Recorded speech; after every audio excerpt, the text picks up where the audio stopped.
this Saturday evening. The sun is setting, and we're going to be talking a little bit about liminality in media tonight. So I hope you're ready to tell me what your favorite films, what films you think qualify as being liminal. As all of my layouts load, we're going to go over them real quick. We're going to open up our Word document for Chapter 3, and we're going to have a nice, chill night. I'm feeling pretty chill myself right now. I hope you guys are having a wonderful weekend. And let's go ahead and get into this. Hello, everyone. I'm Eric Malachite, and I'm your host tonight. And every night, really.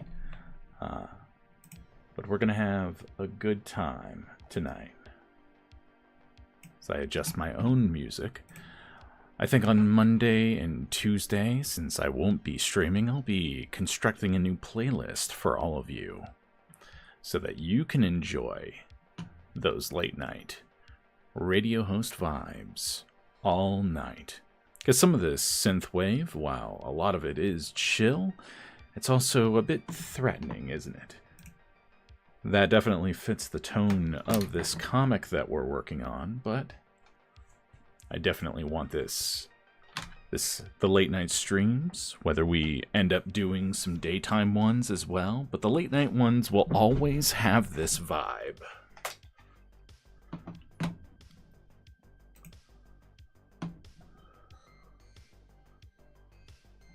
Here we go.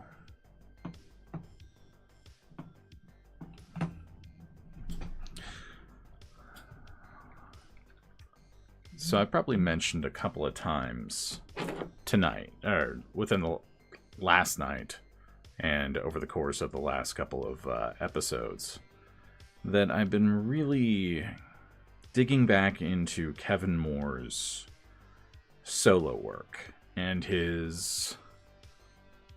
not even his session work, because he's done a lot of stuff over the years, not necessarily chroma key, not necessarily OSI.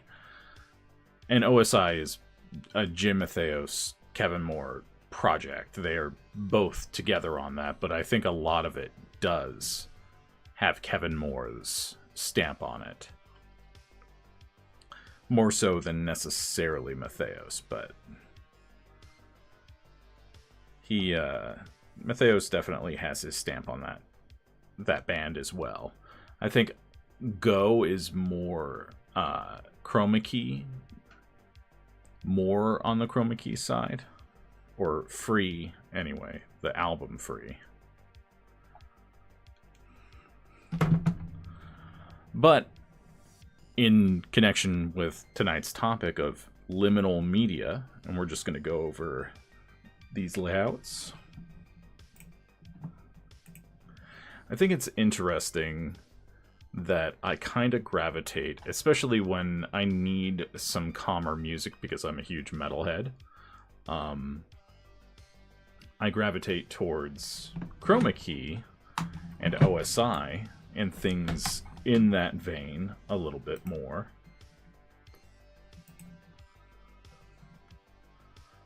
Because it does have this kind of, like, especially the latest chroma key demos that Kevin released. Dr. Kevin. He's a psychiatrist now. And if you don't know who Kevin Moore is, he is an ex-Dream Theater member. He is one of the founding members. He played keyboards. But I also think that Kevin, more so than any keyboardist that Dream Theater has had, was the heart and soul of the band. I think he was the most intellectual. Definitely his lyrics are usually a lot more introspective and metaphorical than any of the other band members who have written music. But it's also dreamlike. You could say it's putting the dream in Dream Theater. And it's missing from a lot of their stuff after him. They did great stuff after him, you know. I think... Who was on the Change of Seasons? I think Change of Seasons was Derek Sherinian. I'm pretty sure that was. And Change of Seasons has dreamlike qualities to it as well. But I think it's Kevin's influence that feels liminal. Because it feels... when he's able to be himself, which is not all the time, on early Dream Theater records. Talking about up to Awake, where Kevin Moore left the band.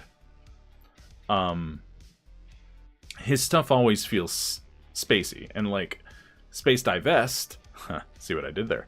Space Divest being like the song that he wrote and had the most creative control over is a lot like a Chroma Key or OSI song that would come later on. It sort of blends the ideas of progressive metal and I won't even say techno because there are elements that are techno in that song, but it is more of a piano piece. But it's that same song structure that he would keep playing with. It's very... I think Kevin is really good at capturing that feeling of being stuck in a transitionary place. Like, all of his songs are, at least the ones that have stood out to me, feel like OSI's song titled Go. And I wish I could play it, but we'd get copyright. It's about finding a place where he can forget. You know, a quiet mountain town, you know, like Twin Peaks or some shit, without all the horrible things happening. Alright.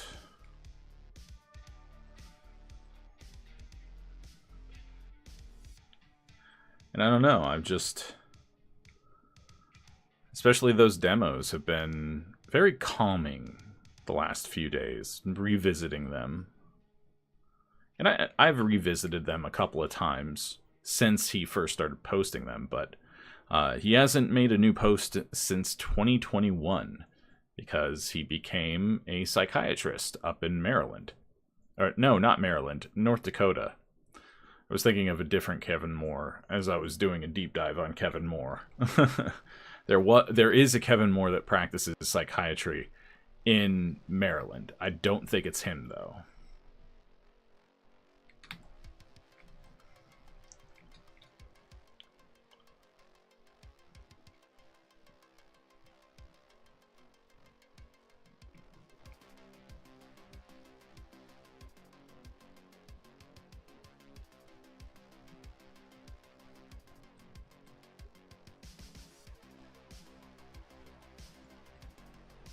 I'm just looking these over real quick.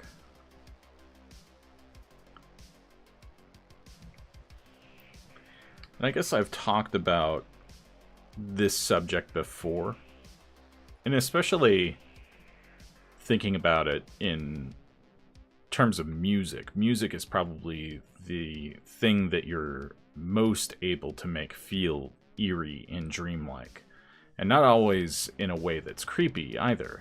Like, there are... Kevin has a song that's very... almost like analog horror in Hail Mary. It's off one of his early Chroma Key albums, the first 3 albums. I think it's off the first one, Dead Air for Radios.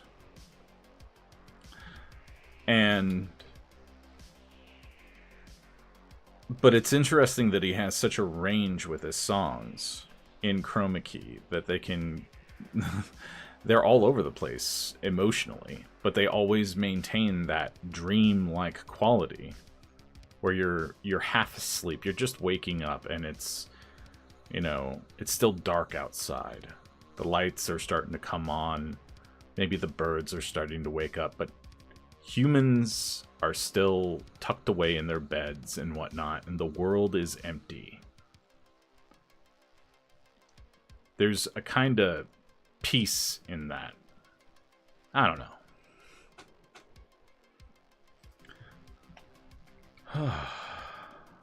And I've just been really appreciating it.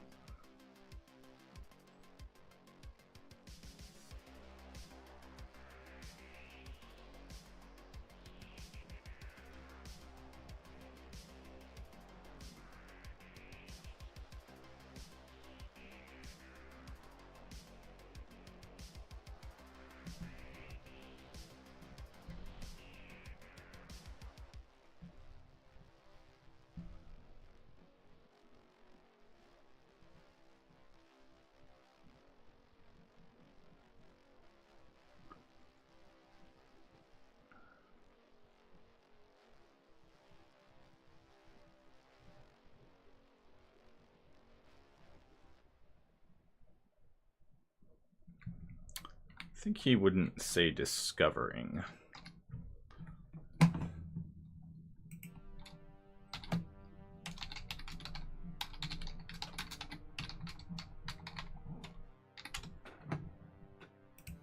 Let's take a look at synonyms on Merriam-Webster. I think finding.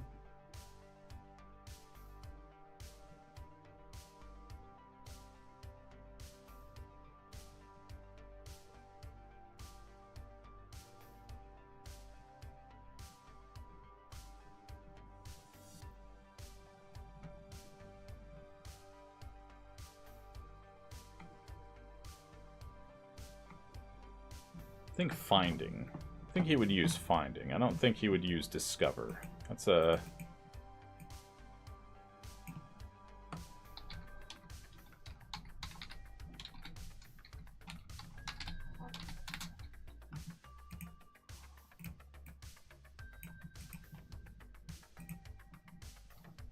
Like you found it, like you pick it. Like, because I thought about using picking. You know, if he was like as if, but I think that might confuse readers a little bit. You know, you pick your focus element, and sometimes it's just the one that happens to be easiest for your brain to latch onto, for you to process. So I guess in a way you do pick. So I don't. Maybe that is better. I watched a video, okay? This is not about liminal media or what have you, unless you consider Dragon Ball to be liminal. I don't. It can be dreamlike, though, in that it is this strange other world that's totally different from ours, you know? But the anime linguist had a video on how the dubs changed Goku for the worse, removing his fear, especially like, and it's present from the very beginning when Goku and Piccolo team up to fight Raditz and save Gohan. Piccolo asks Goku, I guess you would be excited about fighting really strong, two even stronger Saiyans. And Goku laughs and he says, no, not really, I'm actually terrified. But he uses onomatopoeia in Japanese, and I'm not going to try to repeat it, but he uses onomatopoeia in Japanese to describe his state of feeling. And that's really interesting. Like, how would you do that with a character? And, like, Geist could probably get away with doing that. Like, if he thinks about sound effects and stuff, because he doesn't understand all of English very well. Like, there are some nuances about English he doesn't understand. So, if he thinks sound effects will communicate better than he can, maybe that could be an additional layer to his speech as well. I don't know. It could be fun. So... what would a sound effect, an onomatopoeia, be for picking something up, choosing something? Like, what do we associate, at least in comics, as... oh, grab. Grab can sometimes be an onomatopoeia for picking something.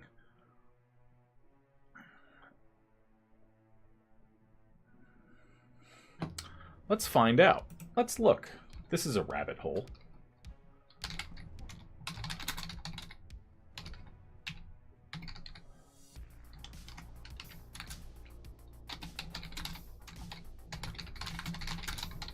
For picking things up.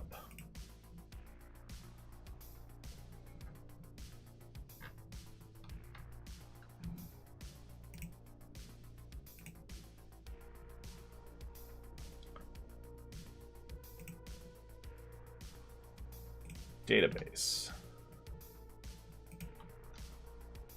Grab.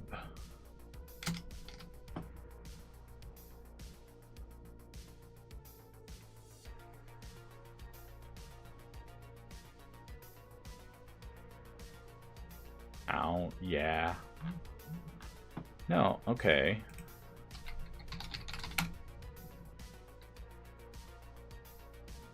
Is this one even gonna go? For picking up. What would be... Whoop? Ganking? Gank? Sometimes we use gank. Thinking about it, like, really, gank. Yeah, ganking... But that's more slang in fiction. I don't think anyone says... What's the...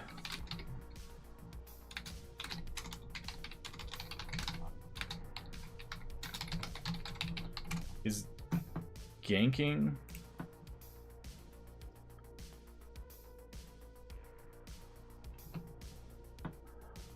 Oh, I kind of like that. Okay.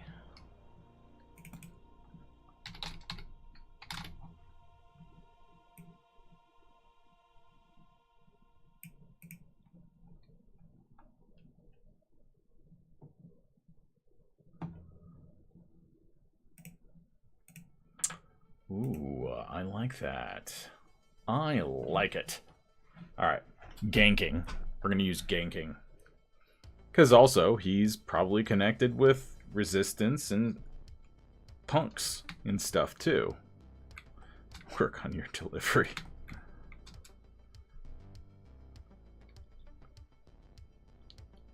And he's also using it wrong, because it means to steal. Taking something that doesn't belong to you is how gank is typically used.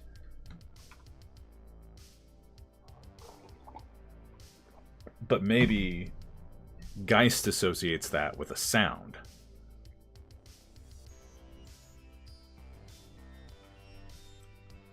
I'm gonna have to pay that off later.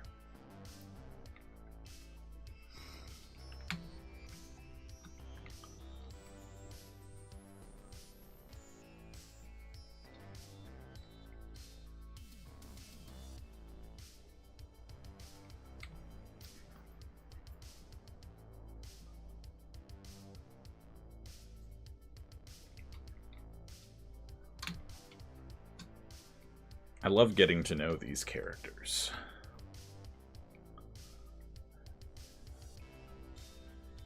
And then here, Keelan's like shocked that these Sindala, you know, that are outsiders in Shangli, managed to get a whole place to themselves. Like, he doesn't have that in the slum apartment that he lives in. It's 4 people living together in cramped spaces.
I got more people trying to sell me their Kickstarter marketing packages. That's always fun. And like, it's weird because sometimes they sound legit, but you know, I don't know. You know, I don't know. I've been burned a lot with so-called promoters online that like kind of don't do shit from moving the needle on stuff like that, you know? Like, I kind of don't want to use any of them.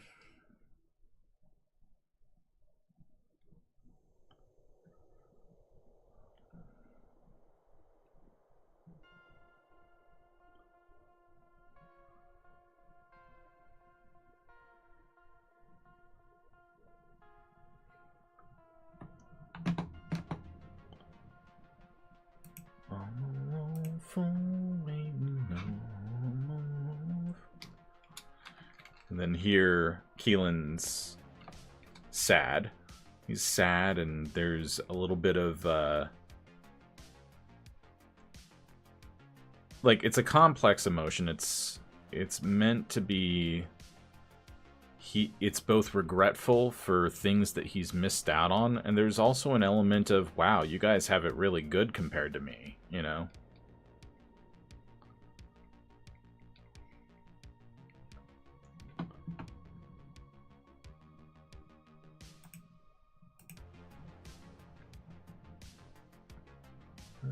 Up all night till we get it right.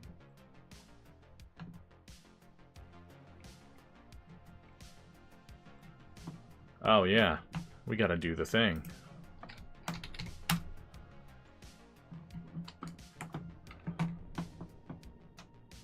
We have a Kickstarter to promote.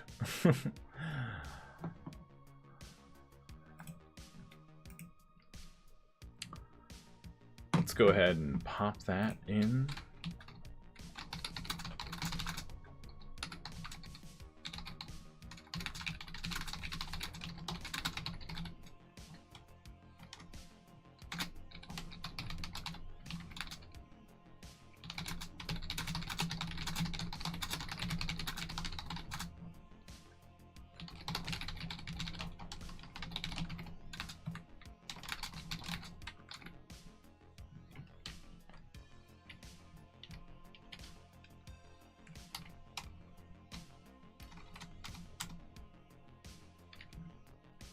There we go.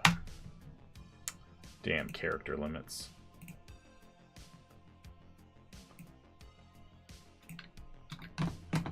Let's do that over here too.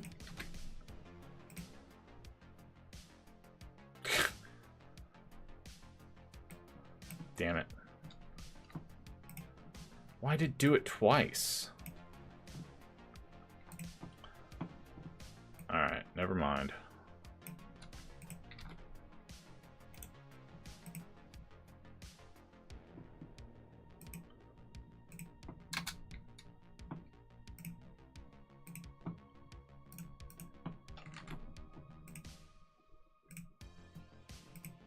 Pin that one. And I don't know how to get rid of that one.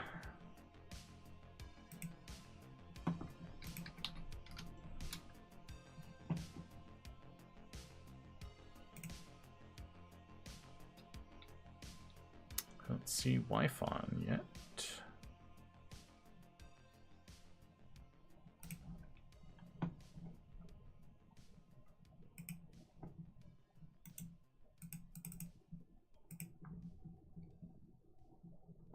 There we go. Message is pinned.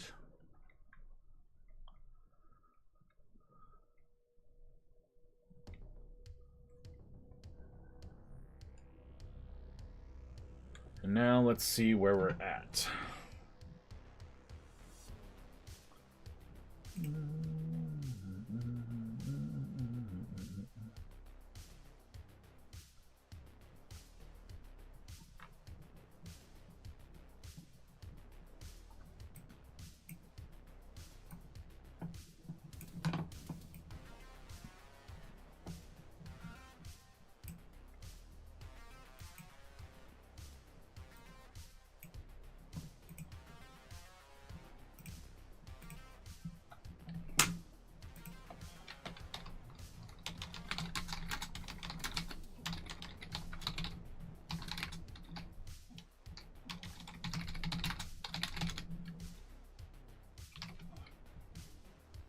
try that.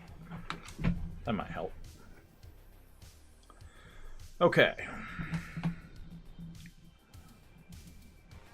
Need my script. I have an idea for this one.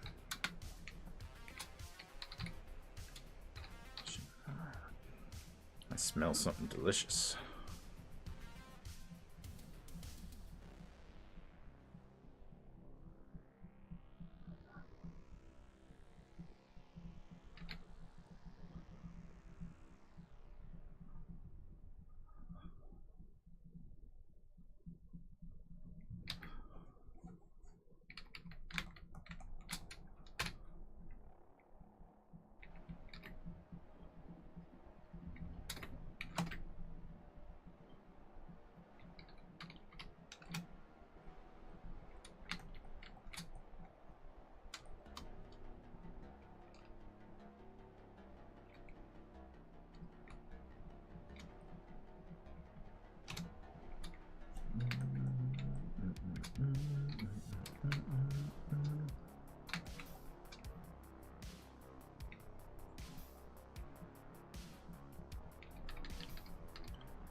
Got an ad break starting in 1 minute.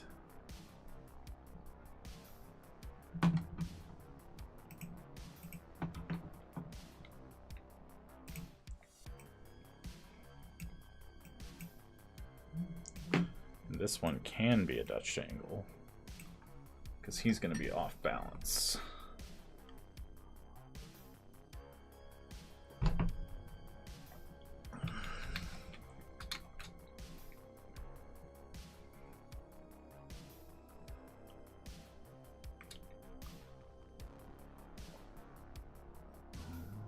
Tired, I'm almost tired. Almost tired, I'm almost tired.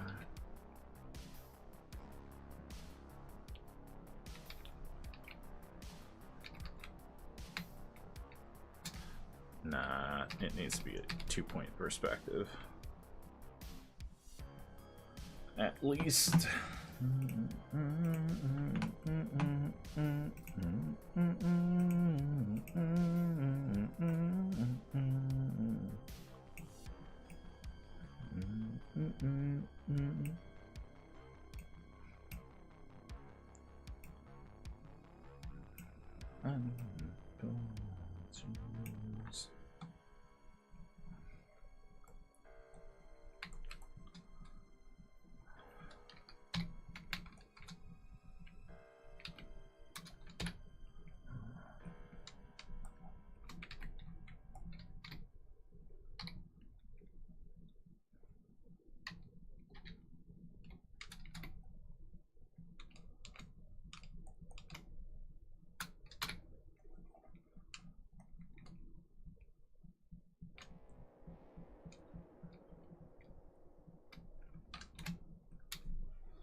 We're top down. Gonna need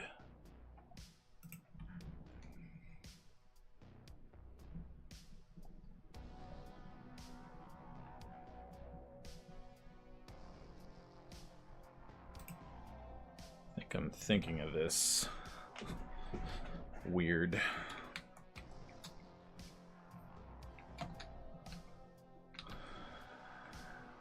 Put her there. A little bit smaller. We can tweak these as well.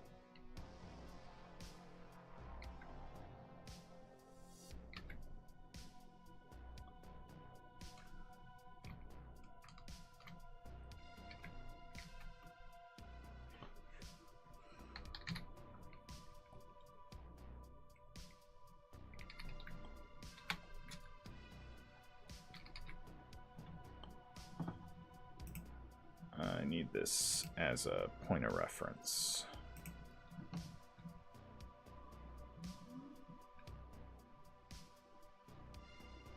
Because it might change how I'm visualizing this panel.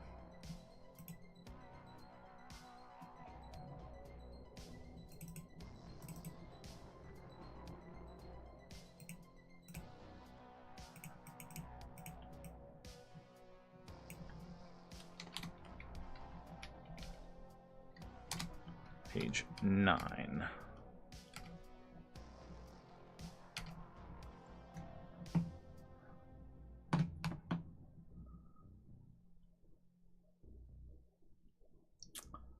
If you're just joining us and wondering what I'm doing layouts and trying to problem solve a scene for my cyberpunk battle manga. We were just talking about liminality in media, how I've been enjoying a lot of liminal music lately, and I definitely think the synthwave and vaporwave movements fall into this category as well. But I was mainly focusing on like Kevin Moore's music, Extreme Theater, I guess at this point XOSI, even though they're not broken up, but since Kevin is now a doctor, he's probably not putting out as much music.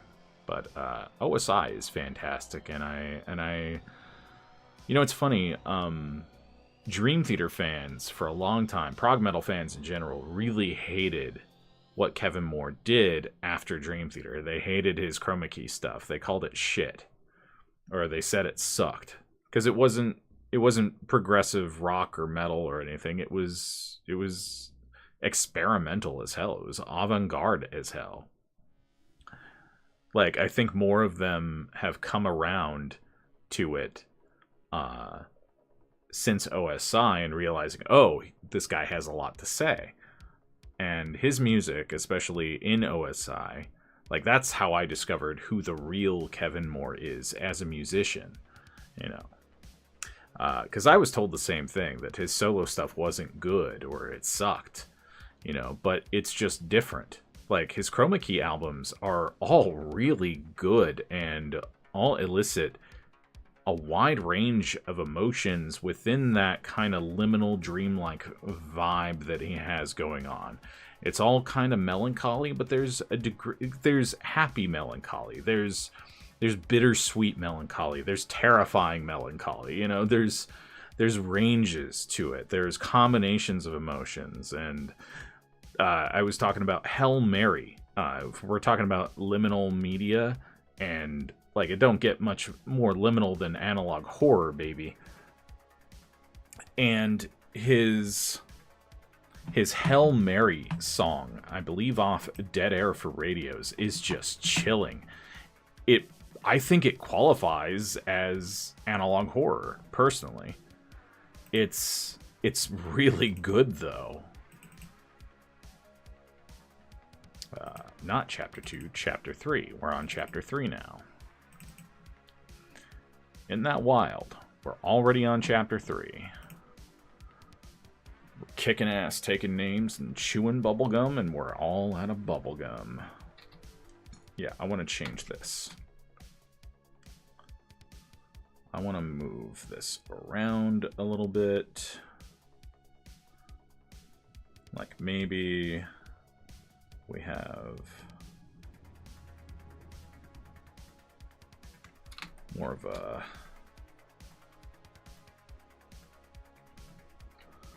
Maybe I can just sketch a little bit and see what I come up with.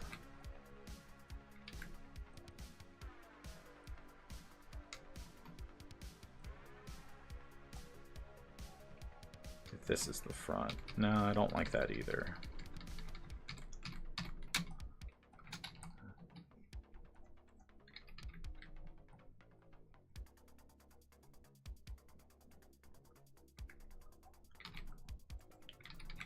Or do we shoot from here?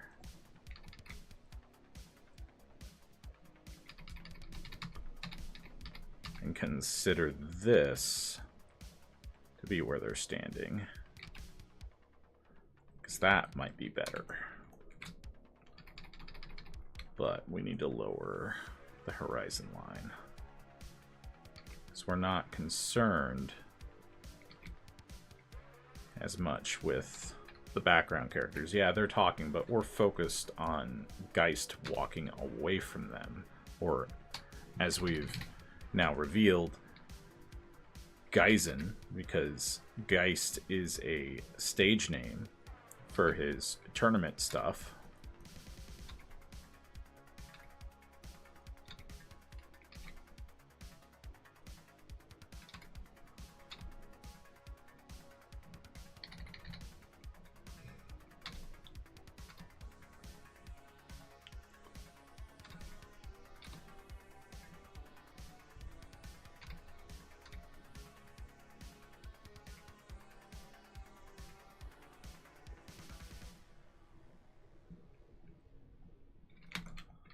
We can put the case there, and then we can have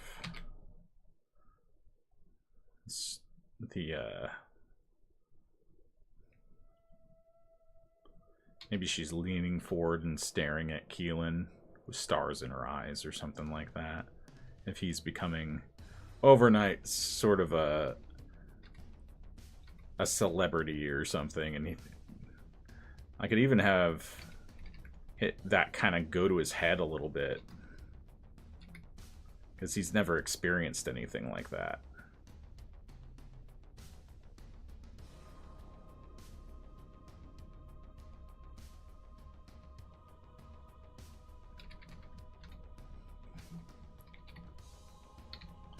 I mean, that's a pretty human response too. Like if he's got some of that. You know, in a lot of cyberpunk media, you know, even humble characters can get sucked into the idea of fame and fortune and stuff, because that's, in a lot of ways, you know, like our society. Let's have him rub his neck, because he's got spikes.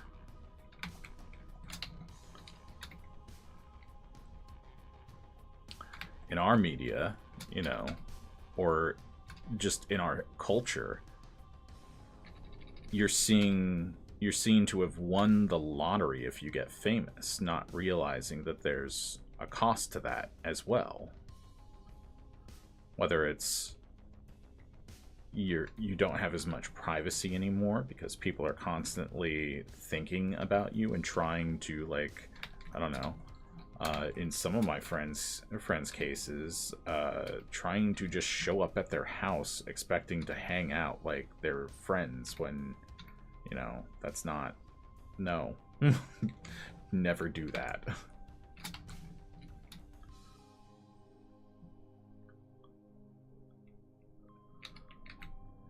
I think Keelan is going to find, if he gets popular with this whole underground fight circuit thing, is that he can't just disappear, you know? I mean, he already stands out.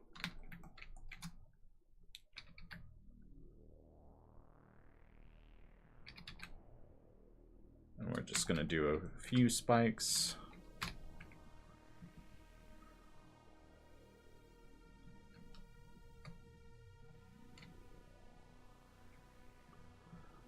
Another album that I think is very liminal, and one that I have always really loved, is Sasha's Involver album. The first one more than the second one. Very dreamlike, especially the opening song.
It's saving recovery information.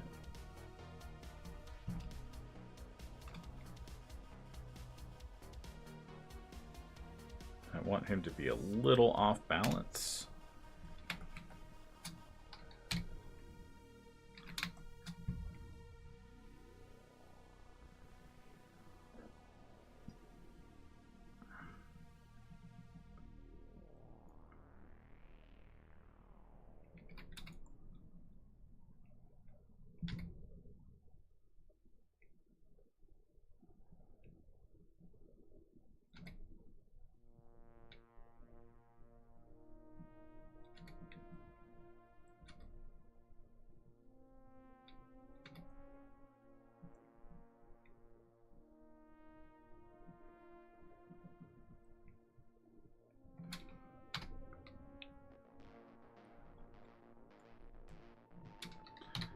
And now they're standing in line.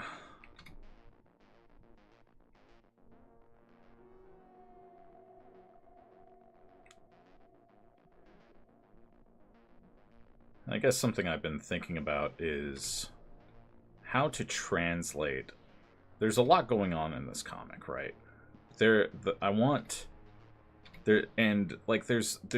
of chaos too, because it is a cyberpunk world. So sometimes the compositions have to lean towards being a little cluttered, a little information overload. Hey, Miss Sam, how you doing? Hope you're doing well tonight. We're doing layouts for Chapter 3. Talking liminal movies, horror or otherwise, which can include movies that just... I has ice cream sandwich. Ooh, I'm only slightly jelly. Only slightly. Any more things to spend channel points on? Well, maybe I'll work on that on Monday. Know what I'm saying? How many points for ice cream sandwich? That's a good question, honey. Are you going to go get the ice cream sandwich? Because I kind of can't. And are you live yet? I checked earlier and didn't see you.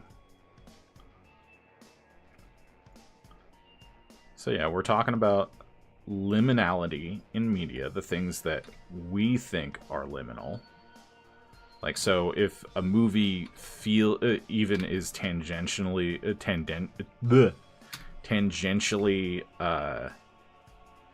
dreamlike, that can count.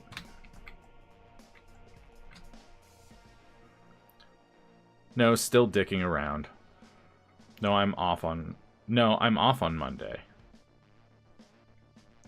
I'll take an ice cream sandwich if there's one going. Okay, so maybe I'll do it Tuesday.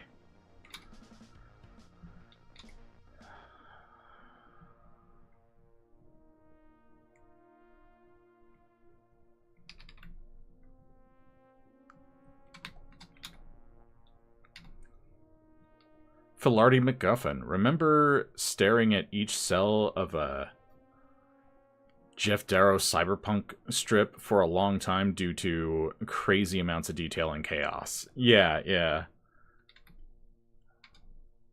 It's that feeling, you know, where, well, damn, since Chiz is still awake, I better get a move on. I guess so. And I'll lurk on you as well, wife. Like, I love those pixel, and a lot of them are from, like, System Shock and stuff. I love the pixel animations used as the background for a lot of synthwave soundtracks on YouTube. That stuff is, I think, counts as liminal. You know, it is like a place between. It's a transitionary place. It's very dreamlike, and part of what I love about the cyberpunk aesthetic is that. So I want to make sure whenever I'm slowing down in a moment, like we're going to do soon with Geist's backstory in these layouts.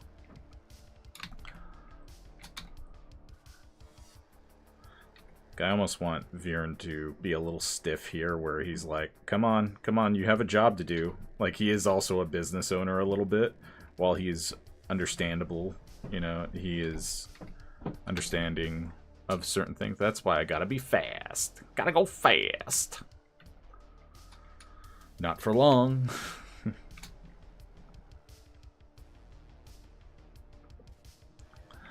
So, like in a little bit, we're gonna have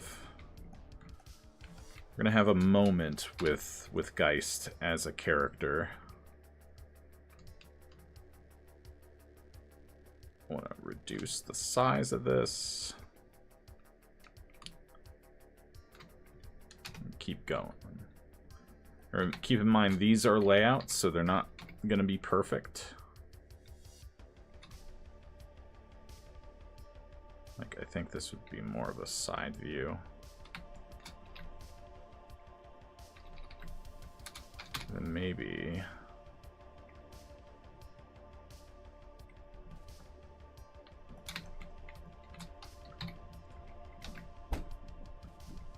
You feel better now? Well, that's good. I feel happy! Best sandwich ever. A nice, steamy muffin.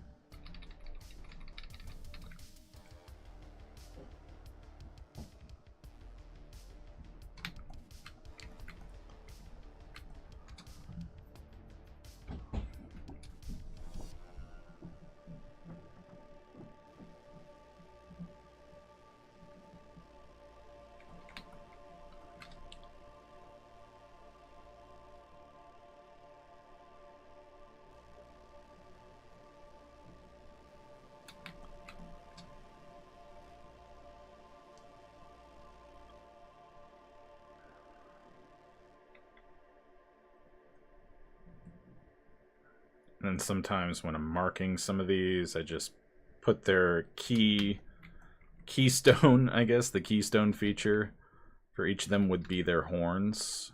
And so I just do a simple thing like that. But definitely, like, at times I will make a lot of drastic changes when it comes time to actually do roughs. I'm just making sure that the perspective hasn't changed.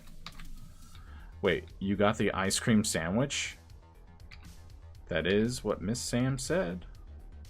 She got the best ice cream sandwich ever.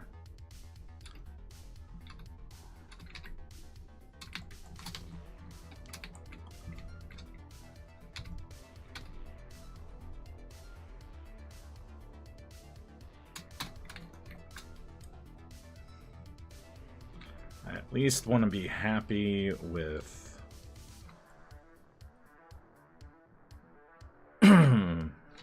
You missed that?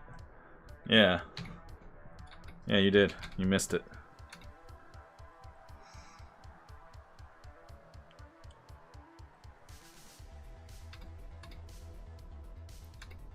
Like, I think what I want to do is have him pop out as well. Add some wrapping lines so that future me knows how he's supposed to be depicted here. Even if these are just going to be stick figures practically or construction boxes, at the very least I will know. Like, he's walking away, he's trying to seem like he's okay, but all of this is really bothering him. Like, being... The tournaments really matter to Geist. But it explains why the conversations went there. Yeah, absolutely. You know, speaking of sandwiches, I love Union Markets, and this is a local restaurant slash neighborhood market in Richmond. I love their Union Market cheesesteak sandwich because it is not a traditional Philly cheesesteak or anything like that. It's its own thing, but if you put Cholula on this thing, it is chef's fucking kiss. It's delicious. God, I'm getting hungry just thinking about it. But we have taco stuff, sort of. It's the burrito stuff that I made yesterday, but...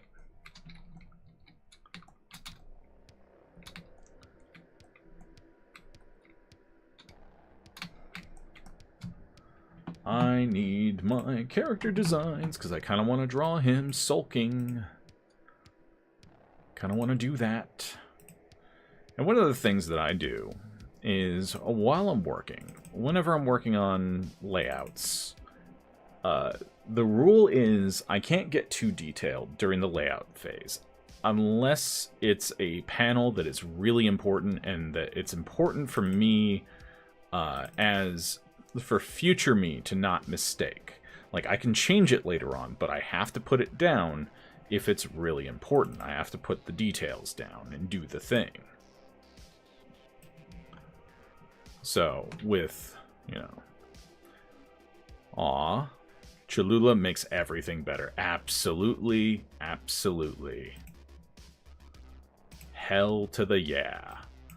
I love, so wife turned me on to the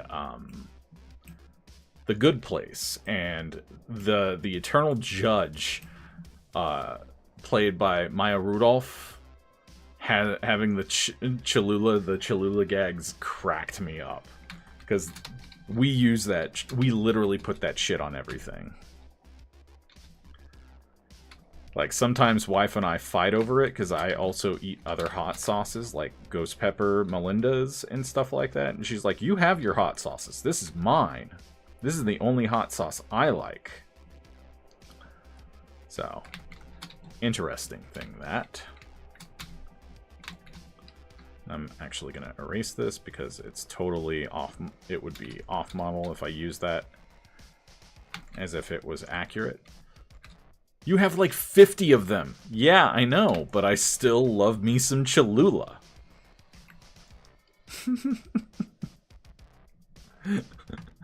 I know I have like 50 of them, but that doesn't change that I want Cholula.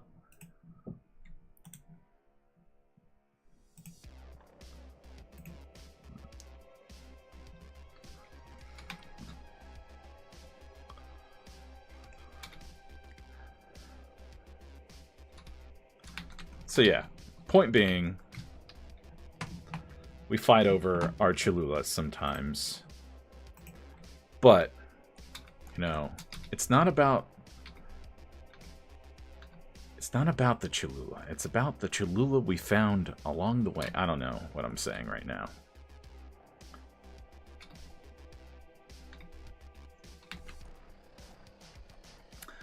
But yeah, that liminal vibe of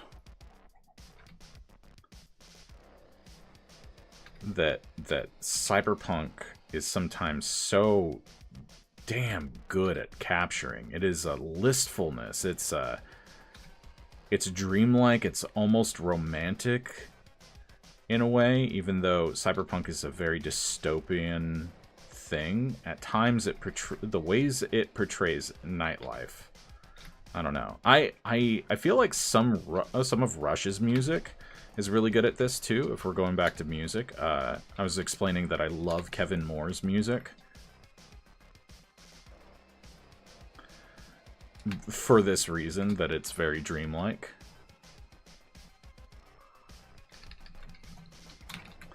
But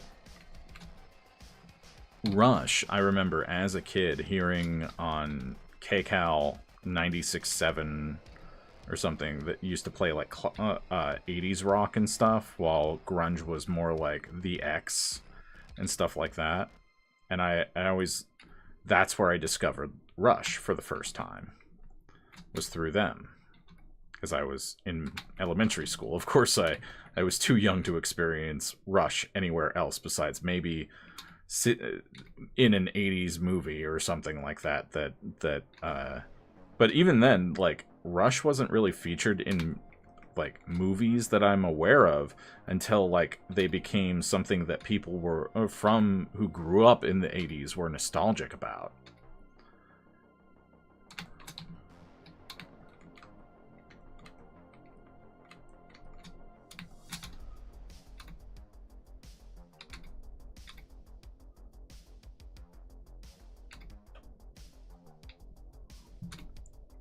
We're going to have an ad break in just 1 minute. You've been forewarned. Please remember that we did not choose these sponsors. They dragged us into a back alley at Knife Point and forced us to show you their wares.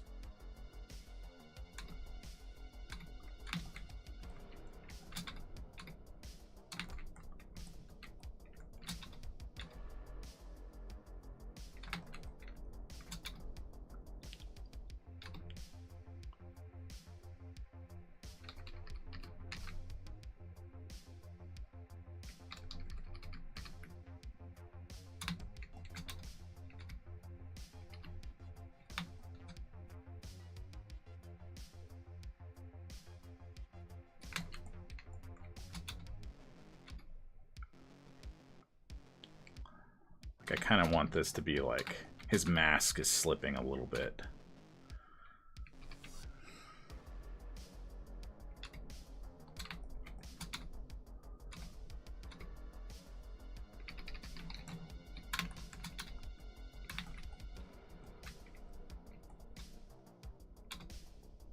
And I also want the bookmark I designed the other night that some of you missed. Some of you got in on a fantastic show. That was a good show. We got so distracted. But, you know, one of my tags is ADHD. So, I'm an ADHD streamer, and sometimes the ADHD do what the ADHD do. Know what I'm saying?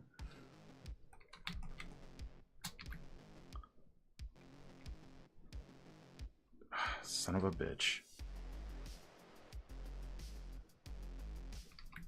I hate it when it does that.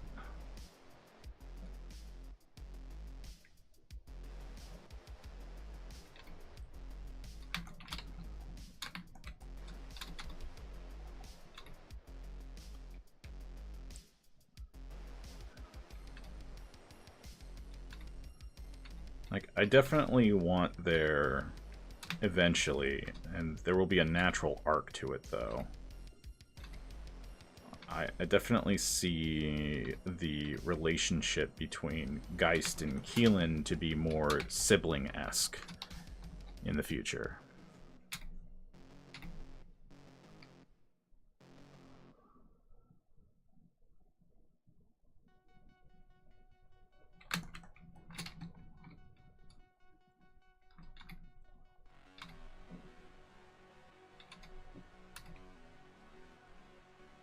And it'll be fun to see how that develops.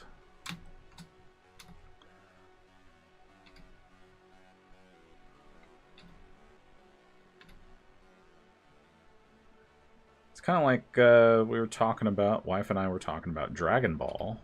And as I was mentioning an aspect of of Goku's character, I guess I should wait to talk about this. Since you guys are stuck in ads. Welcome back, everyone.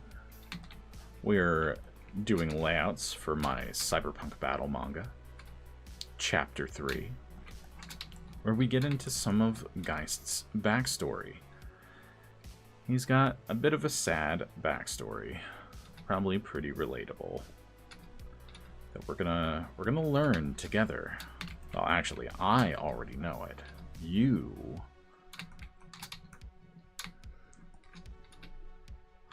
will get to experience it.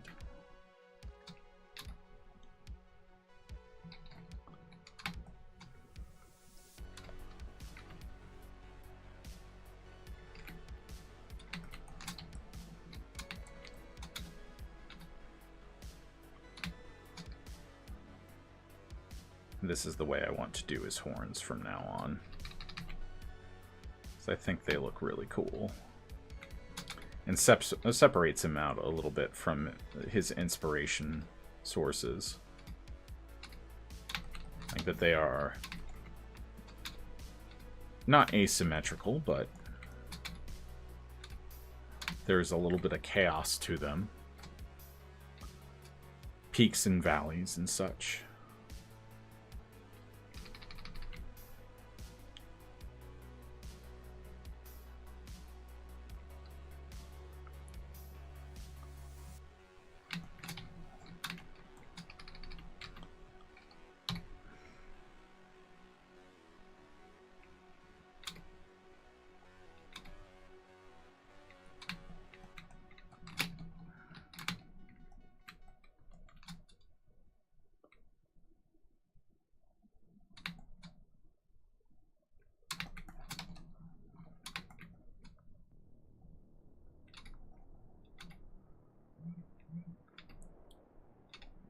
since his head is pointed down a little bit, his ear would be up like that, and they have slightly pointy ears.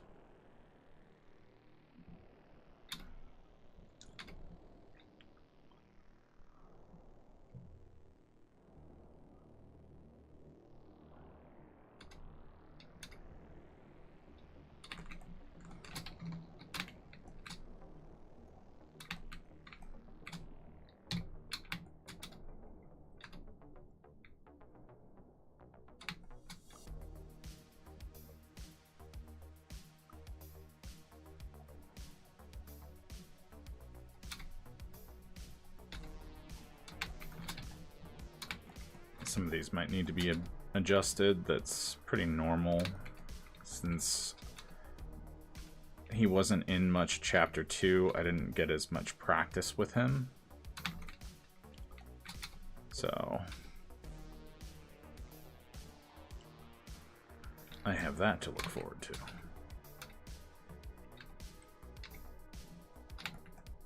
So it may just take some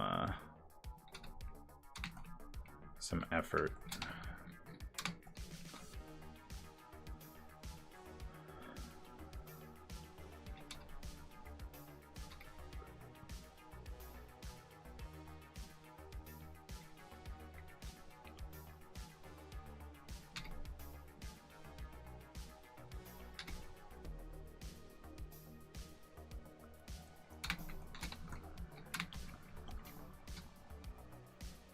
I'm thinking.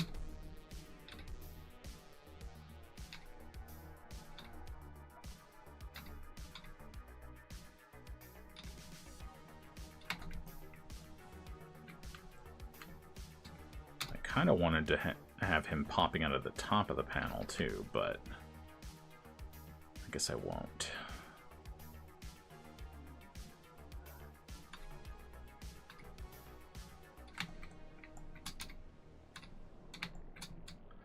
Maybe I don't want him to be all full sad boy just yet.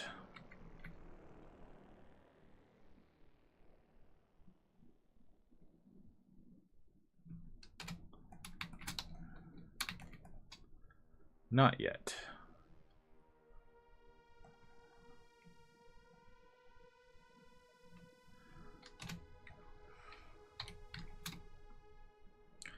Finally stitched all my islands back together, off to the oven for baking. Music, art, and commentary got me through. Well, I love that. Excellent. You're like, welcome. Ah, that was a terrible snake. That's okay.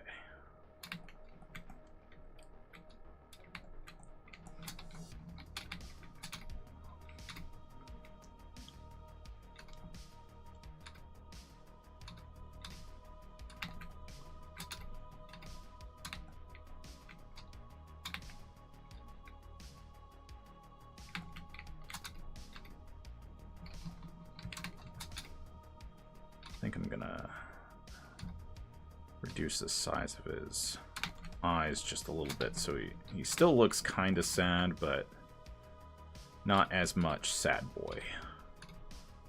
That comes later, when his memory comes in.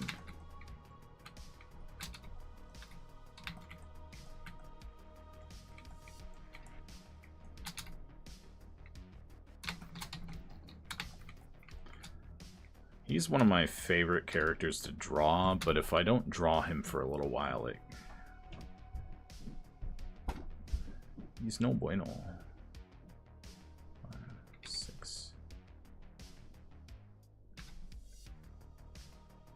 2, 3, 4, 5, 6, 7. I can count. Yay! No! This is my Courage the Cowardly Dog impression. The things I do for love!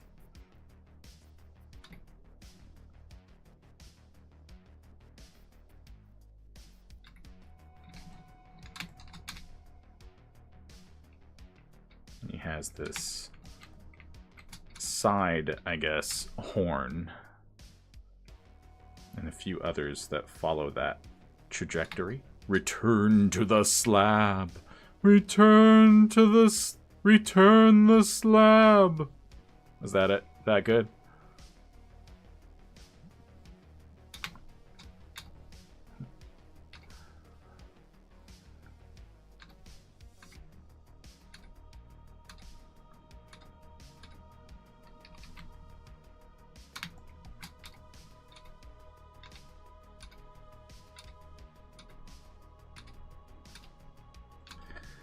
Someone should make an analog horror movie where it's like Legends of the Hidden Temple, except you're stuck in hell or something, and it never ends. I love that show. Yeah, I love Courage the Cowardly Dog. It's such good children's horror. Like, hell, I think it's good horror in general. Like, it does a really good job of blending genre and taking advantage of its medium. Oh, that would be cool. The Legends of the Hidden Temple. The Dark Legends of the Hidden Temple. Yeah, exactly. Someone needs to do it.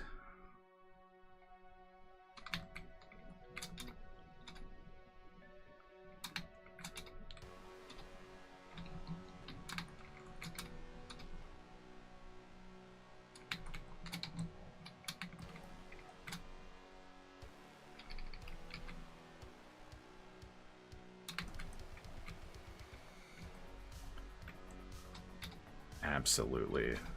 Someone needs to do that.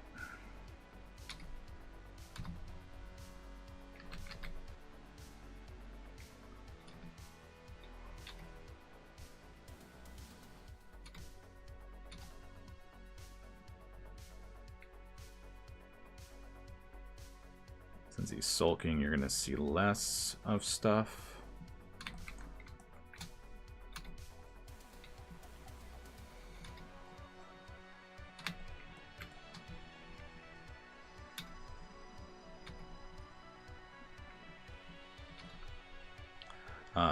Something I was talking about earlier is the idea that Goku, in the original Japanese, uses onomatopoeia, which is normal in Japan, in Japanese, because they have a lot of different unique parts to their language. They will describe a state of being with onomatopoeia. And one of his catchphrases, which means basically to be excited, is just onomatopoeia. And I was watching a video about the subtitle version and how it even loses some of the original meaning in the manga. An exchange before Goku and Piccolo fought Raditz, where Piccolo's basically asking him, hey, you're excited about this, right? Like, fighting two really strong guys and what have you? And Goku's like, actually, no, I'm not. I'm terrified. And unfortunately, the dubs removed this aspect of Goku's character. Like, the Spanish dub is surprisingly, or not surprisingly at all, considering they seem to understand Dragon Ball better than we do as a culture. Gets it the most right. Like, there's always going to be differences and things lost in translation. Haha. But the idea of a character using onomatopoeia to describe things is suddenly really interesting to me. Like, and how can you use that in comics, too, in English, to good effect? And I think Geist is a good opportunity for that. So I was trying to find an onomatopoeia for picking things up. And I landed more on gank, even though that's slang for stealing, because he also gets things wrong about English. Or human language in general. I'm sure he would He would get just as many things wrong in other languages. But that's such a fun word to say, onomatopoeia. Yeah. But, like, isn't it interesting that, like, we as a culture, even though so many comics are kind of, I don't want to say we invented the form, but we definitely popularized them before they were, like, big in Japan and whatnot. The manga definitely came later. Yeah, she's knocking. So it's interesting that in our adaptations of that material, we rarely ever feature onomatopoeia and sound effect words and stuff, other than like the 1960s Batman show and campier things. Cat tax, yeah, as soon as she gets over here. I don't want to stress her out too much just yet, but I will cat tax, don't worry.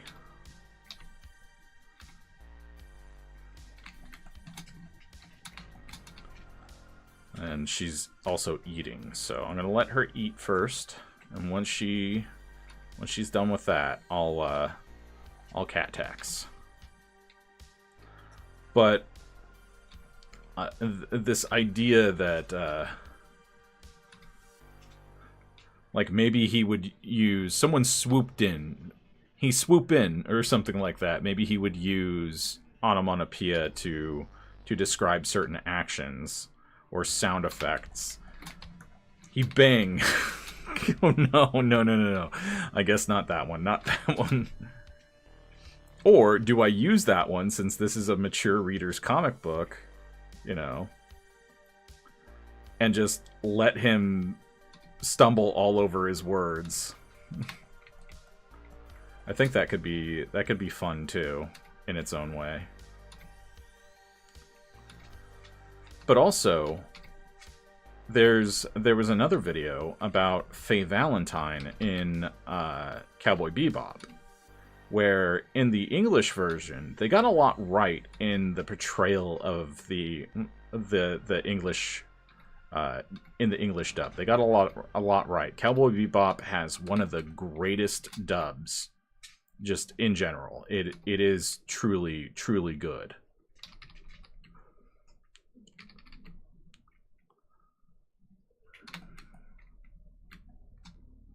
I think we have a problem.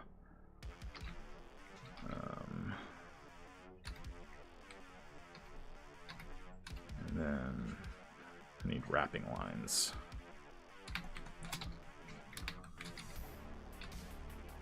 We'll fix this. Or it can wait until I come back to this for the roughs phase, because that is a thing.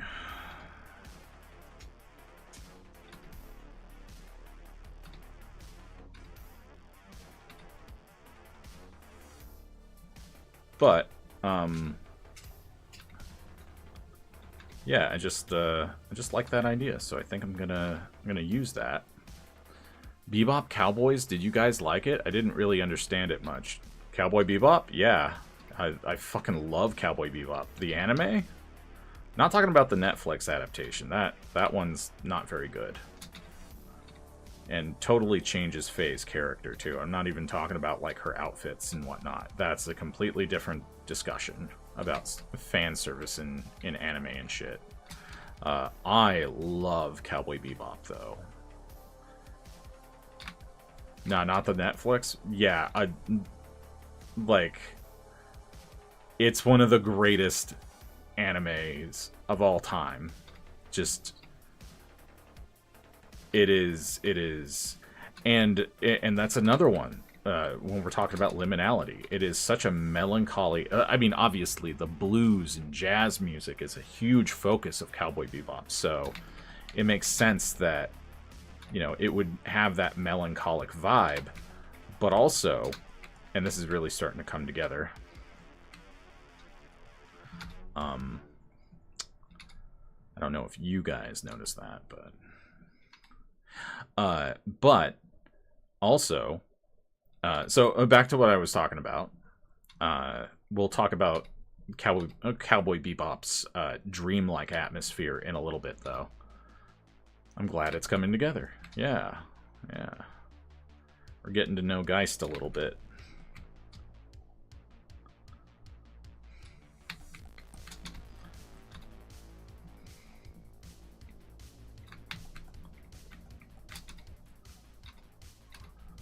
And he's going to pop out of the frame a little bit.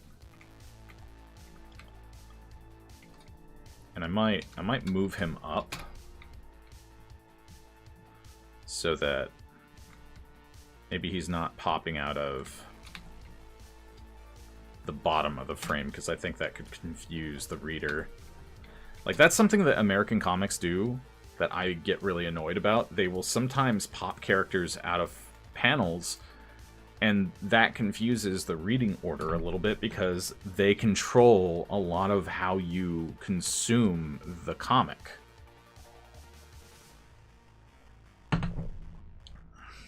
There are some other panels which uses other panels too, right? What?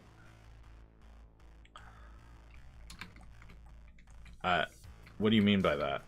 I think you need to clarify your question, because... are you talking about, like, flashbacks in manga?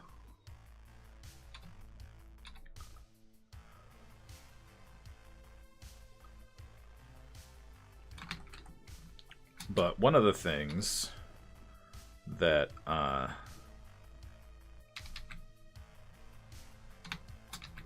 one of the things about Faye is that her Japanese voice actress portrays her when she's trying to manipulate people and whatnot. She uses feminine speech or women's speech in Japanese. In Japanese culture, that just means language that is typically more feminine and use.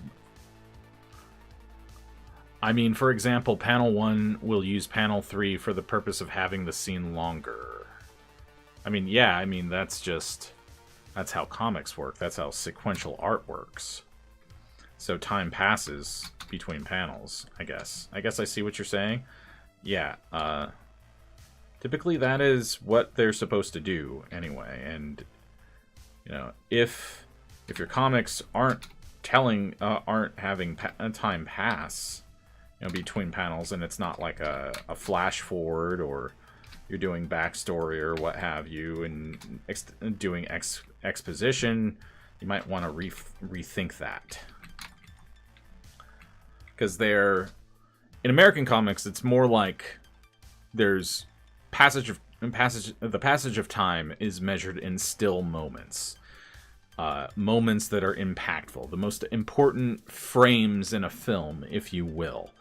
But in Japanese comics, it's much more, a single panel can have a wide stretch of time passing within it. So Geist could have, if we're starting here, we're gonna have a couple of guys in the corner here talking about Geist, talking shit about him, like making fun of him for losing to a complete novice, and then this lady is still gushing to Keelan. Maybe Geist doesn't start walking away until this conversation. He gets fed up and walks away to find a table for them or something. So time is happening this way as you're reading. So Geist has been walking this whole time by the time you get to him. Or he starts walking midway through. He starts walking when he hears these guys being dicks or what have you. And they're not there yet, but I'm just using them as an example. Or when I showed off this panel from early Dragon Ball where Master Roshi throws a rock at Kuririn's head. Now the context is Master Roshi drew a turtle symbol on a rock and threw it into a forest, and the job of the training was they had to find the rock and bring it back to him, and the one who did not get dinner. They would have to sit out dinner. So Kuririn forges the symbol on a rock and brings it to Roshi, and Roshi picks it up, looks at it for a second, and in the very next panel throws it at his head. And it's a very funny panel, but he doesn't. That is a good example of time passing over the course of the panel, moving from, in Dragon Ball's case, right to left, and in this case, left to right. But so getting back to Faye, in Japanese, when she's manipulating someone, when she's putting on an act, trying to use her, she's using women's speech in Japanese, which is more proper, like high society, feminine sounding language, and putting on and while she's doing that, she has moments where the real her, which is a street punk at this point, shines through. She's only using that language to mask, in a way, and trick people into giving her what she wants in what any given scenario. And it adds a lot of detail to her character that language is used, like, and not just language, because in this instance the actress is also using a very using her performance, a stressed out performance in some cases, showing that you know, what lies underneath while she's saying these other things. And it's really interesting. And definitely something you wouldn't even pick up on, because Jade,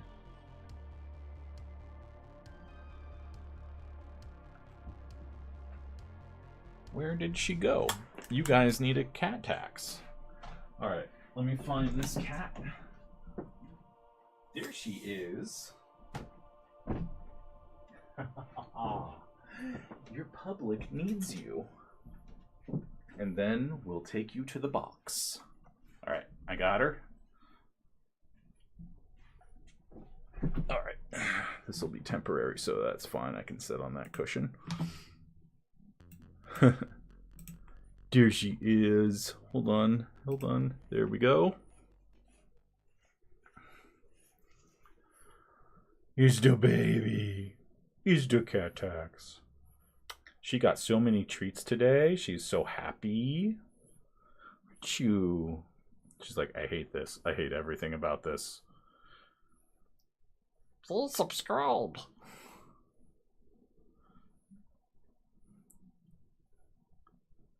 Oh, Jade.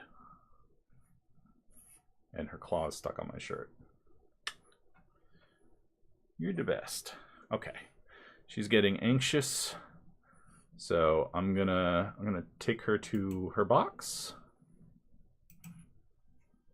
Oh, she's 12. Furry Overlord is here. Yes, she is.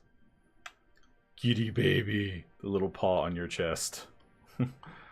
She is 12 and she's blind. So we gotta take her to the cat box now because she probably needs to use it.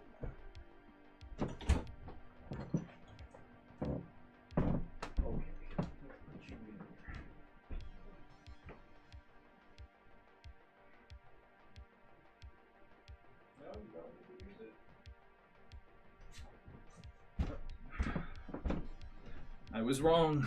I'll be right back, guys. I'm going to take a quick break, and we'll be back at it.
All right, I am back.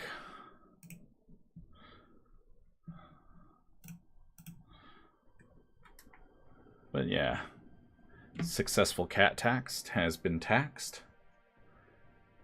Now we gotta get back to work.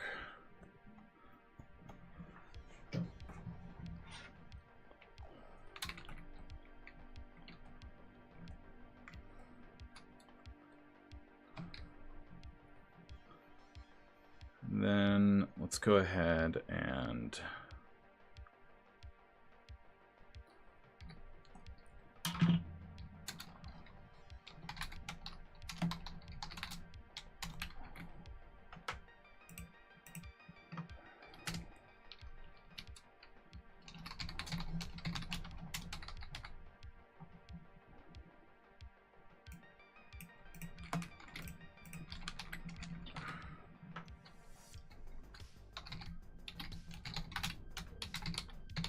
back to work so can acquire more kitty treats. Yeah.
They're just being real jerks.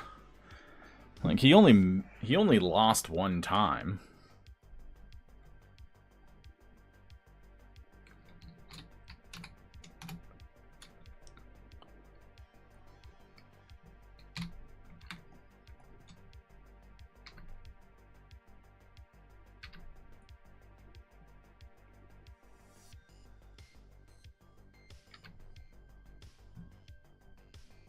I'll worry about the details another time. Welcome back, everyone. These guys are being real jerks.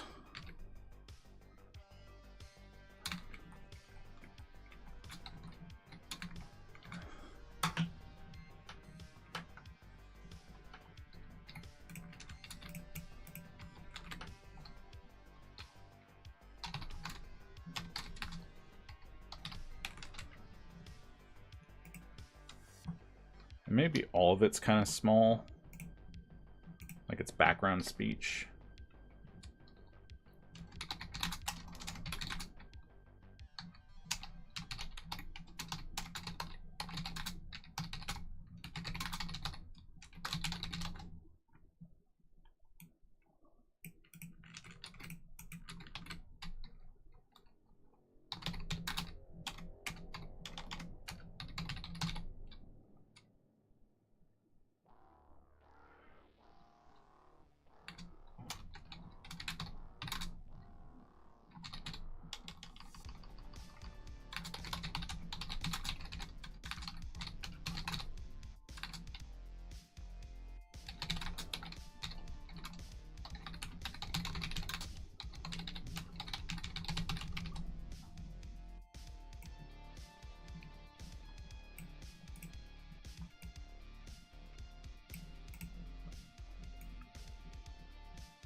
Or, idea,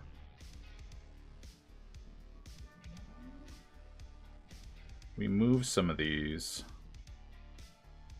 over here. I like that idea better. Back to work so can afford cat treats. Yes. Everything's getting expensive. And by the way, if you are new here and you're wondering, hey, what are you doing? This looks kind of cool. We're working on a cyberpunk battle manga that's a bit like Dragon Ball had a Lovecraftian baby with Akira. It's a passion project, and the first 2 chapters, we are but minions to our furry masters, exactly. And the first 2 chapters are available for pre-order. I'm rethinking how I describe the Kickstarter because the first 2 chapters are done and they are available for purchase, pre-purchase on Kickstarter. And there's also tons of other options, premium things, and extra goodies. So if you like the sound of all that, you can grab the first 2 chapters, or the first chapter, or the second chapter, if you feel like reading out of order, I guess. Check out the pinned comment the pinned comment in the chat. Where is it? It's pinned in the chat. Pinned in the chat. Pinned in the chat. The first 8 pages are there. Plus 2 from chapter 2, plus a ton of artwork. There are variant editions and stuff like that as well.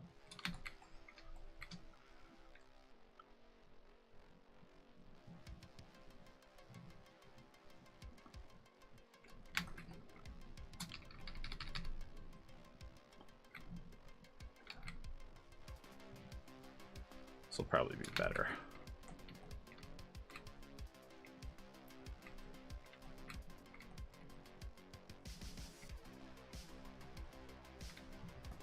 And then we can move some of these down, space out this. Layouts are all about planning.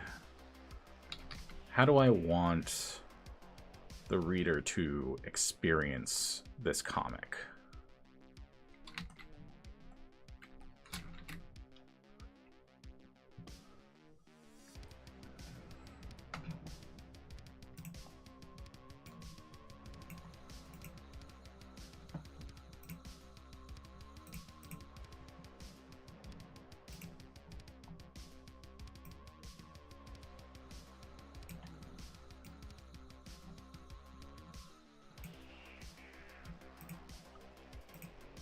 And that's how we do it. All right, we're gonna move on.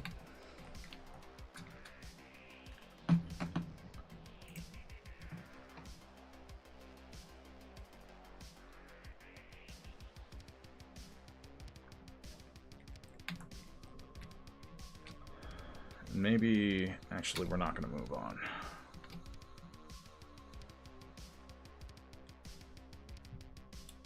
Maybe there's someone here offering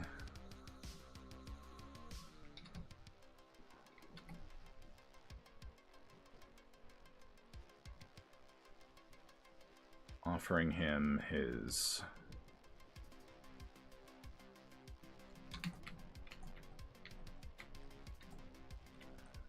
chef's robe, his chef's outfit.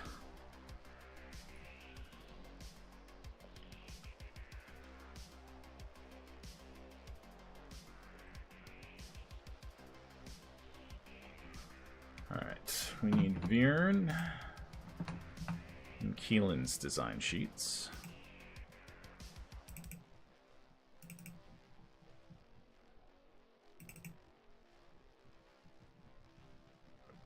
But to take it back to why, the other reason why I love Cowboy Bebop, and it has a lot, like it has overlap with things like Twilight Zone, with nighttime programming. Hell, it has overlap with Beavis and Butthead in that, especially the episodes that took place at night or at Burger World. There is definitely a liminal feeling to those. And Cowboy Bebop has a lot of this. It has, like, I can think of the episode where that kid, the psychic kid who's controlling the paraplegic, is, like, that one's very dreamlike. But the whole tone is just perfect for late night TV, and I think, you know, there's also the mysterious aspect of, like, all of the characters' pasts, you know, and the fact that they don't want to face them, so they are literally in throughout all 26 episodes of Cowboy Bebop in a transitionary space. They're on their way to a new life, even if they don't realize it.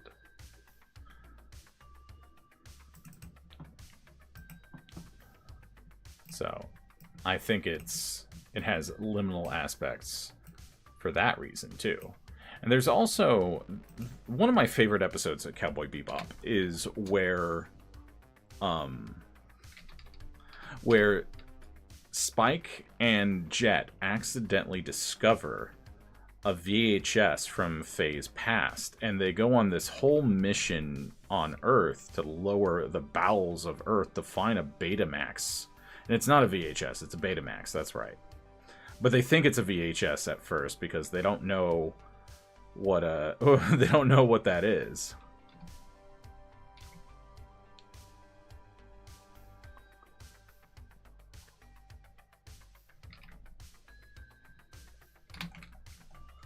So, and that all has a very interesting feeling to it, especially the Betamax tape, because it gives Faye her memory back, but it's this older version of herself that she's forgotten, and that's wild.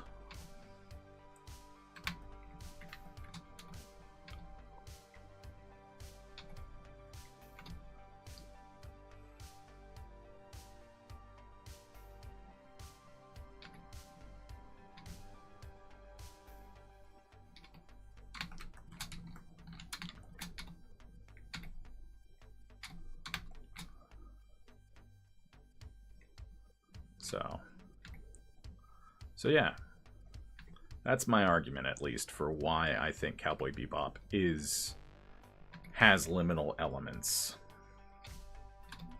Like, because liminality doesn't necessarily mean liminal horror or anything, although that is probably my favorite kind of liminality in media.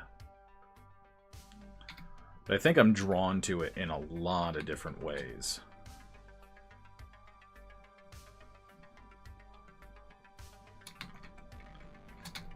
Like Courage the Cowardly Dog, also very liminal. And it's liminal horror, too.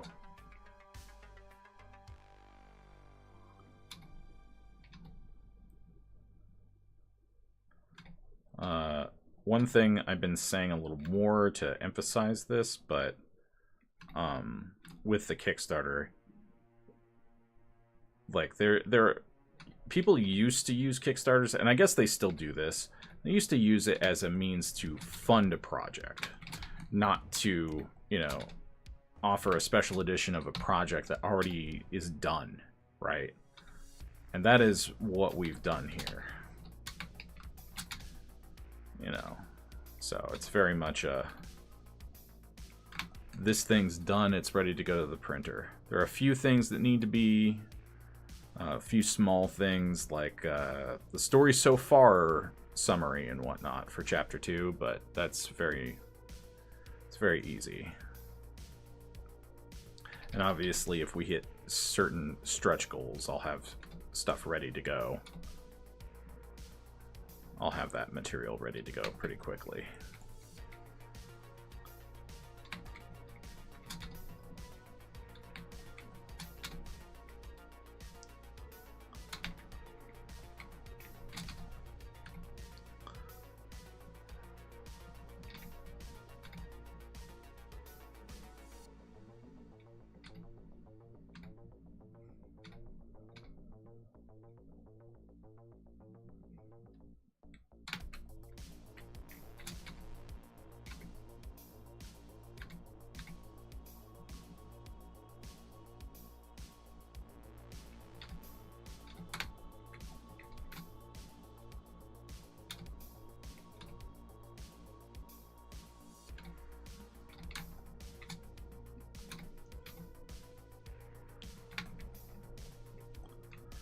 I just learned that fuel loses its combustibility in about 1 to 3 months' time. My fuel is about the same. Never used the car for months now. The car battery was unplugged, so it's all good.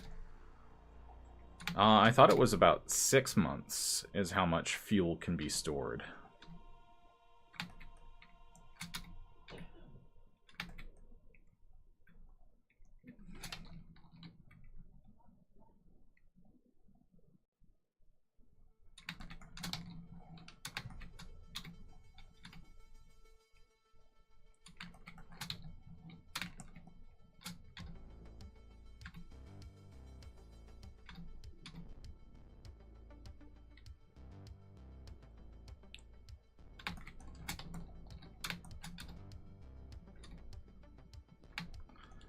Yeah, stored is good, but it might not provide the same power output, it says. Okay.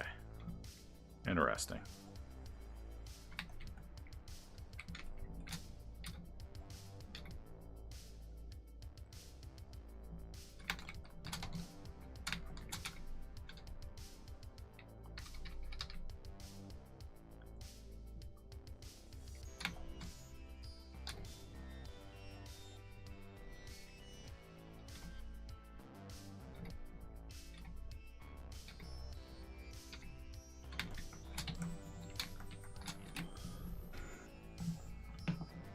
We're also talking about early Dragon Ball. Early Dragon Ball. We're talking the first arc.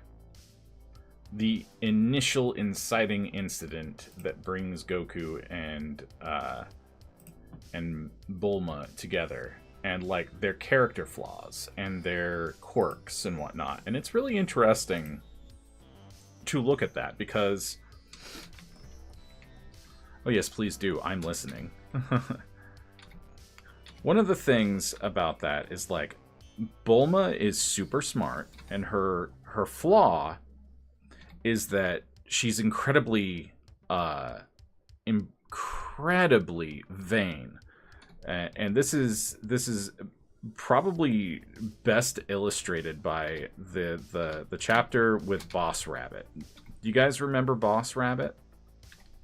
Well, he was a gag character that could... he was a rabbit, but he was a crime boss.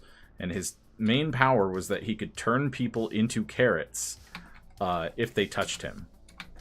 And due to shenanigans with Oolong, Bulma is forced to wear a bunny suit, right? So they go into this town, and she's wearing this bunny suit, and people are running scared from her. They're terrified of her. They're running screaming, and she just thinks, they must never have seen a beautiful woman before. You know, not realizing that the gang, the rabbit gang, also wear bunny outfits, so they're just assuming that she's one of them.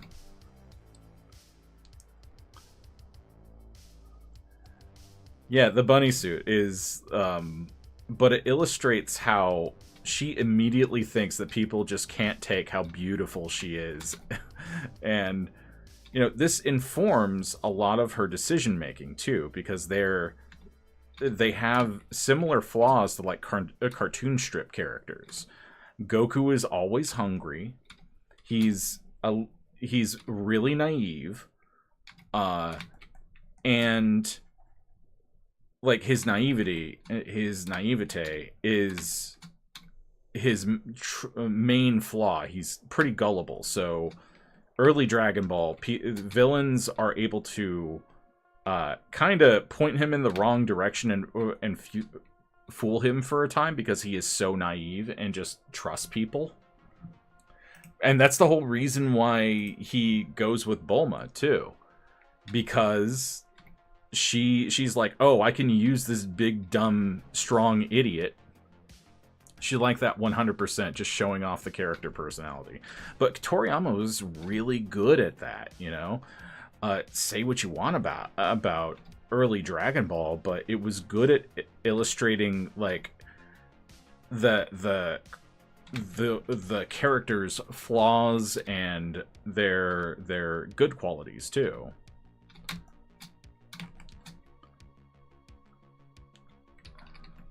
And they're not static of the way that, like, yeah, Goku doesn't change as much as a lot of the other characters do, but he's not static.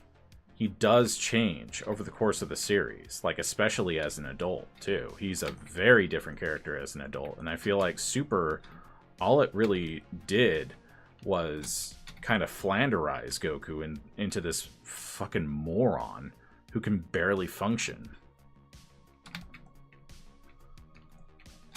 But, you know, talking about what are quirks, what are positive attributes of characters, and what are flaws. You should probably have one of each, at the very least, when creating a character. And I kind of like to feel those out as I go.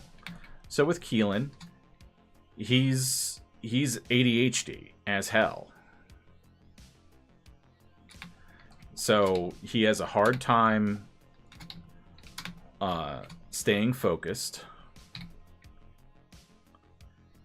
And sometimes he'll just zone out and won't be listening to you.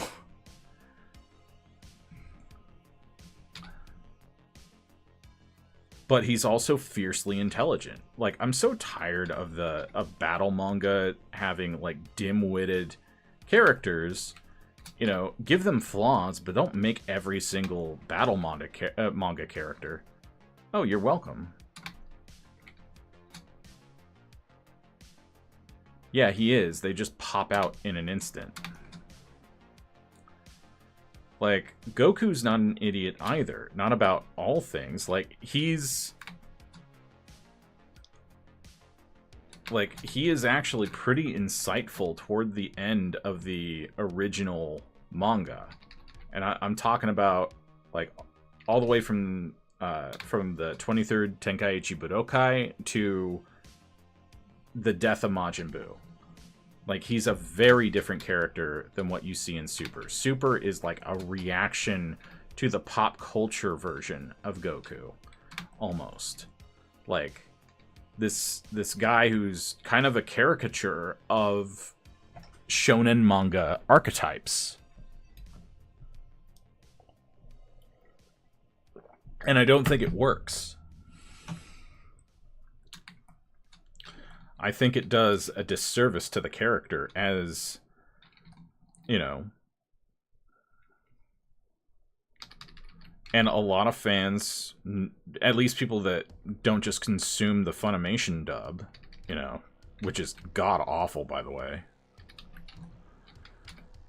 see it, because, like, he's a very special character, and he deserves to be written with respect, but, like, that also comes into the, when do we allow media to die? You know, when do we allow a thing to end?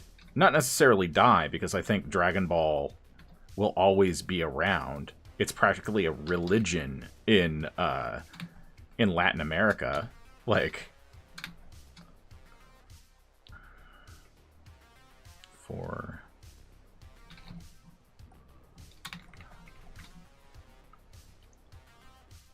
You know, people love Dragon Ball in Latin America. You have no idea. Like, well, you live in the Philippines, so I imagine it's kind of similar, even though it's Asia, you know? I could see the Philippines being big into Dragon Ball, too. As far as, like...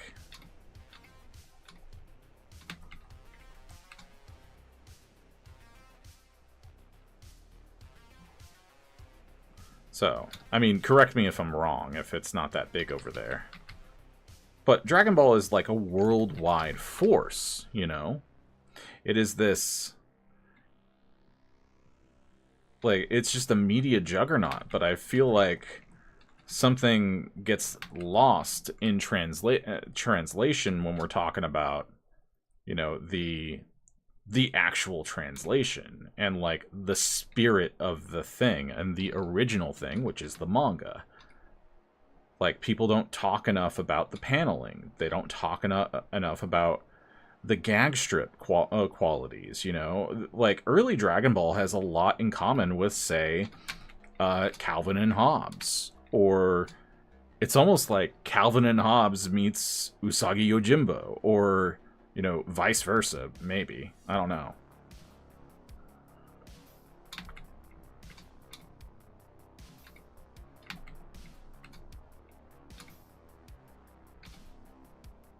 At least I can see the artistic parallels, even if they are a little bit of a stretch. But all of those early black and white comics, all like even news strip thing. I think. Okay, here's what it is. Dragon Ball has qualities that are present in news strips as well, because characters usually have simplified, like, they have a bunch of traits and they have flaws, and they're kind of led by those character traits, right? And Dragon Ball is similar. Like, characters are allowed to be a little more complex, sure, but everyone has something about them that is defining, and you can pinpoint it, you know? Yamcha's a fucking loser, and two-timing man whore. Probably cheats at baseball. I don't know. Yamcha sucks. He's kind of the worst human being out of that bunch, besides Master Roshi. In my opinion.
But I guess when I'm thinking about my characters in XGR, Keelan is very lazy when it comes to training. He doesn't vibe as much with the martial arts stuff. Like, what he's learned, it's really because his mother drilled him through it and wouldn't stop. Like, she pushed him to learn these things because she knew it would be vital to his survival in the corporate confederacy, like where they're forced to live their lives. Like, if it was up to Keelan, he'd say, yeah, I'll learn it eventually, and then he would never do it. But and that doesn't look 100% correct.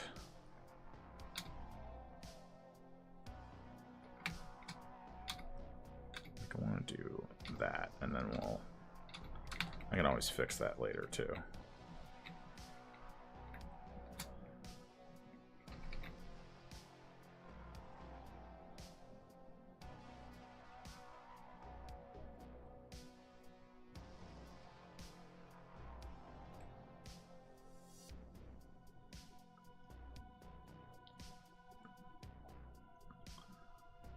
How to fit this brick shit house putting on a chef's coat. And I need a chef's coat as reference.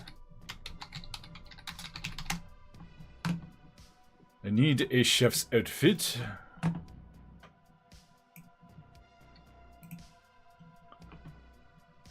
Then maybe I won't even cyberpunkify it.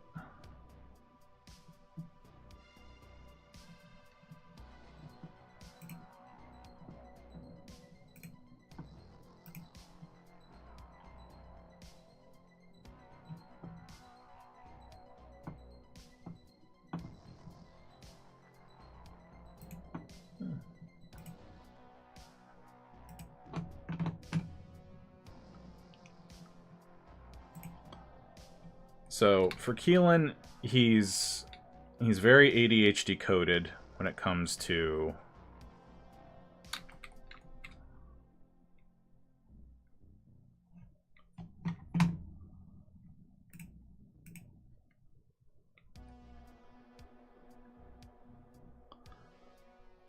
but he's also got a strong sense of justice. Like, he's this street punk. He wants to be a knit ninja. He thinks of himself as a hacker. He really, really, really knows a lot. Oh, we have an ad break.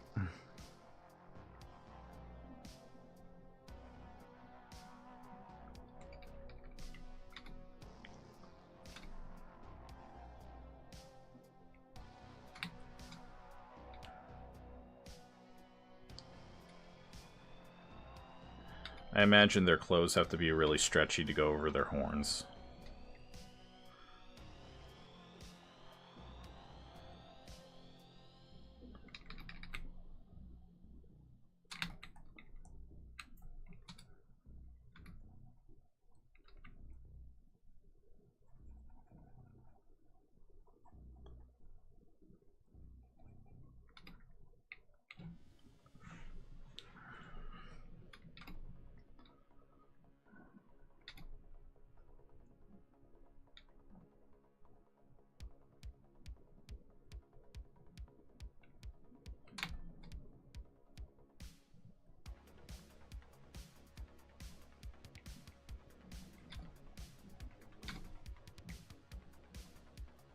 I mean, I guess this would be a little cyberpunky.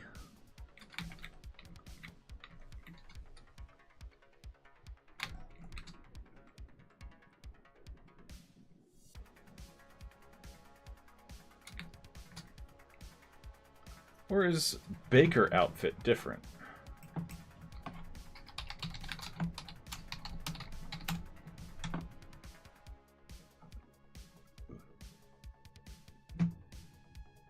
Oh, it is different.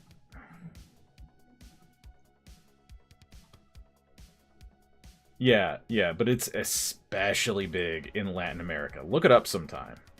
They love them some Dragon Ball, and we don't blame them. But, as I was explaining for the third time, trying to not get distracted, it's not going to be... this. It's not going to be a chef's outfit. It needs to be a baking apron. That makes way more sense. I figured it out. I am so smart.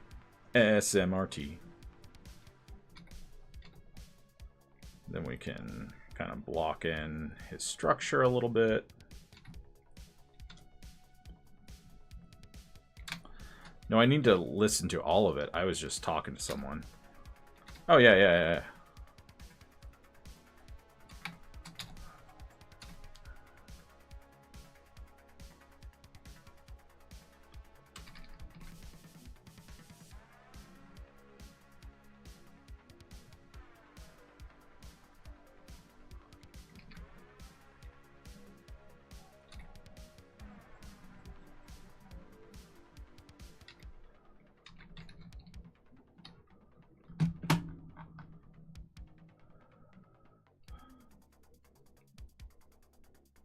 Recovery information again.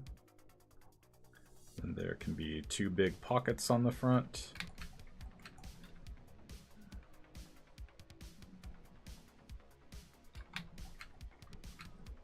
I mean, I listened to all what you said. I was just typing something to somebody. No worries. I got what you meant.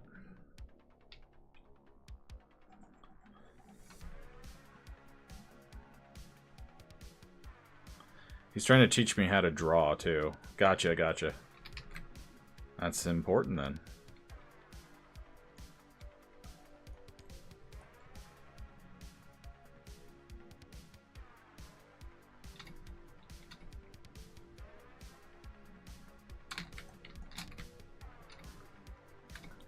It's getting to the point where... It depends on the pose, too, where I can just sketch in the hands and they're almost perfect the first time around. Whereas sometimes, and it still happens to me sometimes because hands are a very complex thing. They're not easy. And they will always be kind of a challenge, a source of a lot of fun and frustration, you know, as an artist.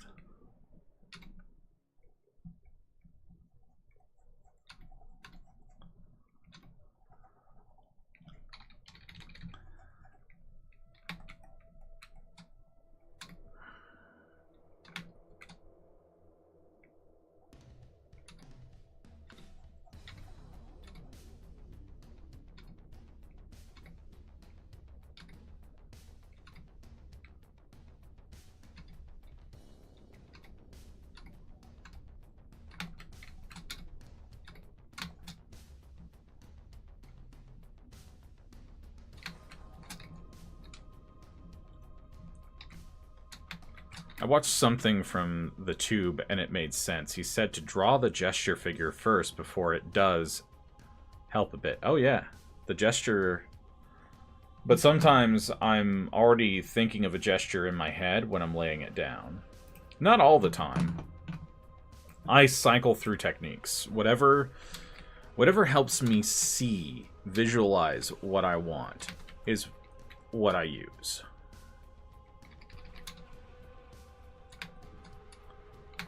I'm gonna make sure that I have markings down for his elbow horns. Sorry, that's chaotic. Yeah. But it's also extremely useful. I'm a pantser as a writer, which means I'm a discovery writer. I keep an outline in my head, but that I can call upon at any time, but I'm free to change it if I get a better idea. I don't stick 100% to the outline in my head either. How I get there is up to me during the writing process. So I have a loose idea of how this story arc is going to end, but I'm going to discover it along the way. And I love writing like that.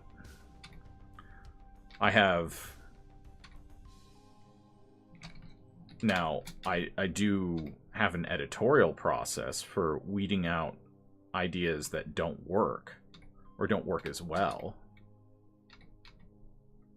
But I'm a discovery writer, and that's the same thing with this. I tried doing a summary for this, and that just made me decide that I needed to just write it, because the outline within a couple of chapters stopped working. It didn't work because one of the things about comics and doing layouts and stuff is that your scripts won't translate 100%.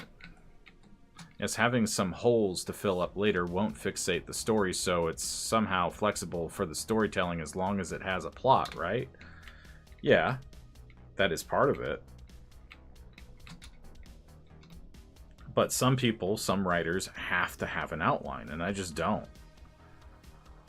Like, I don't work like that. And I think my stories would suffer if I tried to write down an outline for them. I thrive in the ADHD. I was born in it, molded by it. You merely adopted the ADHD.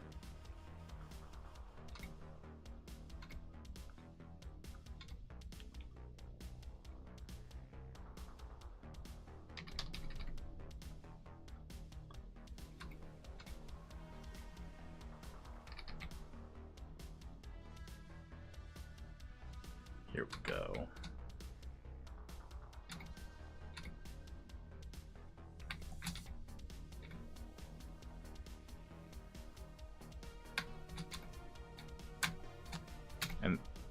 And that might work for the publisher, as they want to see everything before printing, etc., etc.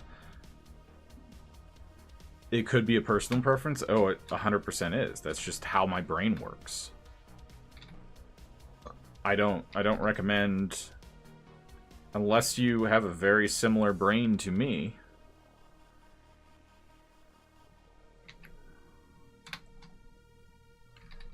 I don't recommend my process because everyone's process is different.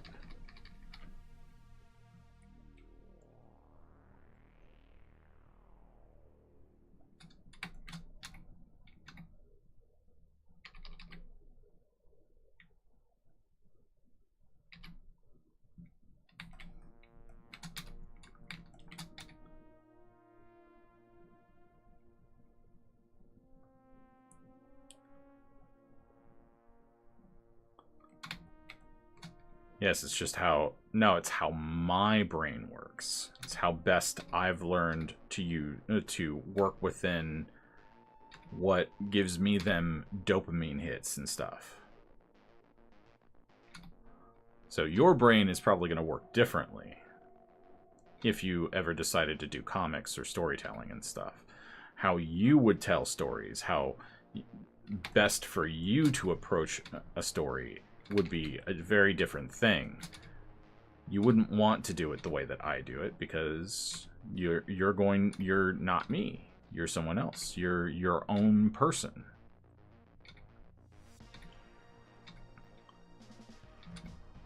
With your own thoughts and your own quirks and your own aesthetic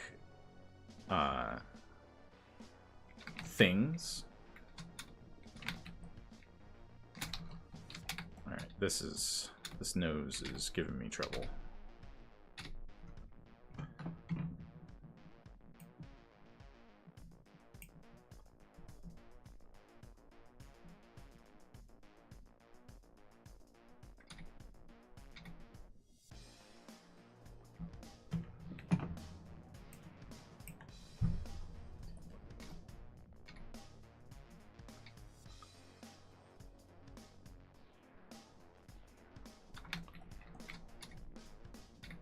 Well, all different. Oh, it is decided 100%. I have the world, the characters, database, and all I just want more XP and drawing, plus add more stuff into the OC character's personality. Gotcha.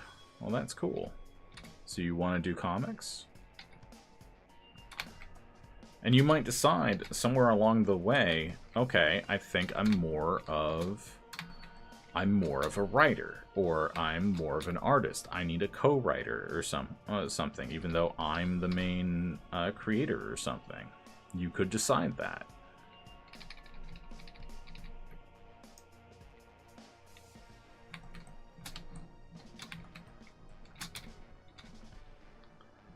And that's totally fine too. Creative teams have worked for a long time. You don't have to be crazy like me and do a lot of the work yourself. I'm definitely an outlier. I know that like there are indie comics that don't have teams on them, so it's not like it's unheard of.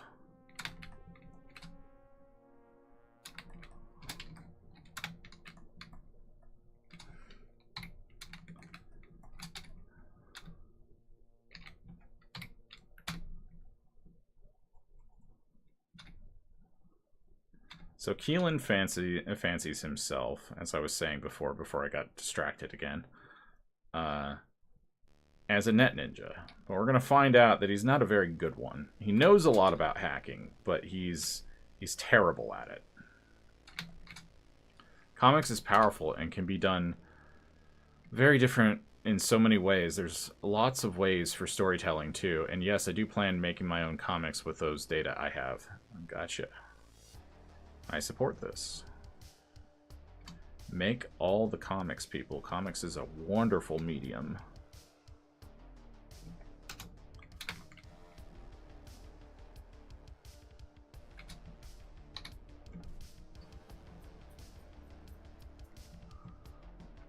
Let's go back to Keelan. Yeah, Keelan thinks he's something of a... He wants to be a good net ninja, which is basically just a hacktivist. Somebody who hacks into corporate mainframes and stuff like that. He has this very romanticized idea of what a net ninja is, compared to like... He doesn't like Sindala culture as much because he hasn't been able to participate in it very much. So the whole combat aspect he's not as into. Net ninja. What is it? And what does it do? A net ninja is a slang term in this world for a hacker.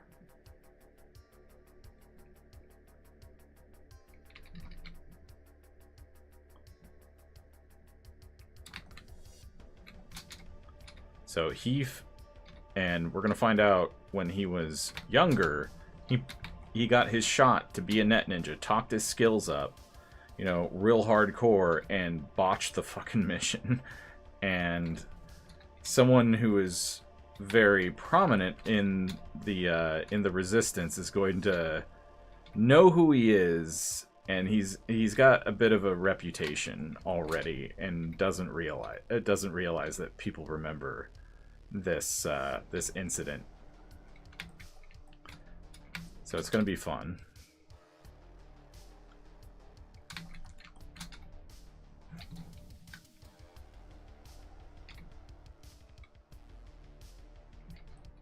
Got it.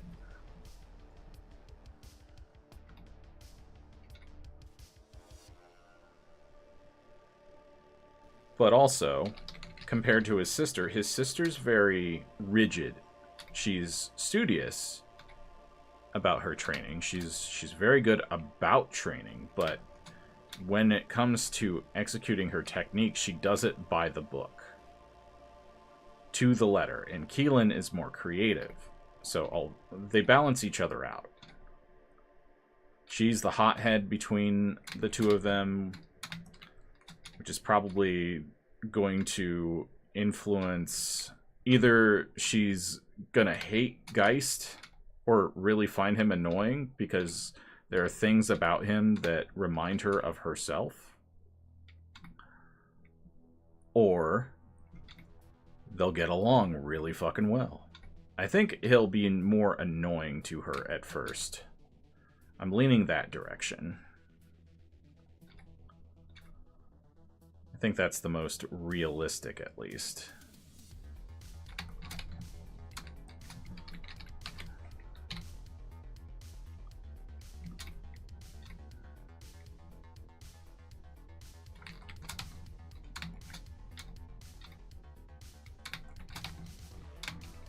And then I'm just going to leave it like that. That's fine. And I'll come in and I'll fix it.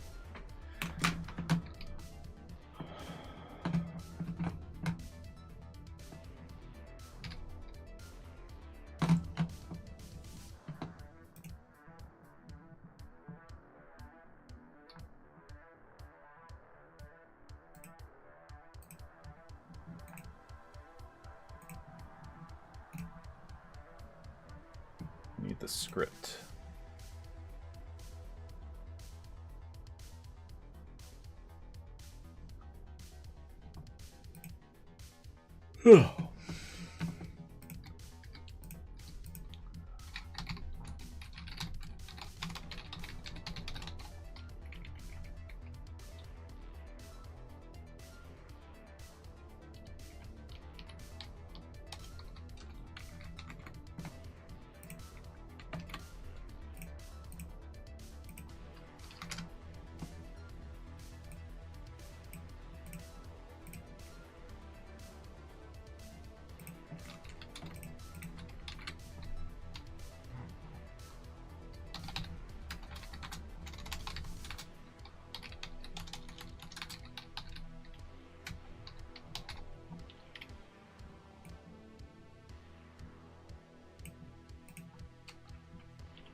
Two more panels to block out. We're spending a little more time on this one.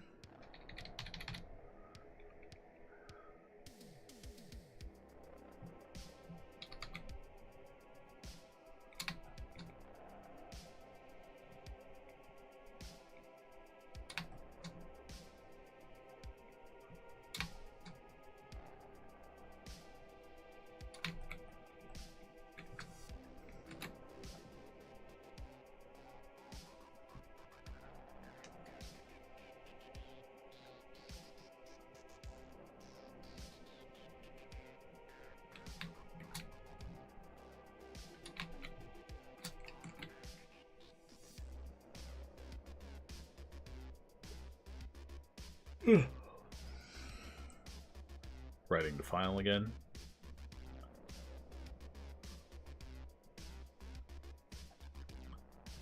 Ooh, this is a... I need to... So the... Panel 3 is close-up of Keelan eyeing the pastries in the case.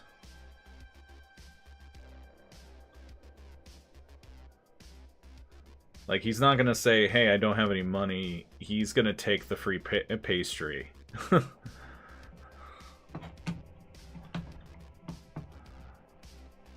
He's totally fine with getting free food.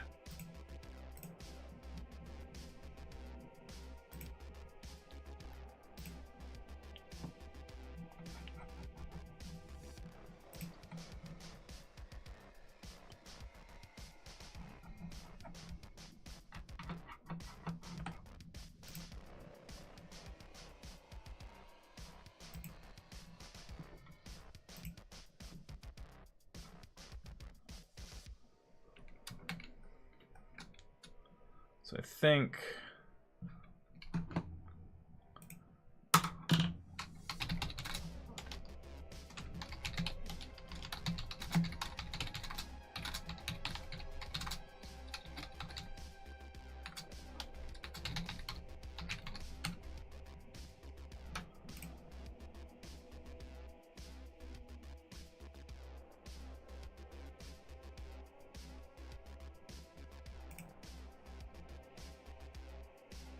That's kind of almost what I want. It's a little too hoity-toity.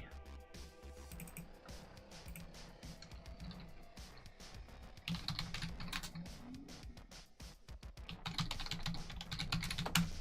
think I need a folder called Retail Reference. Damn it. It's a one of those new types of PNGs. Really annoying.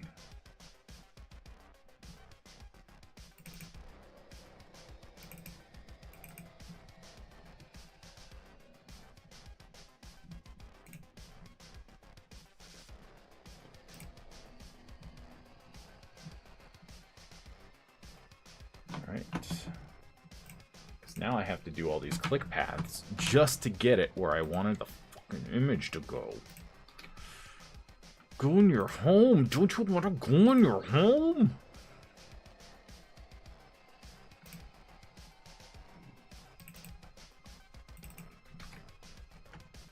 And another thing. No, I don't. Oh, there we go. Yes. Yes, do want that. I think what I'll do is just have it be like this. Alright, I got my reference.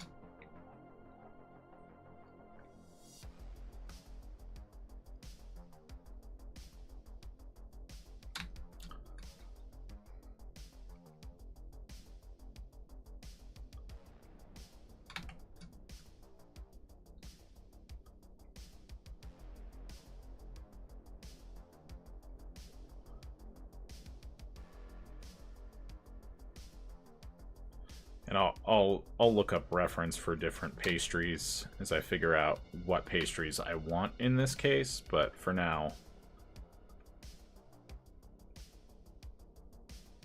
we'll just draw some random ones.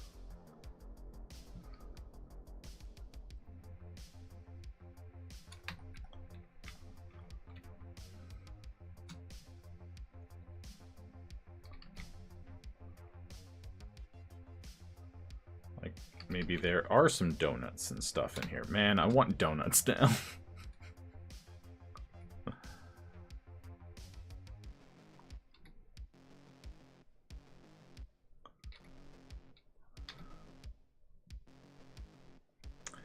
wife and I were earlier talking about my colors. And colors in general. Donuts sound good. Yeah, they do. They do. And we have like a country donut place that's really good. Out here, it's not far from here. But we're on a budget right now, so... boo. But necessary evil. R3.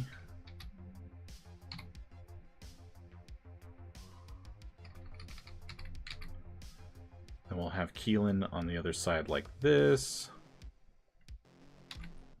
Ooh, maybe his hands will be pressed up against the glass.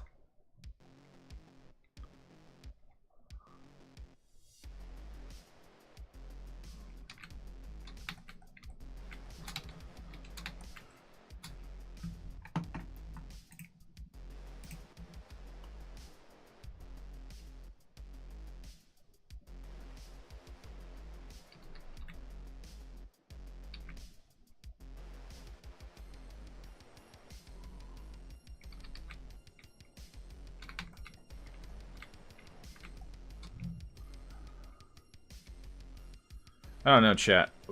Does Keelan seem like a a bread guy, or is he a donut guy? Is he a cheesecake guy? I'm a cheesecake guy. If I go for baked goods, like a cheesecake, dessert wise, like a cheesecake is gonna hit the spot 99.99% of the time. My buddy has a bar called Frontier out here, and they used to, I say past tense, and I'm so annoyed that he doesn't have this dessert anymore, but it's probably good for me that he doesn't. It was a Tres Leches cheesecake with caramel, and it was crack. It was delicious. Alright, we got an ad coming up in 1 minute.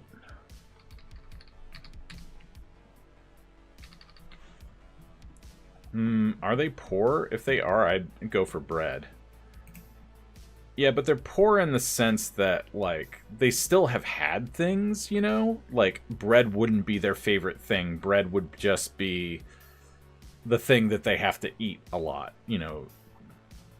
They don't want to eat bread all the time.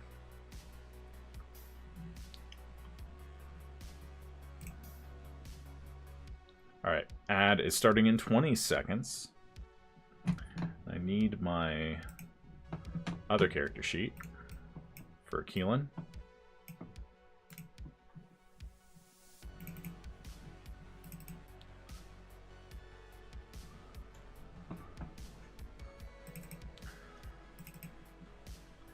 Like, so this is like a luxury thing that is happening. You know, someone else is footing the bill for his food, and he gets to have something he typically doesn't ever get.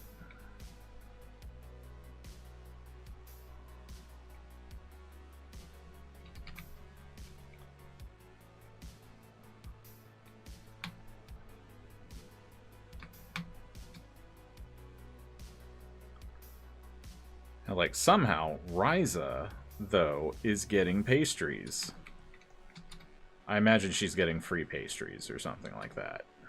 Unless she's doing odd jobs and stuff.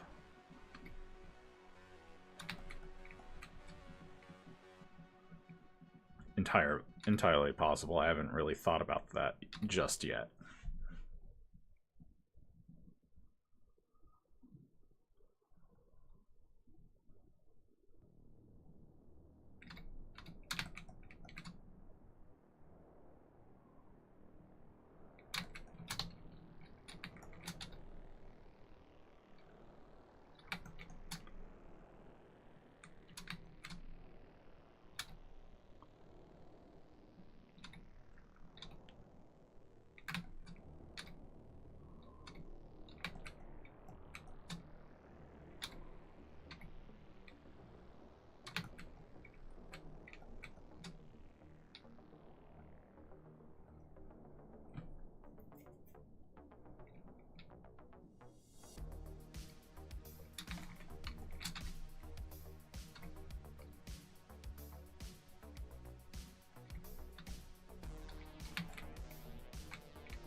you'll notice that I don't always flip the canvas. Like if some, I might do it during the roughs phase for this. If I feel like I start inking or I start roughing out and I'm not being able to see this as well. But here I'm feeling pretty confident about my drawings. I may still do that during the rough stage though. But I don't always use it.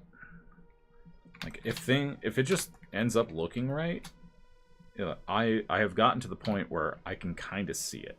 You know, I can see it easier than I used to be able to when one of my drawings is off.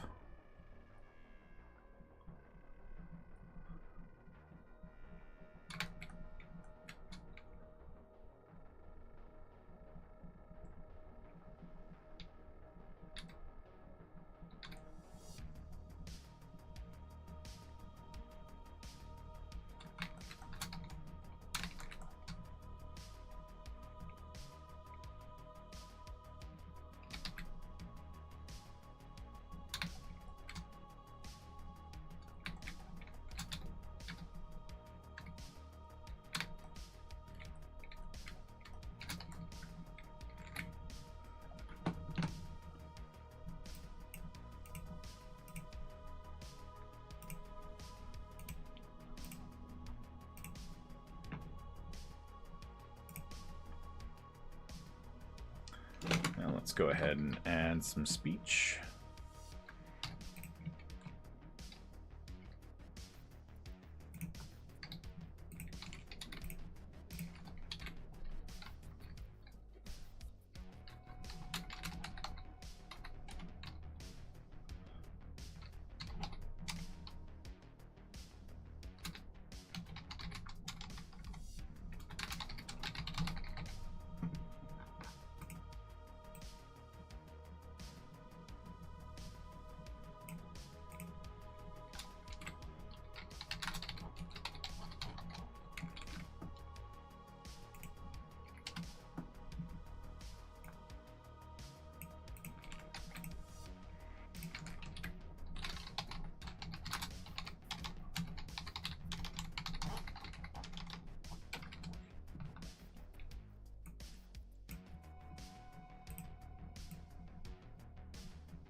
Let's put these here.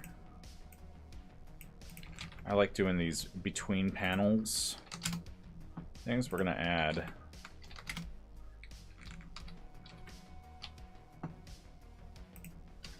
two off panel thingies.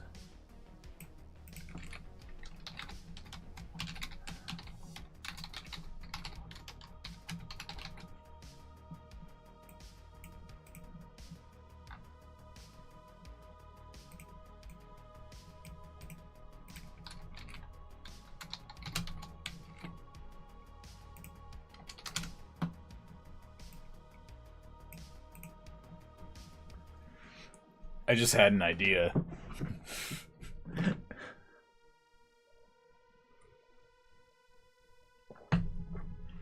Whenever Keelan and Ryza get a moment later on in the story, it's not gonna, the first subject is not gonna be, you know, the things that are happening in the story or the big dramatic things. It's gonna be, when were you gonna tell me that you were getting free pastries?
well, these are more. The layouts for this one are almost done.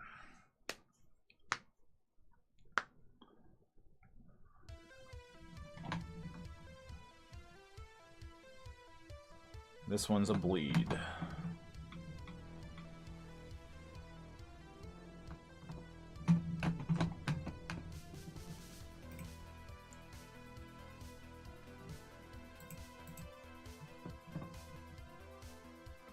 We're about to hit 11 o'clock. Doing well, doing well.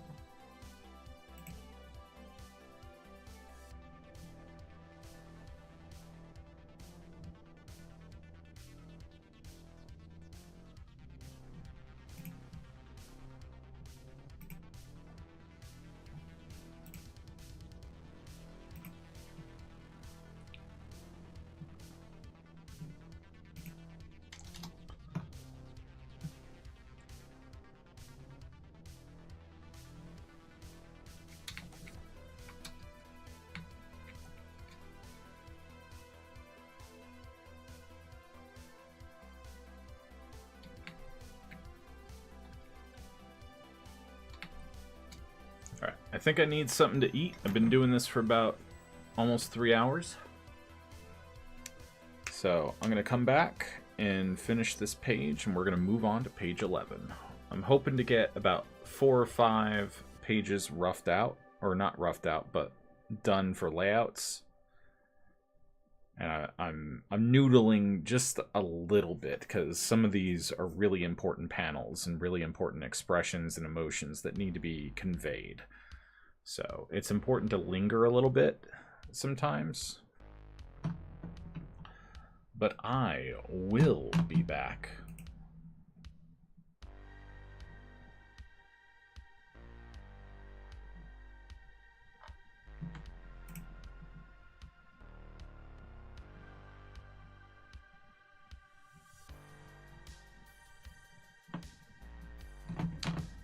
Going to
All right, I am back. If you are lurking, do me a favor and refresh your lurk. I don't know how that works on YouTube.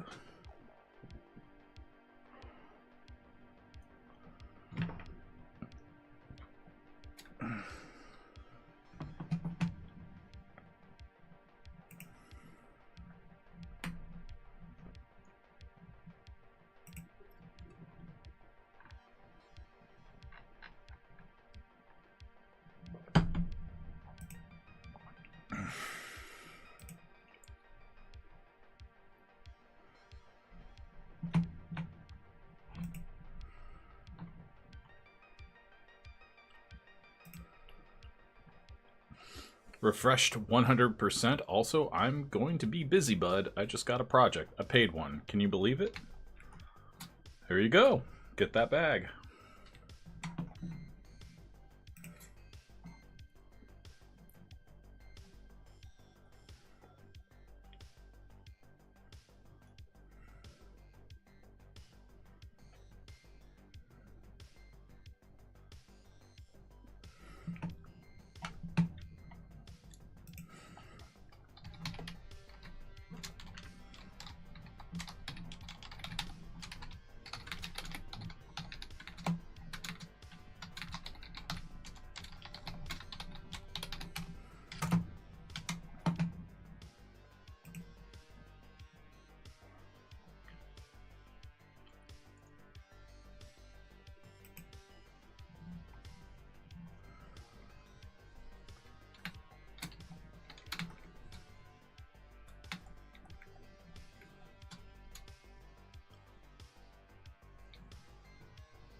I think I'm going to have to actually sketch out a little bit of what this table looks like.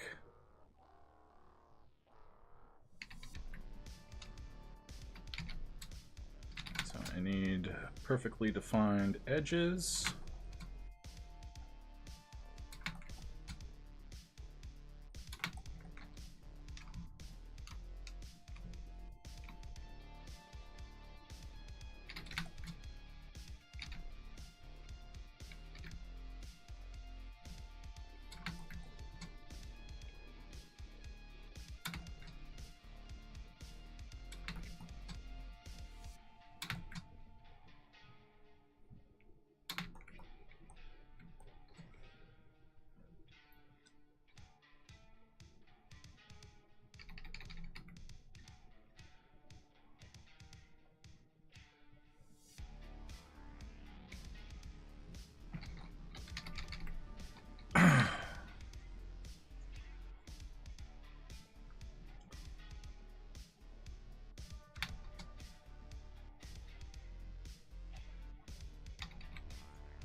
Then eventually we'll use an ellipse tool.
Actually, I kind of want to do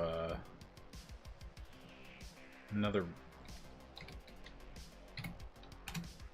I should be calling these L instead of R. Whatever.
It's just a whole ass cheesecake.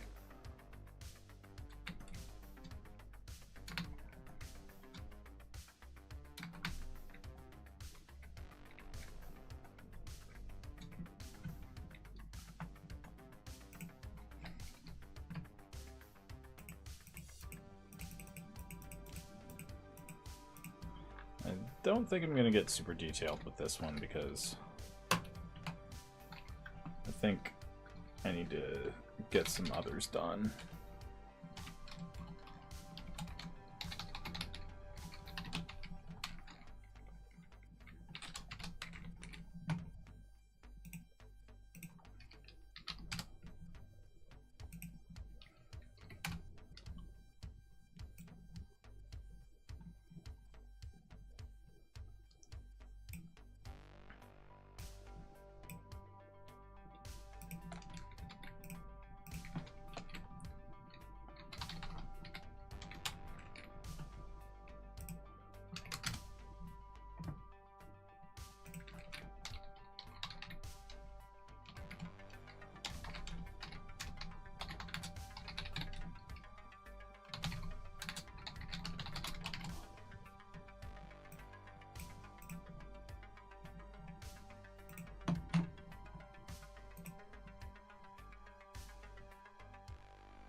Alright, that's good enough for a layout for this panel. I need to move on, and I can easily see myself digging into the weeds, correcting the perspective, fixing the shot and stuff, and don't really need to do that. What I do need to do is get more work done tonight.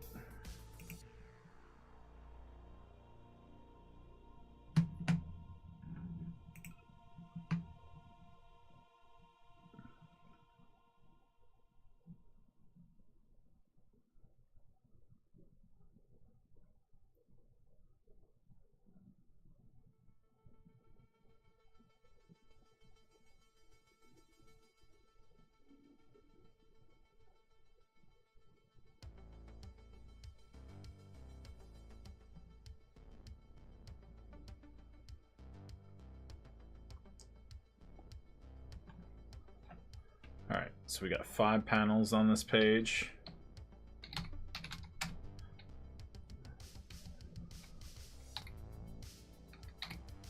Hey.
that's gonna work.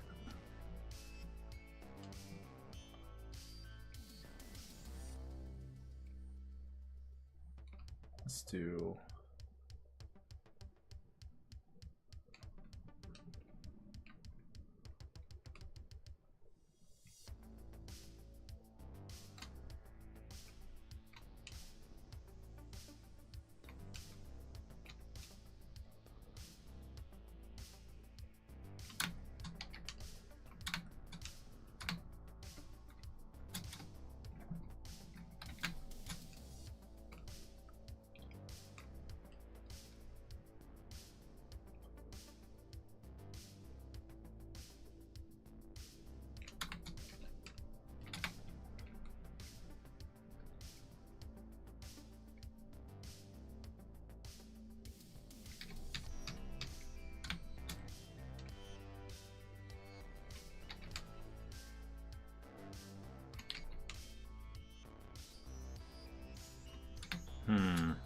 Okay, this one's...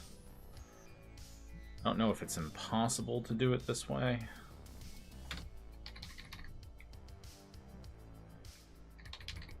I think I just need a little bit more space.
This might work.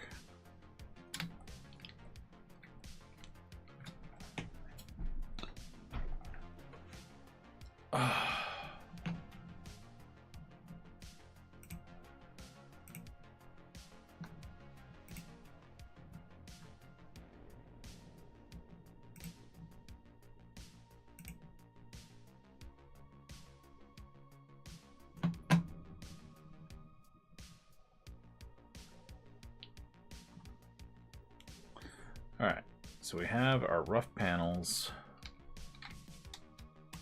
Let's start calling these L1. So we need to do the thing.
I think Keelan maybe doesn't use a fork the right way.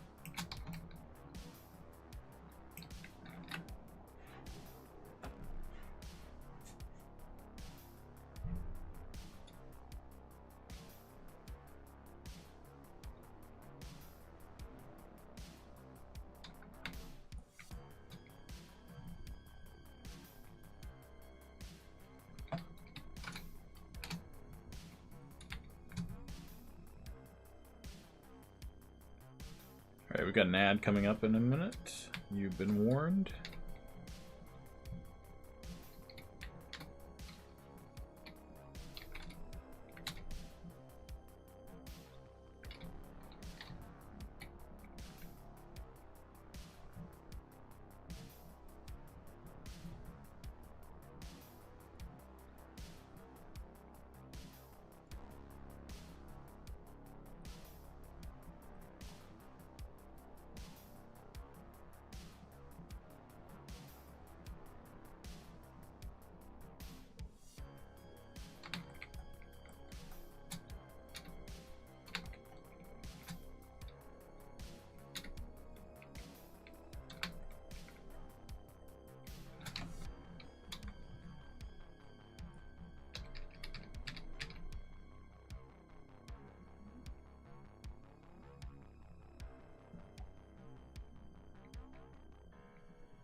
About to hit 12 o'clock, people.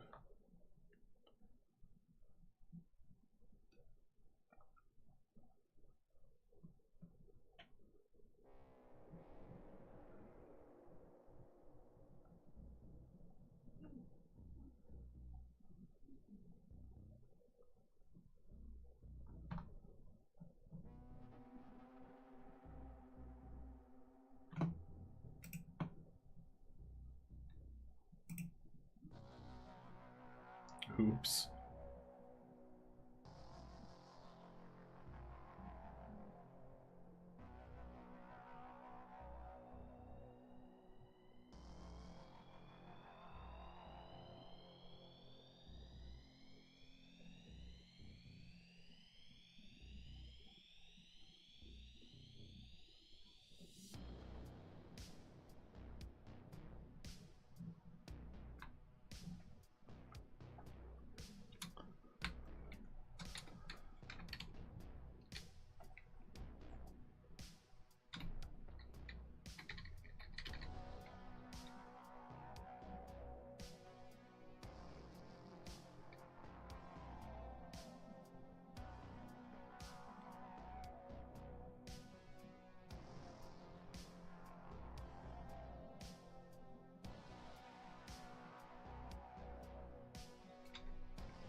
And sometimes when I lay out doesn't end up getting used, I'll just redo it and think of a completely different shot.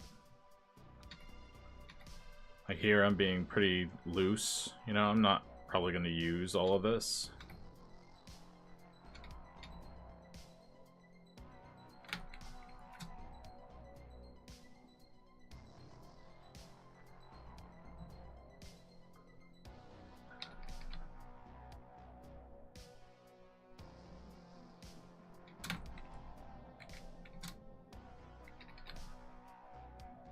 Or I can put in some shorthand for expressions too. Like, it doesn't have to be super detailed.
Looks like he's wearing a mask of some kind, so...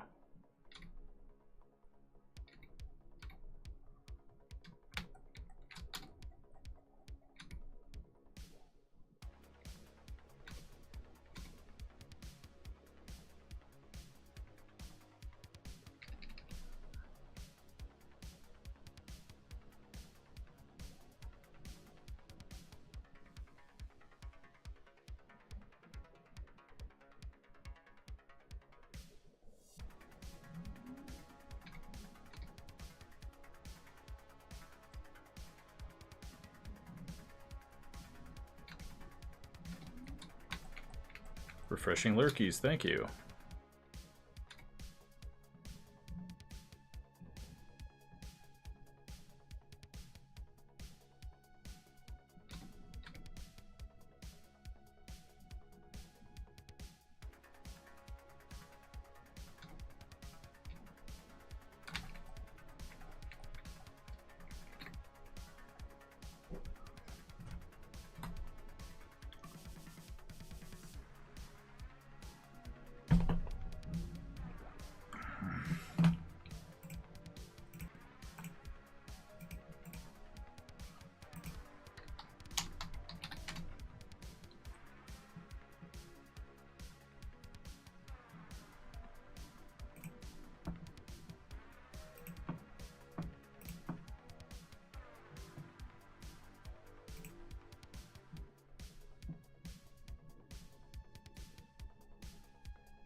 Thought I pressed play. It's being weird. Not doing what I wanted to do. That's a problem, eh?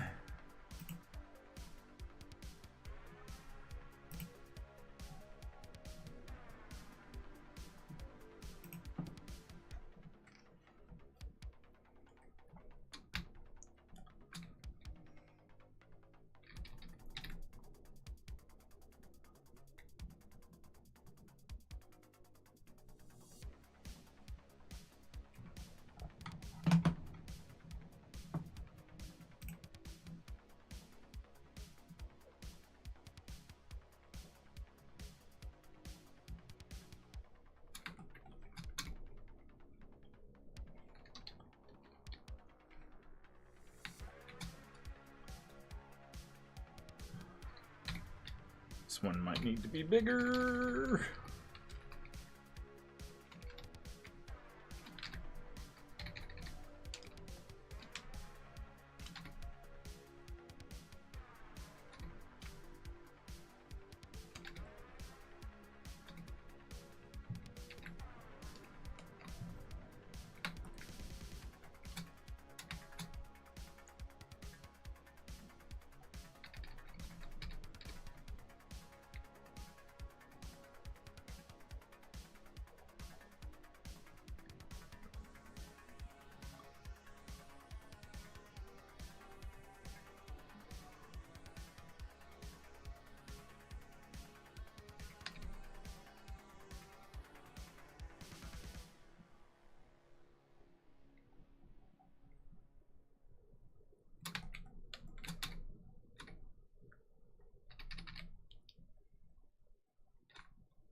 So layouts, I've been getting very detailed with them, but this one is going to be real simple, very...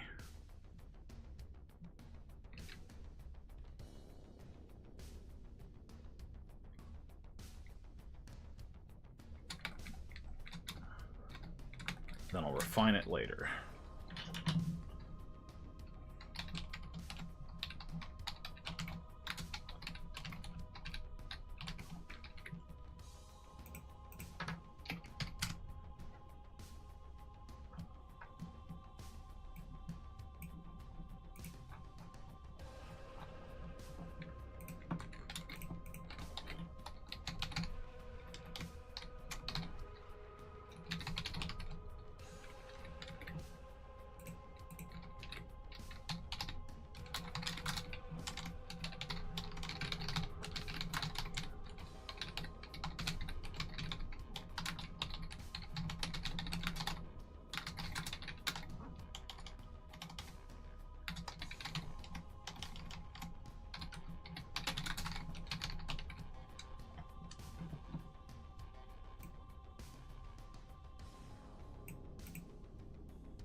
This is page 11 out of 23.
Very simple, very to the point.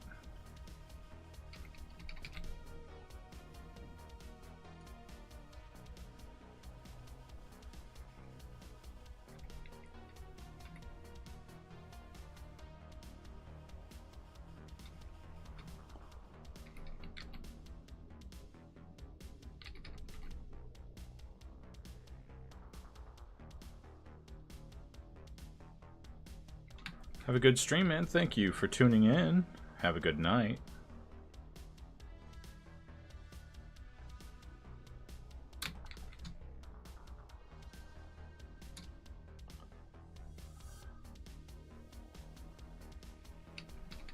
And maybe Geist is over here, still pouting.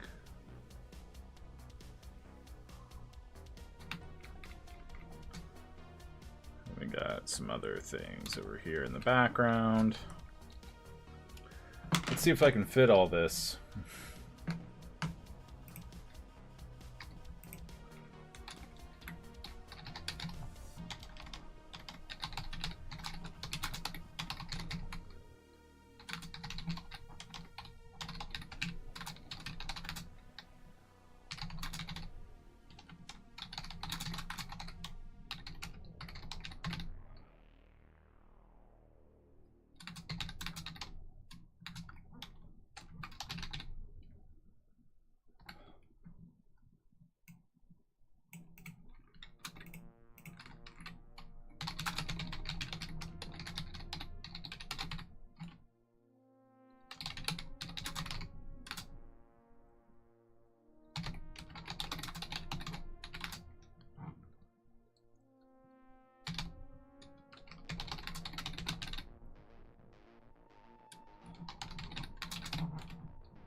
Like, this is going to be a text-heavy panel. It just is.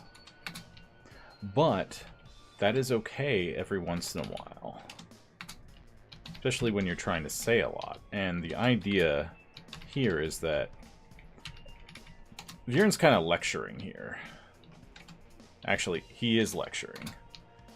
He's taking Keelan under his wing, kind of officially, because he feels bad for him.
Alright, now that I have a basic idea of what the words are going to be, and I might edit this down a little bit.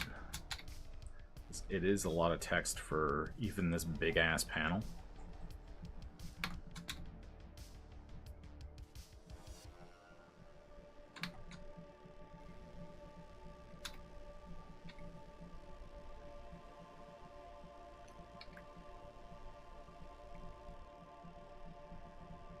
Maybe he can do this number.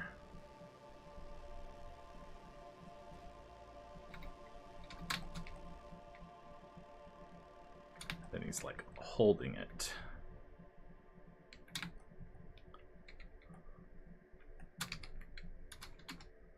We kind of need to be judicious.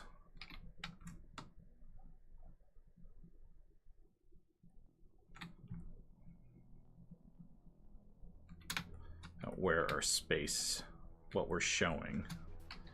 But we'll be able to show a lot more in the official artwork, too.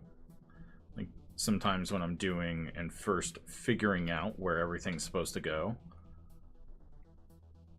it feels more cramped than it ends up being. Because once you put in the perspective and everything,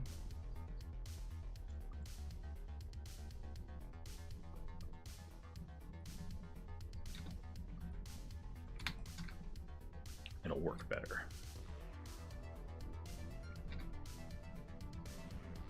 I don't know, this might work.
That could work.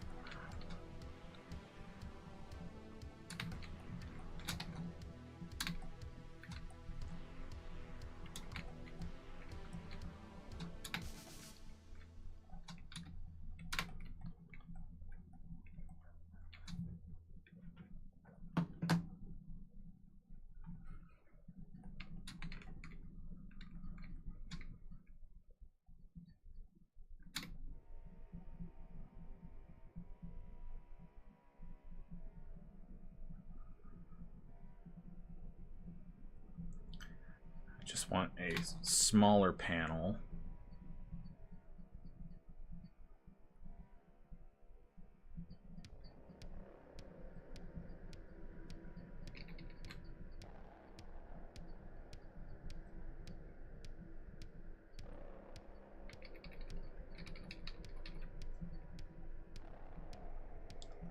We're not even gonna see his face here.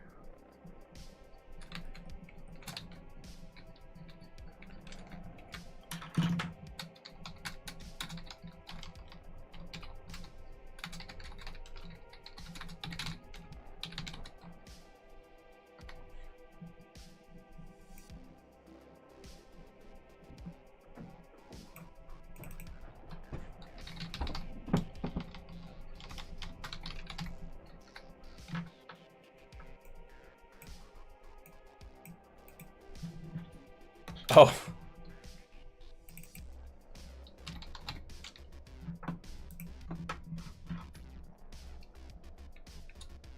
There we go. I'm gonna get some wind for... I'm gonna get some air.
Jeez. Just popped over to see what wife was doing, and she's in the middle of a 2-minute ad break.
There we go.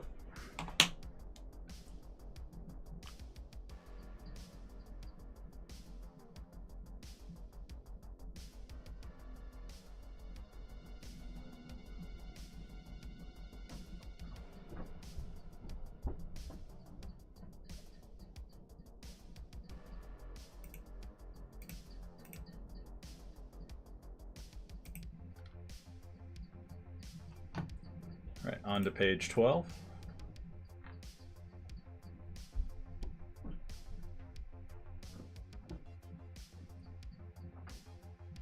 Oh, we're ending up with the big page, the big reveal thing.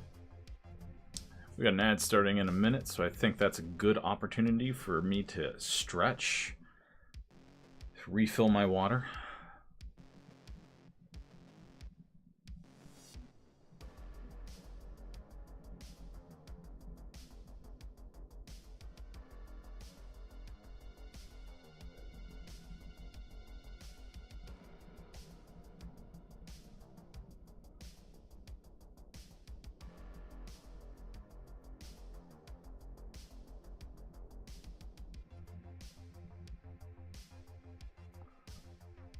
And I'm going to take a break at that point.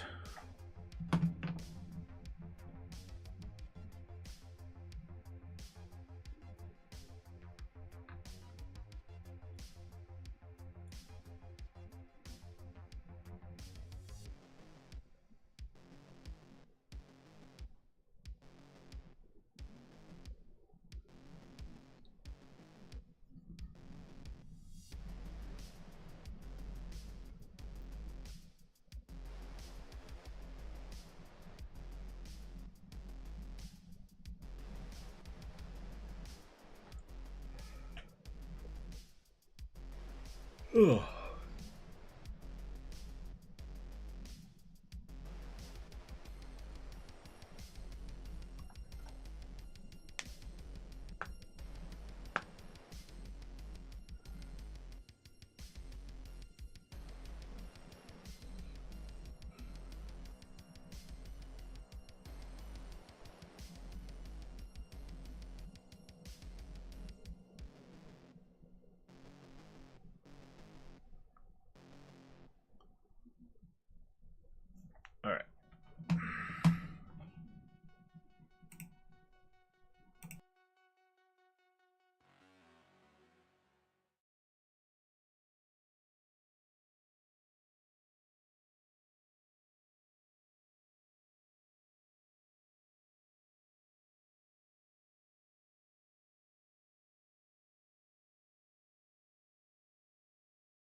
Alright, I am back. Ready to get another layout page done. So once we have all the layouts done, we're gonna send them out to beta readers.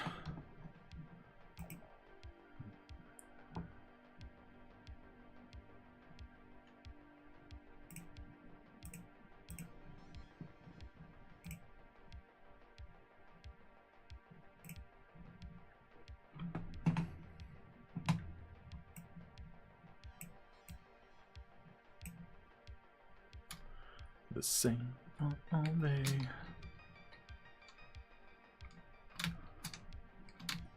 Kind of want to do it cinematic-like.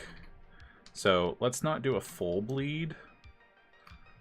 But we have 6 panels here, and I like the idea of them being totally silent.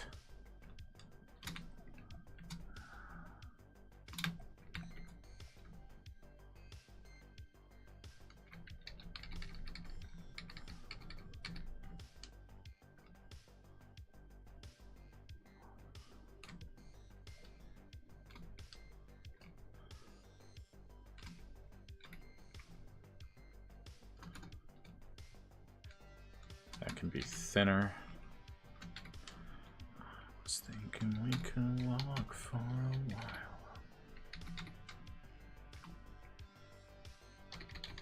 I was thinking we could walk for a moment. Still find reasons to swim inside.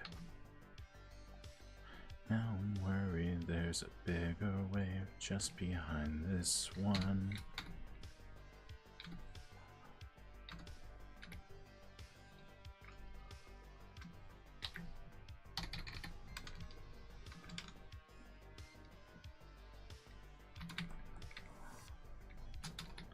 And then what I can do is go condense them just slightly. Just slightly.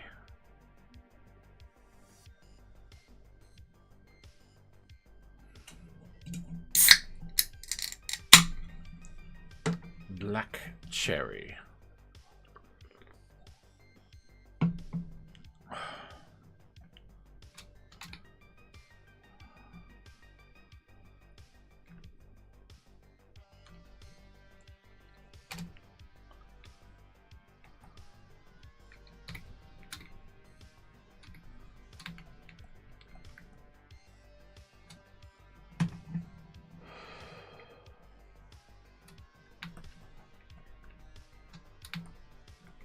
Fuck it. Do a wave. We will do the full bleed.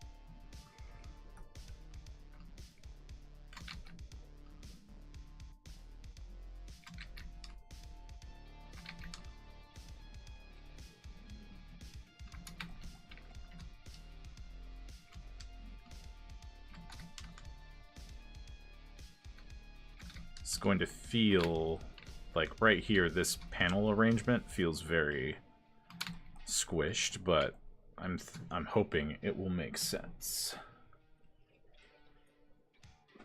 Like, I kind of have to get creative when I do stuff like this.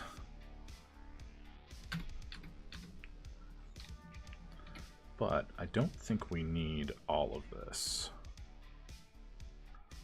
Make it feel less, well, what I just said. If it rings again, I'm gonna break it again. So we don't need a shit ton of room to have the effect that I want.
Actually,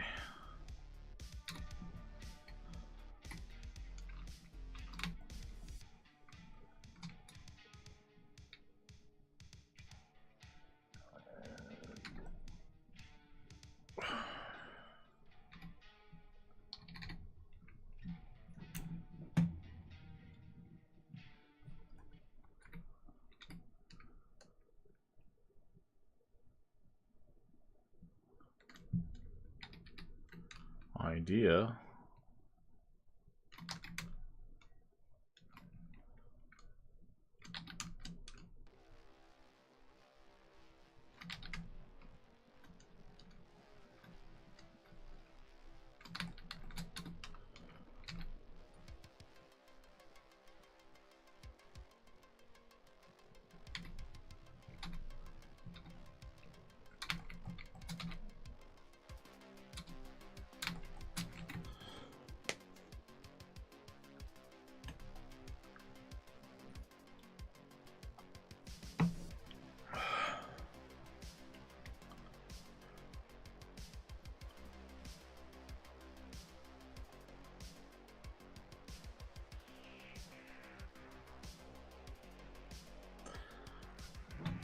I'm liking this idea of putting smaller panels within bigger panels.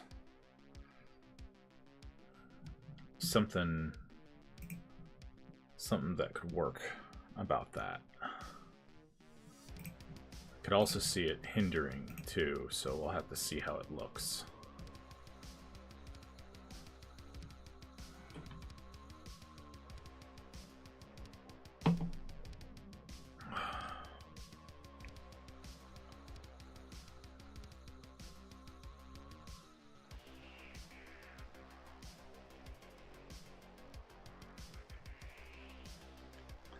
I mean, worst case scenario.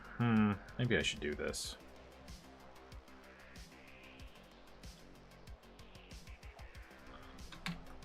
Alright. New idea. So I'm worried we will have these bee bleeds.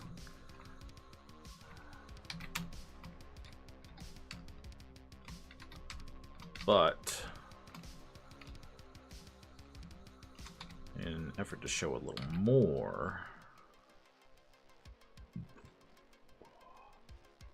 and maybe I'll still only have to draw so much of the background, but we'll see.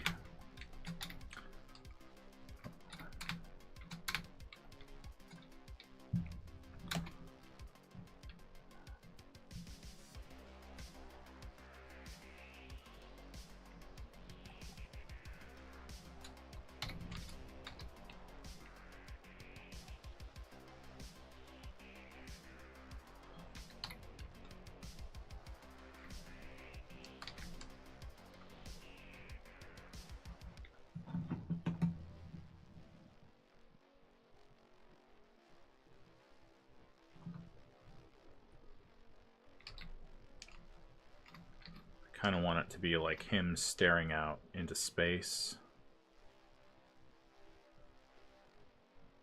And they're talking around him like he's not even there. And then we'll do this instead. And make this a very small panel. Like, almost like they're the same panel. But this has been cut up, and I might even draw it that way. We'll see. No, I probably won't, because he needs that. We'll see. We'll see, we'll see, we'll see.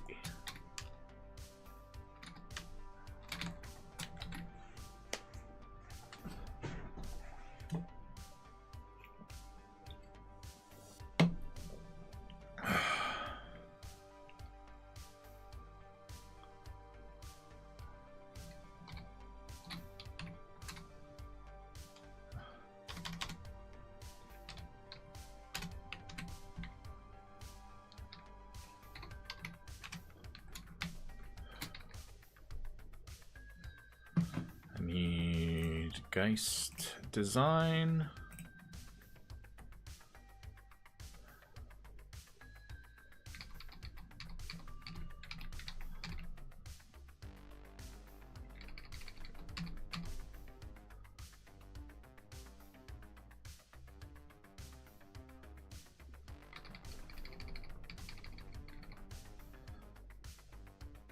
Okay, this one, he'll be further away.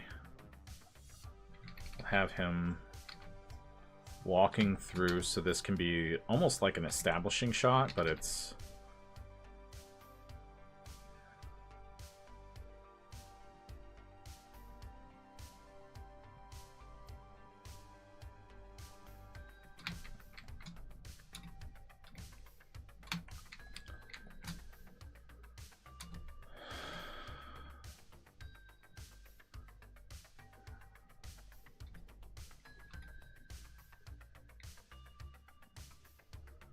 like he's almost a different view or a reflection or commentary even of how we meet Keelan at the beginning of chapter 1, because it's very much a side view.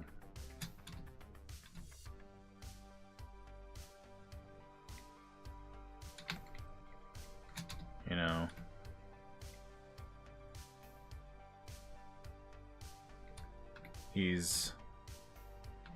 he looks determined and whatnot, while Geist here will look defeated.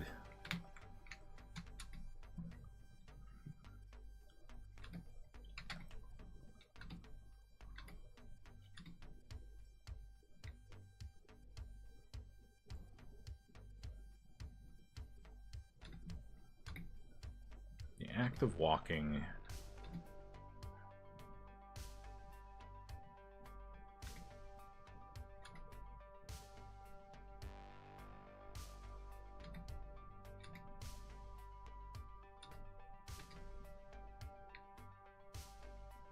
Just make him a silhouette for now.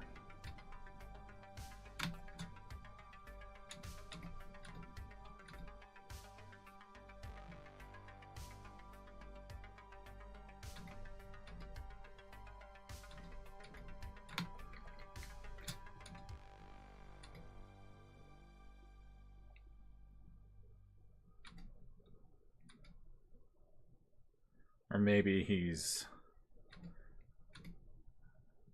slumped over.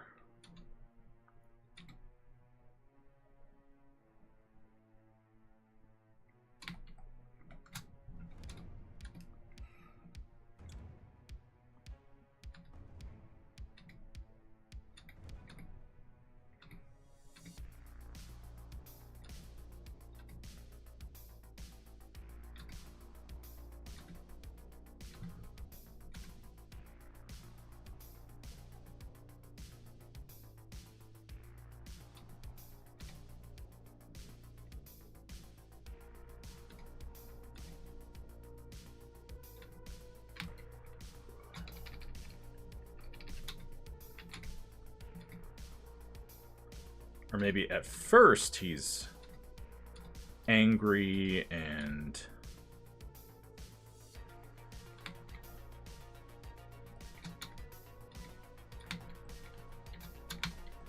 have other people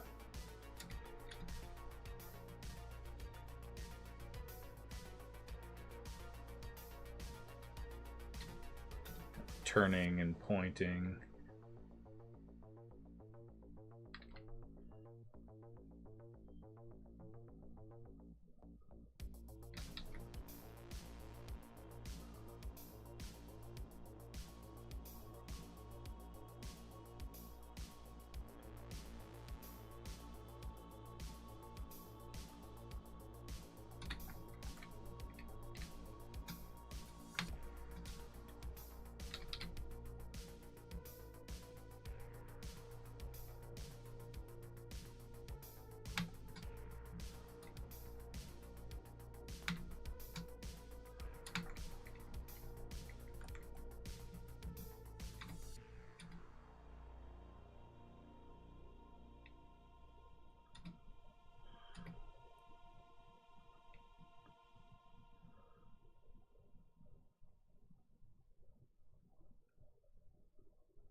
We get a little closer.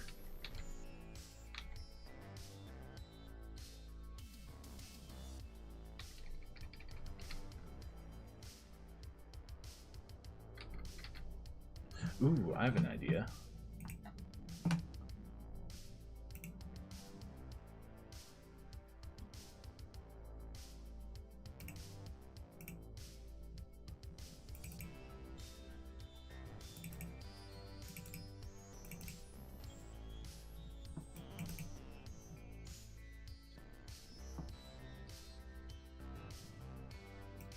Come on.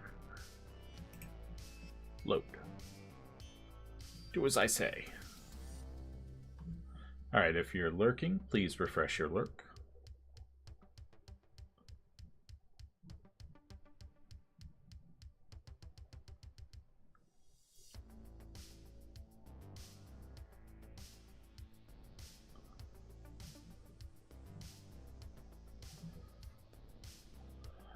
Did it load?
I'll refine it next.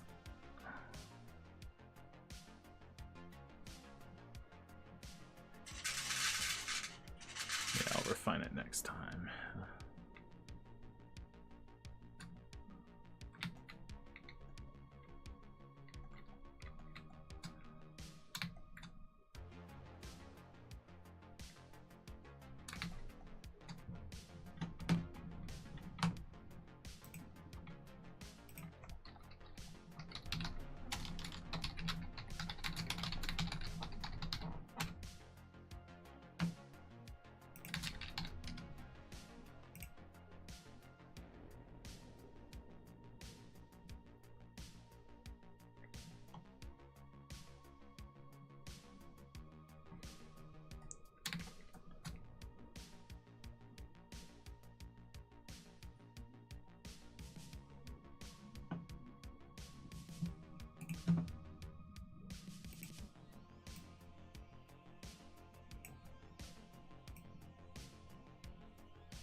This one I actually really want to draw.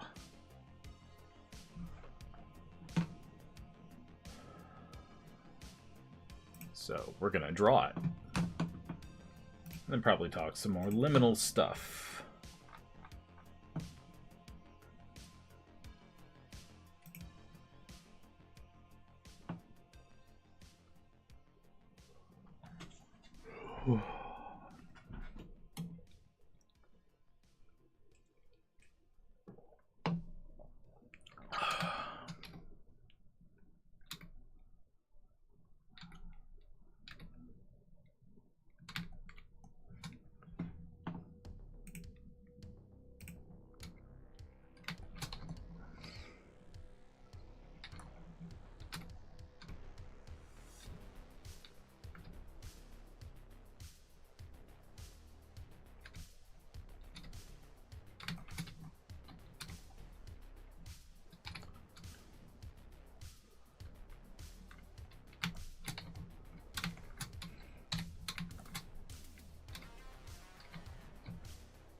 Refreshing lurk. Thank you.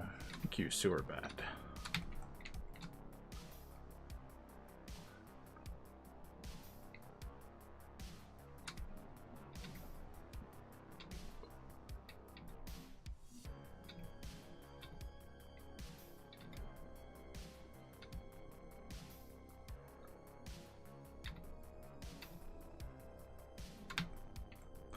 Oh, shit.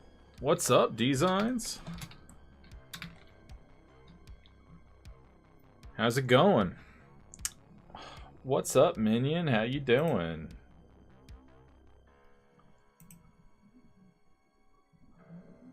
How was stream?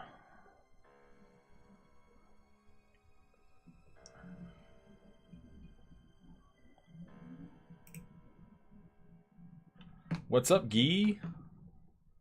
I'm hanging in there. How about you? How are you, man? Well, I'm doing all right. I am in a good mood. We're just plugging away at layouts. How's things? Pretty good, pretty good. We're on page 12. We had some discussions about liminality and media earlier before I kind of honed in on this. You got any art tags you want to show off?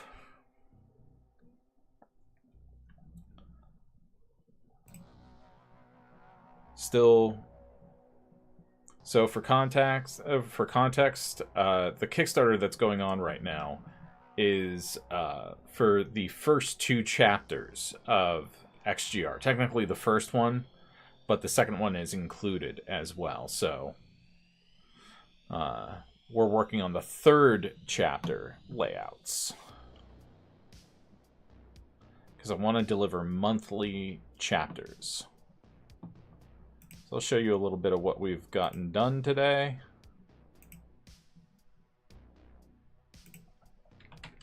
We've gotten 2 other layouts done. So these are for chapter 3. What's up, Virpy? Morning. Yes, it is. And then we did this one, and it's very basic because I spent way too much time on the top couple of panels just screwing around. Good morning, Virpy, indeed. And so we're working on this page. Doing layouts for this. Doesn't have to be super detailed. You guys have seen my work when it's super detailed. And I was slept. And I woke up here. Well, welcome in. Welcome in. A sleepy raider is still a good raider. Art tax in the whips. In the whips. Let's go check out some whips. The whip. Here we go. Hi, Minion 2.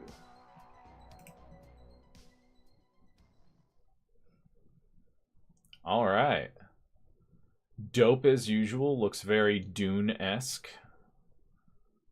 With some, maybe a little bit of Firefly in there. I'm betting this is a commission, right? Passes the wine. Yeah.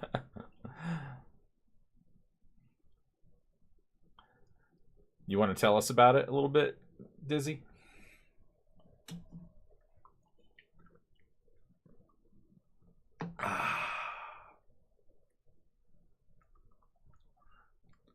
Well, I know it's 8 a.m. for you. It's 5 o'clock somewhere.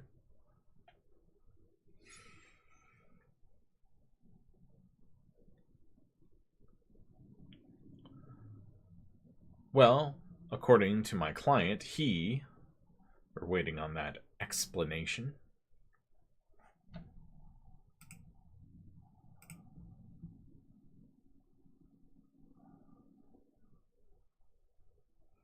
He's a former outlaw turned bounty hunter, lawman. It's 3 a.m. I must be whiny.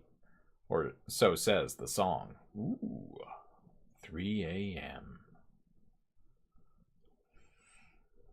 It's not 3 a.m. yet. 2 hours for me, at least. Okay, so it is a bit Firefly-esque then. Because literally that's... And he's wearing a brown coat? Okay, cool.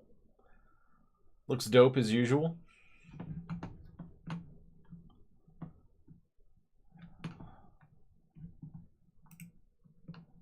This is why... Is it like a book character or a D&D, like Starfinder character or something? Not really familiar with Firefly, but yeah, maybe. And for me, we're in the same state from what I can tell, and it might be a state of confusion, but physically. Oh, yeah. You know, it can. It can, absolutely. As far as you can tell. Sure.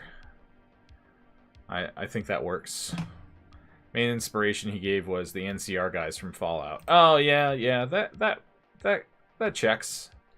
That checks.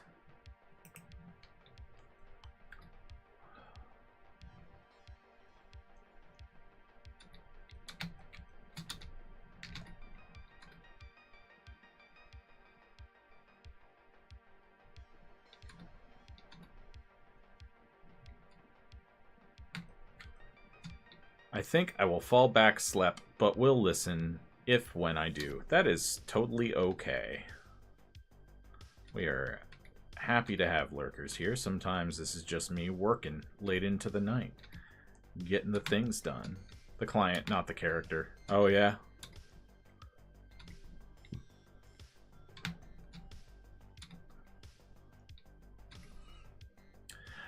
No, I mean, that inspiration makes a lot of sense. As far as that goes. Thank you, guys. Yeah, absolutely. Well, by now you guys have probably heard my sales pitch for XGR, but you're going to hear it again. If you are new here, welcome in. Welcome in. We are working on a cyberpunk battle manga. We're doing a Kickstarter for it as well. And we're going to pop over there real quick so that I can show you some of the other art. Instead of opening up in Clip Studio Paint. So I don't feel like doing that. So, what is the Cyberpunk Battle manga about? It is basically like if Dragon Ball had a Lovecraftian baby with Akira. And this is what we're doing. This is the first 8 pages here. There are 23 color pages and 17 black and white for chapter 1. And chapter 2 comes with 10 color pages and 13 black and white pages. And you can order them separately. You can order them together. You can make it an add-on. There are other packages and stuff with variant covers for Chapter 1, since this is primarily about Chapter 1, the pilot chapter. But there are tons of rewards left and everything, add-ons. There's bookmarks. We've been working on the bookmarks on stream a little bit, but tons of artwork. Here's one of the variant covers. And then stretch goals. Stretch goals. We've already smashed through the first stretch goal. Which is adding a cover gallery to standard edition, and then the second stretch goal, once we reach $3,000, will be Lore Compendium 1. We ship anywhere in the US and anywhere in the world, actually. And yeah, I think that's pretty good there. So the books are ready to go to the printer, since this is you know, the roughs or layouts, rather, for Chapter 3.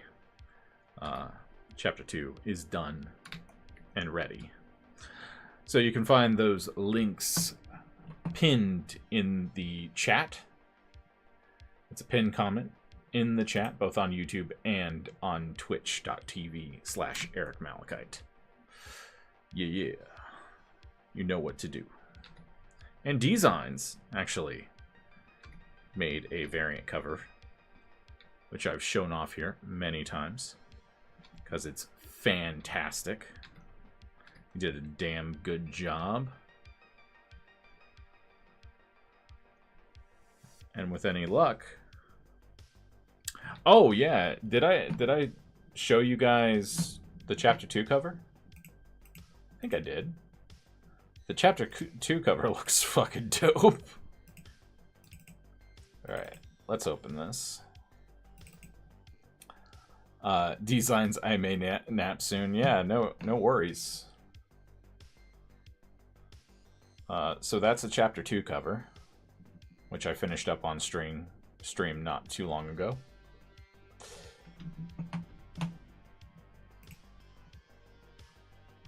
So, that's fun.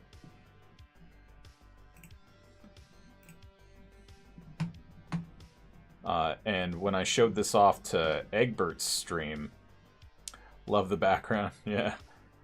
Egbert zoomed in on her butt and said, "Them some cheeks. That's some cake." I'm always fascinated by artists, given I can't draw a freaking thing and almost failed art in junior high. I mean, anyone can learn. But this one's very dark. I'm really happy with it. I think it turned out pretty dope. Especially the eels. Oh, I tried. Well, I mean, you know, look, I am always an advocate. The cake summoned you, cheese.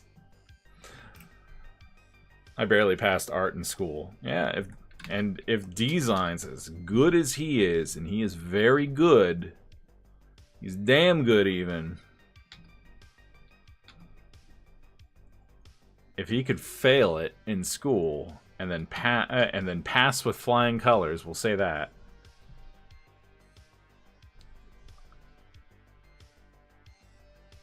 I think it's the clusters go like so. I'll stick to music and pay good people to make my art for me. Yeah, there you go. That's smart. Especially if you don't enjoy it. You know, you kind of have to enjoy art to put up with the learning curve that comes with it.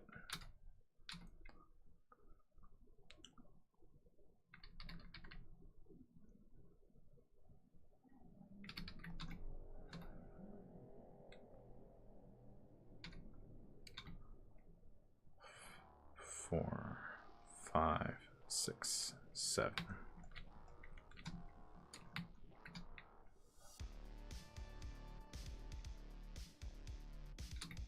And then I've been texturing things a little bit differently lately.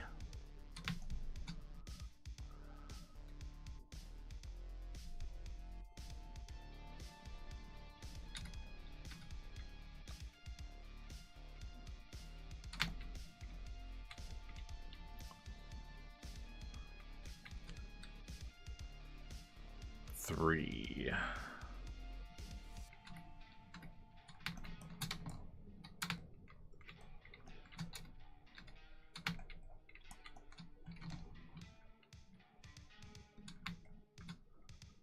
Pay me.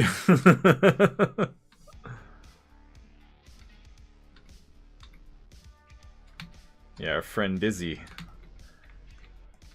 Like, we all need money. That's true.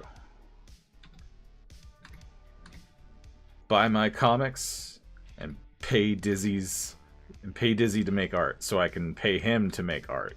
How's that? There we go. We found it. We found the rising tide. Happy to. Absolutely. Aww. And his work's worth it. I want to get him to do another variant cover soon. Maybe for the special edition of Chapter 2. We'll see.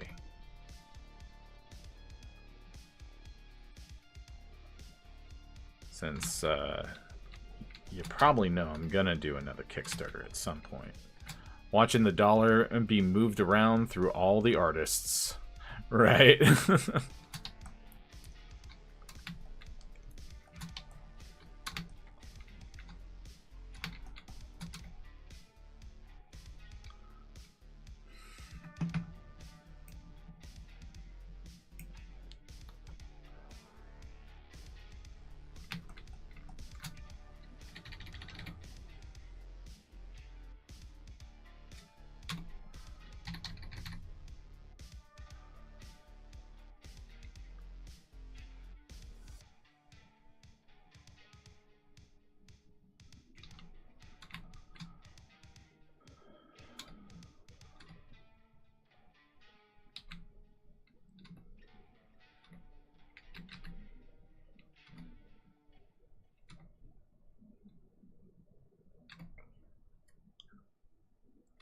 So, if I can ask chat, what is your favorite liminal piece of media? And it can be music, it can be a movie, it can be a TV show, it can be a comic book. Just the only rule is you have to justify why and why you consider it to be liminal. So and liminal can mean many things, so we'll attempt to define it a little bit.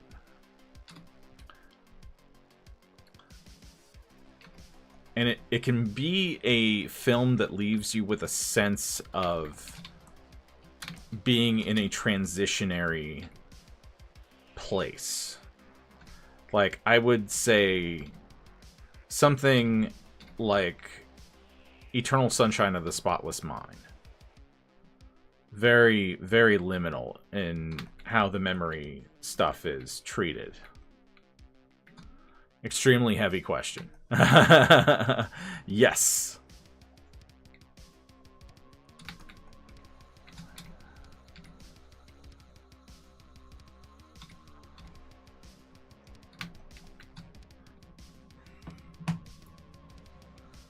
But that is tonight's topic.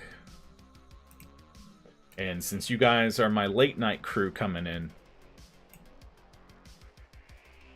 I'm like between two different like time zone or 3 time zone cutoffs, which is interesting with my time slot the way it is right now.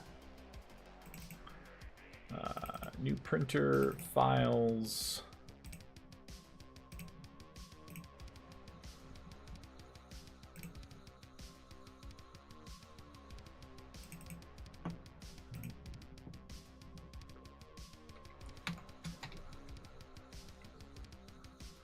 For me, there are so many, but of course, I am a Discordian, so nothing is straightforward. That is okay. My answer is complex too, because I have many favorites. I can't just choose one.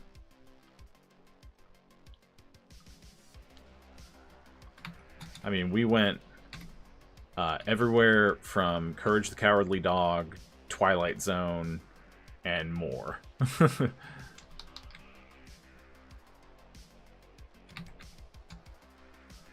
Starting with a book, the Illuminatus trilogy, Robert Anton Wilson. Oh, interesting. I haven't read that one.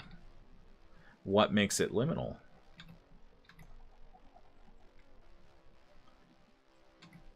TV series Babylon 5. Oh, okay. Interesting.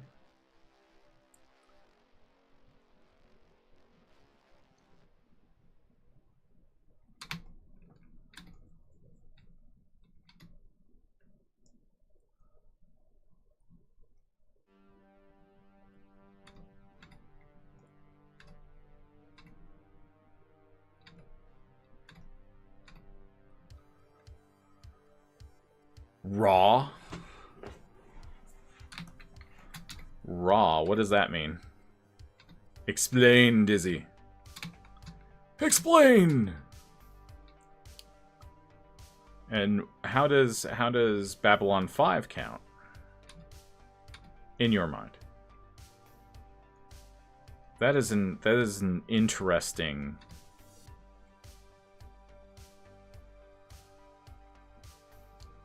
Raw equals... Okay, oh, alright. I'm caught up.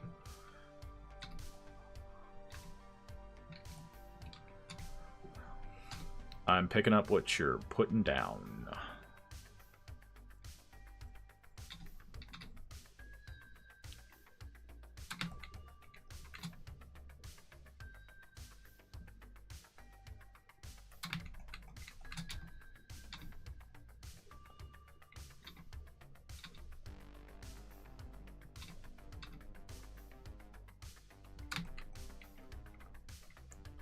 Thank you for the lurk. I'm guessing that's for a lurk or a refresh or something like that. And we're here for it.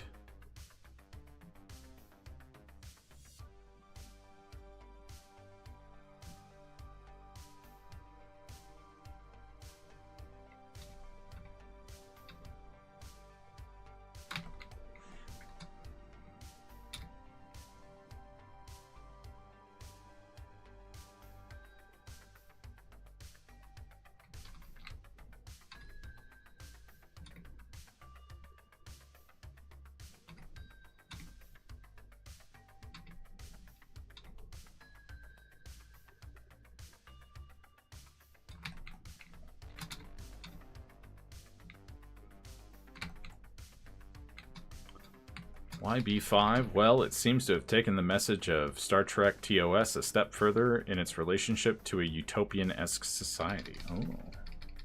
I haven't seen Babylon 5 in a long time. Like, and even then, like, we were a TNG household. TNG and others, so I never really got a chance to watch all of it, unfortunately.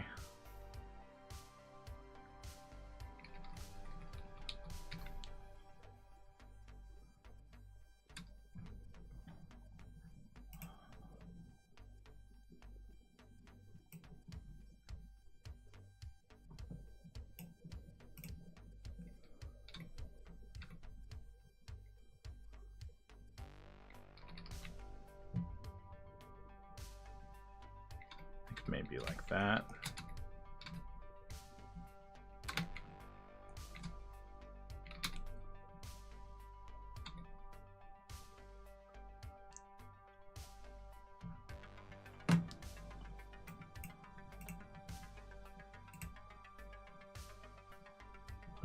Oops. The entire concept of time being non-linear was new to a lot of folks. TNG was also amazing. Interesting that DS9 was also pretty cerebral also. Yeah. I loved DS9, but Roddenberry would have hated DS9, I think. Since he was obsessed with the Federation being kind of perfect.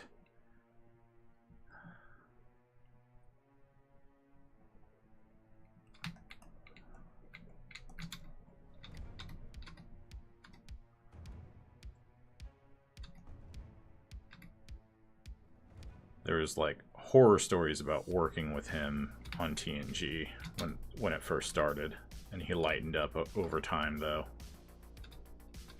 to the idea of conflict.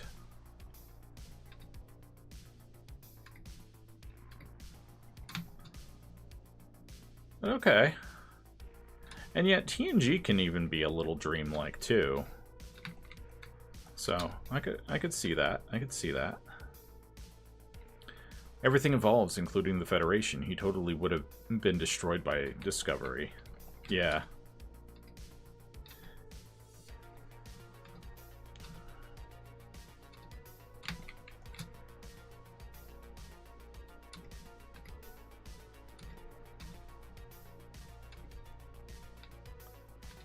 And history sometimes rhymes, too, and who's to say that humanity isn't naive to think it can consider itself evolved, you know, more evolved than the awful things we've done in our past, you know.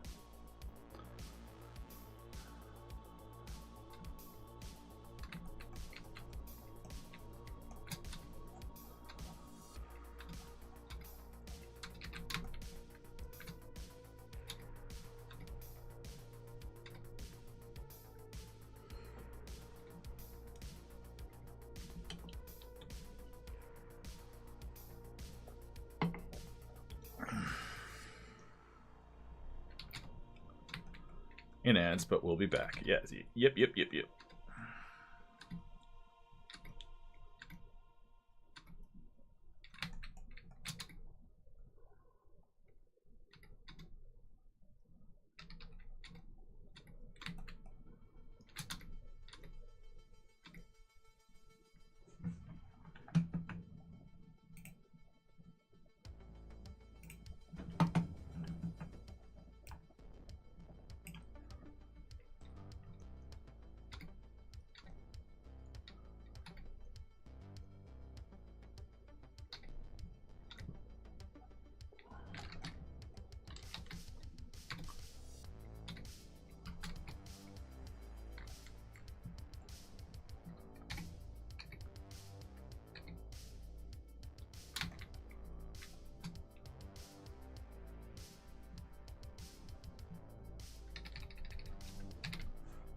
All right, you guys should be back.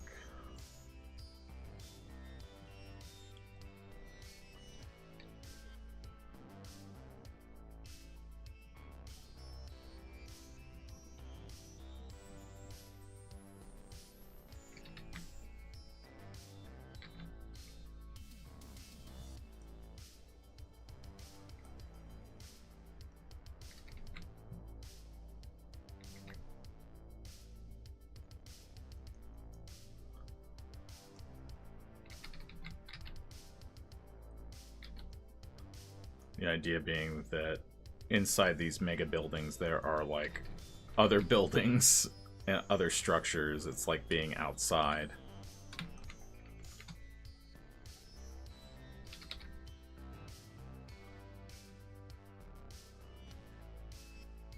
Be right back. Refilling the wine glass. All right.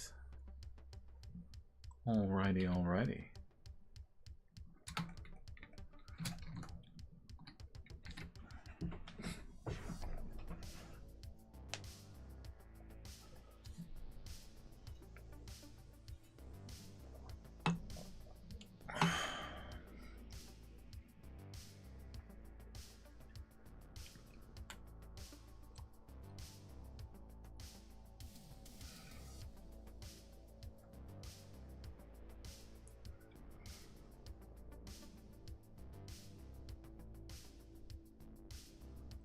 Ooh. Oh.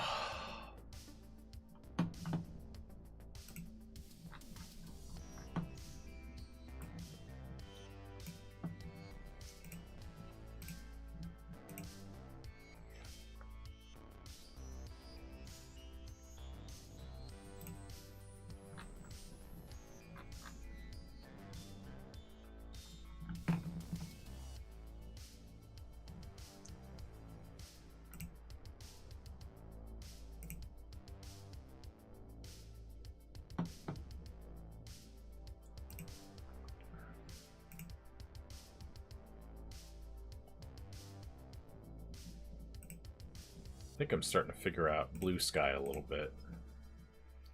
Considering engagement has gone to shit on Threads, we're being censored, people.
Not tiny enough. Big head.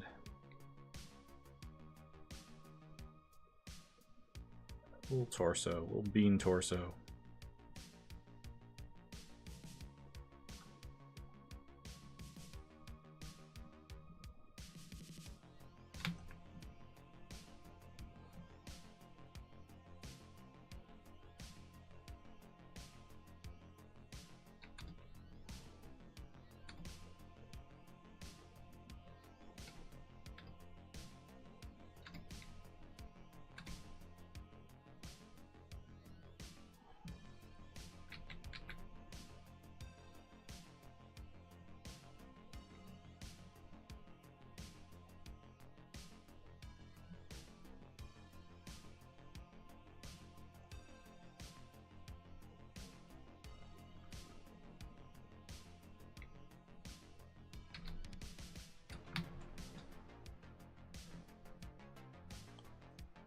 I hope it's better than mine. Oh god. Wine is drinking expired bubbly. Ah, cheers.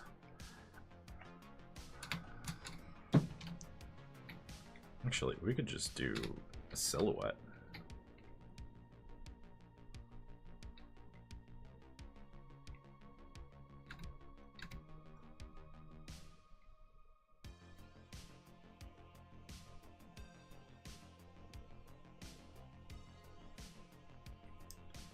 And then I'll keep whatever I like. Mama didn't raise a quitter. Oh noes!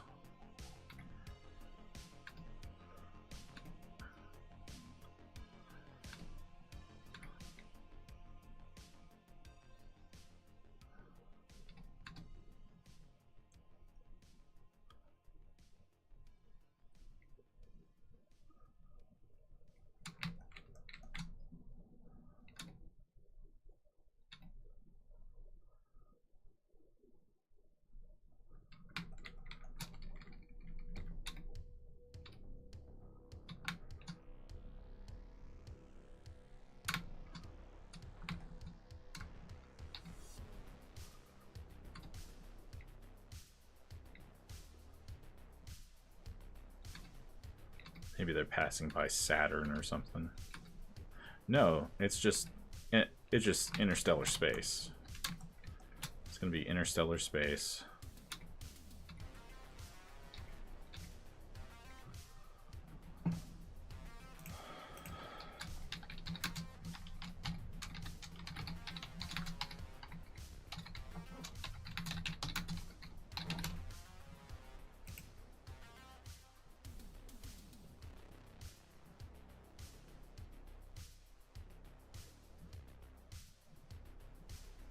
You know, there's probably no one who does sad children better than Miyazaki in Studio Ghibli films.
I don't draw kid characters often, so...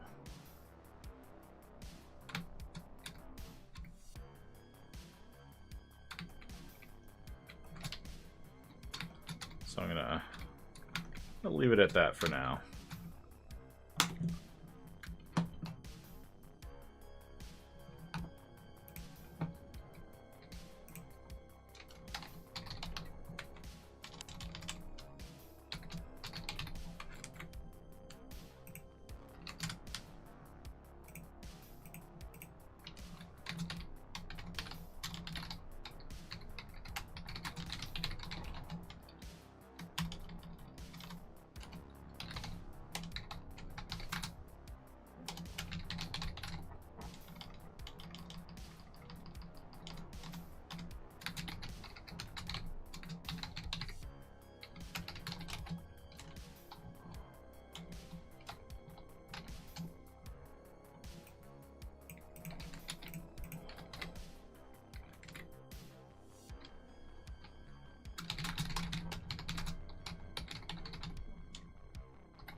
There we go.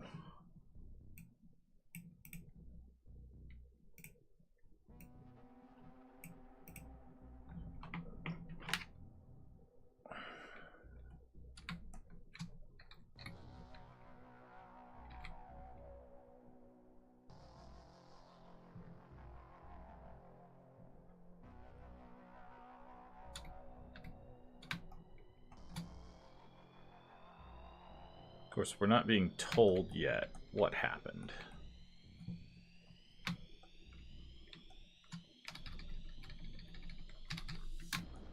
Refreshed 100%. Thank you for the refresh.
All right. All right.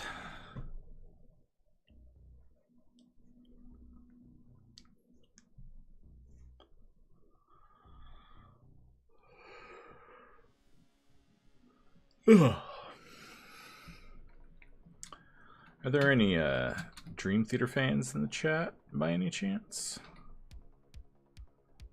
I was talking about something earlier in regards to liminality.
make these 6-point font. So it should feel further away.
All right.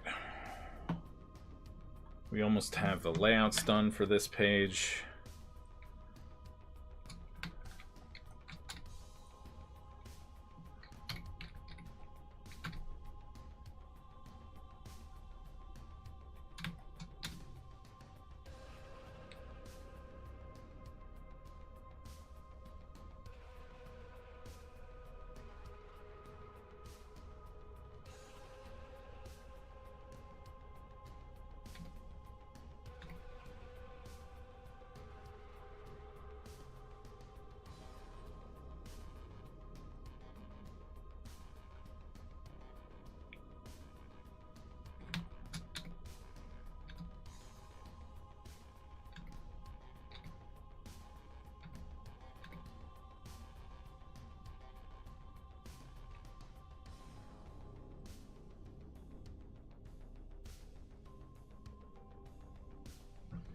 I need reference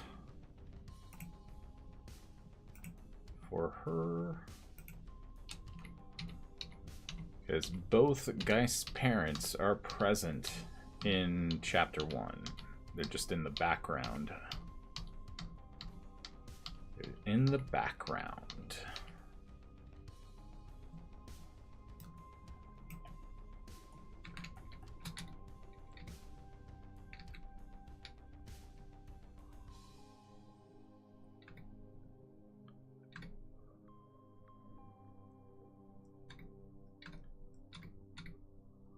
And she's the one that has probably the coolest horn clusters because they're simple.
I'll be able to alter this when I get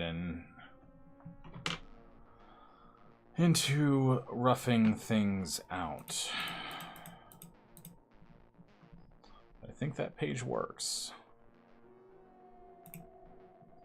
Or it will work. It's just layouts right now. On to page 13.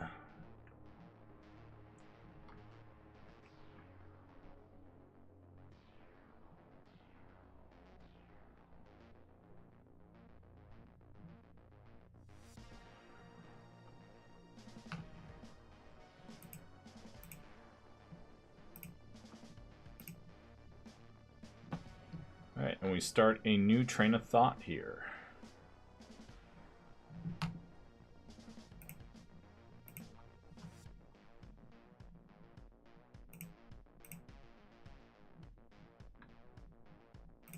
Why did it exit out of my...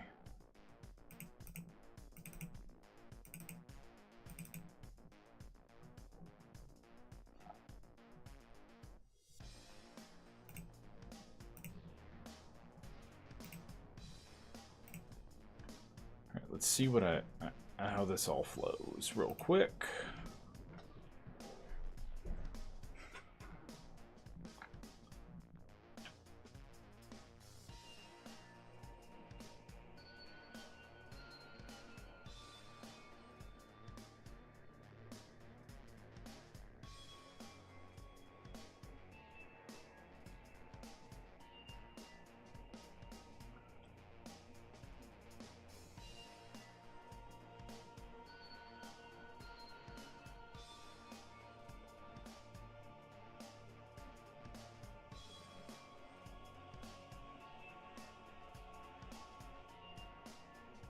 You have an ad starting in 1 minute.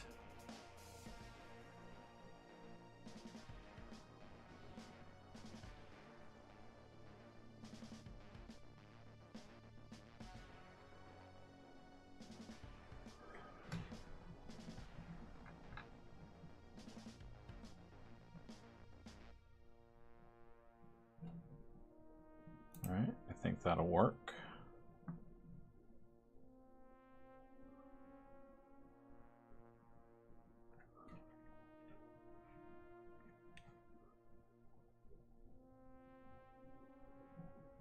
I have to correct that eventually.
I'm gonna get some wind.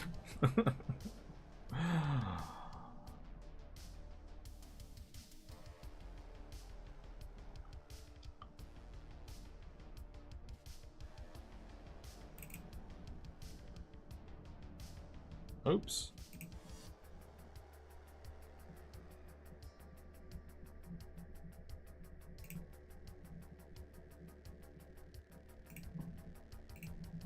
Exit out of both.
Wow.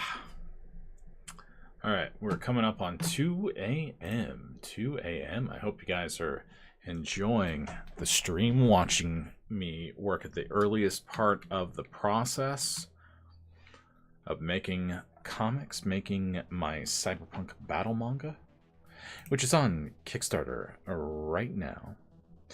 Being kickstarted, you can get the first 2 chapters there. You can order them.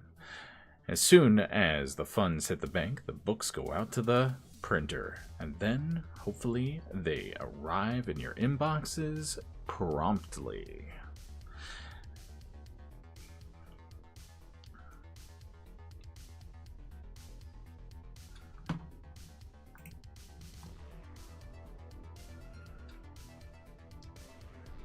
Alright, since this is starting a new thought, I think I'm going to take a break so I can properly mentally prepare. So I'm going to need other reference and stuff for this.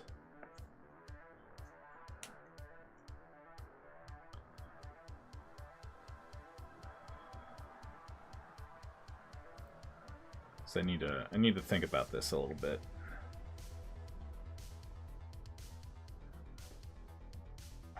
Anyway, hope you're enjoying it, and I'll be back, and we'll probably do some more media discussion.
All right, I'm back.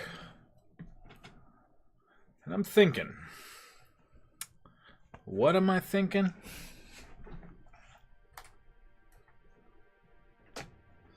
About splitting the last page in two.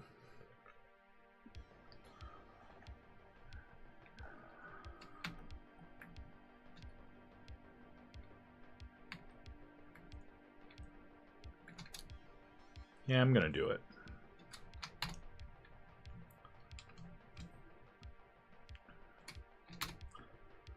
Why? I gotta. I think it would benefit the pacing.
Just copy pasting. Copy pasting.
And I need more reference.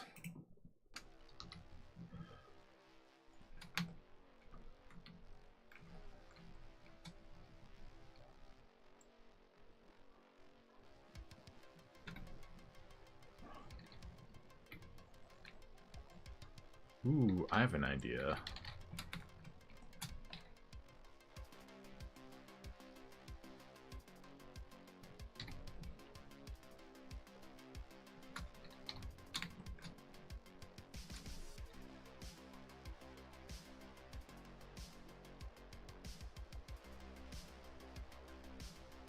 Make them triangles.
Polnose, hey, just stopping in before I go to bed.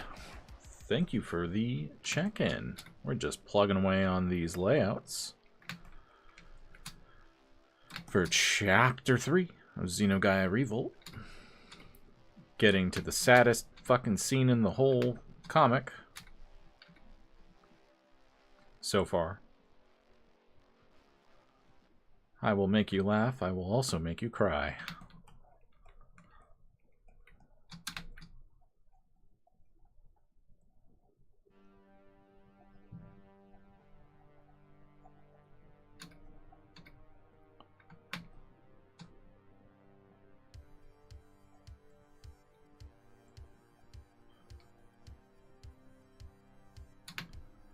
It's going to take a lot to make me cry. We'll see. I mean, everyone has their different limits and stuff, but Geist's backstory is pretty sad.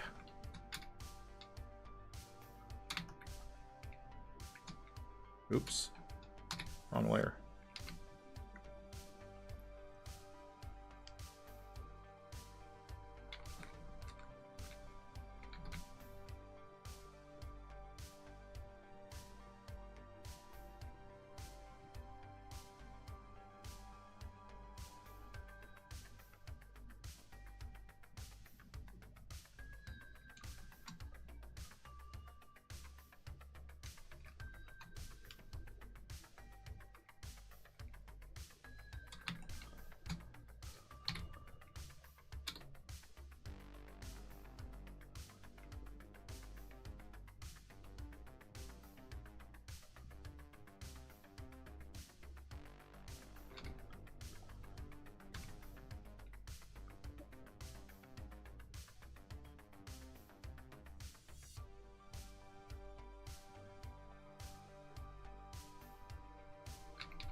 Well, I hope you have a good sleep.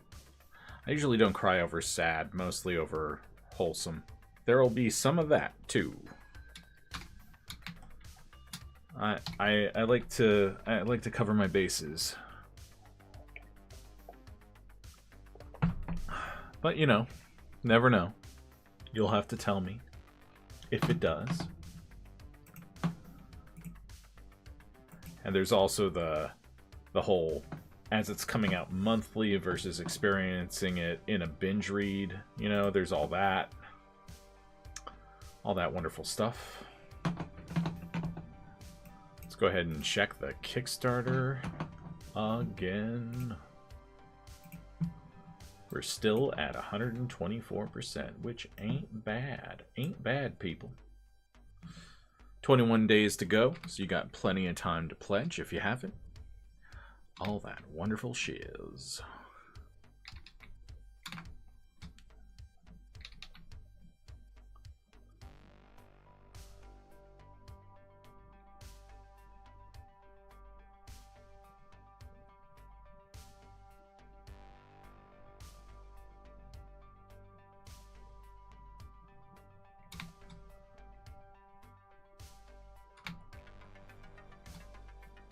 Yeah.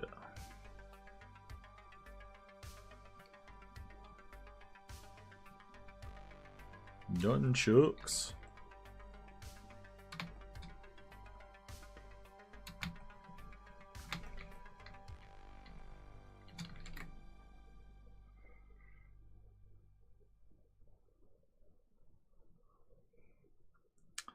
Saving.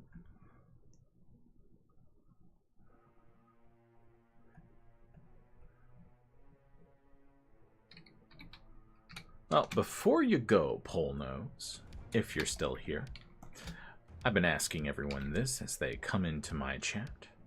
What is your favorite liminal piece of media? It can be music, it can be movies, it can be anything. Any media, but the one rule is you have to justify your choice. Indeed, indeed.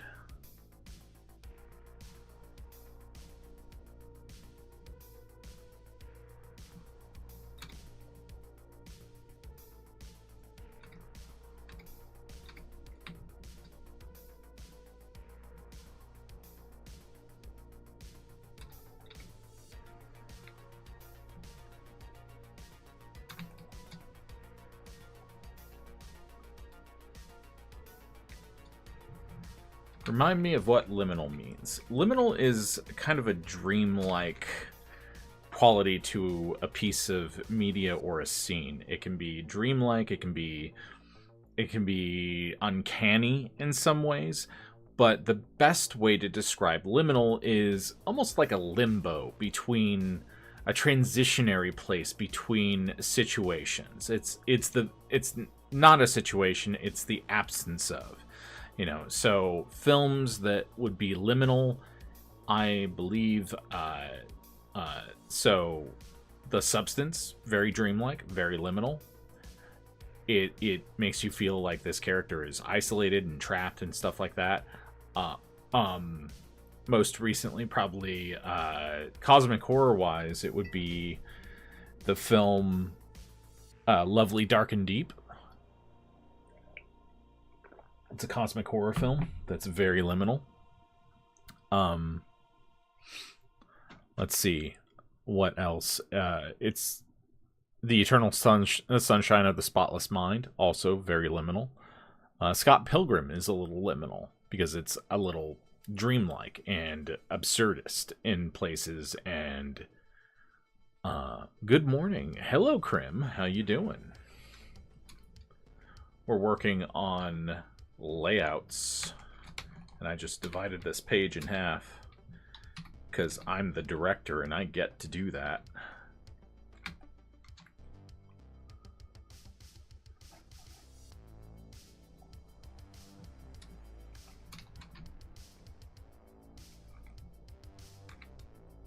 We can just increase the size.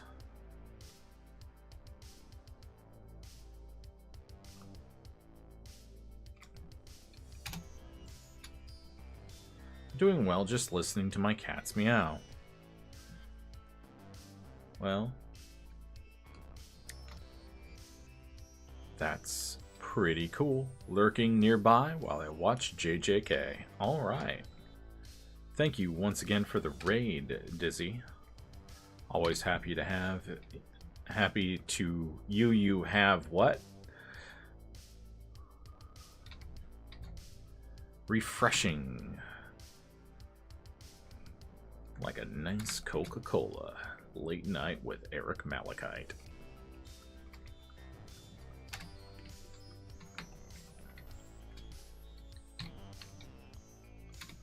So the idea is that this is the asshole from the second panel in chapter 1. Oh, I'm gonna go with heavy metal. Means a lot to me because I grew up watching it, but beyond that, the soundtrack and the overall Tales from the Crypt form of storytelling made it unforgettable to me. Oh, that is a unique answer. I like that. And yeah, I would say heavy metal is very dreamlike. Hell, a lot of the adult animation from the 90s, like, and we got an ad coming up in 17 seconds, so I'll continue explaining after the ad. So yeah, let's talk about MTV animation and liminality after the break. Because we're also on Story Rant, and why not have a story-themed episode? Please remember, we did not select these sponsors. They dragged us into a back alley at knife point and forced us to show you their wares. Stumbled over my words a little bit. Oh, because most stuff from the 90s was made while high on something. Yeah, so? Most stuff that's worth a damn is made while someone's high on something.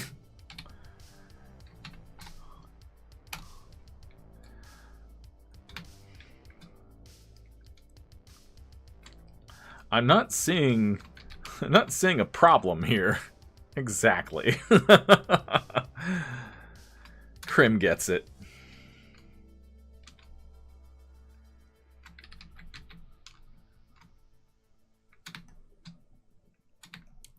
Since the dawn of man, we've been eating mushrooms and telling stories. Fuck yeah, we have.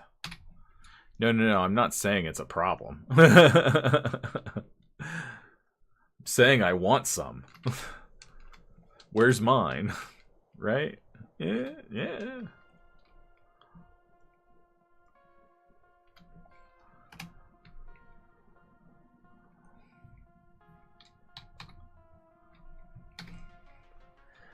And that's why the government doesn't want you to have it, man.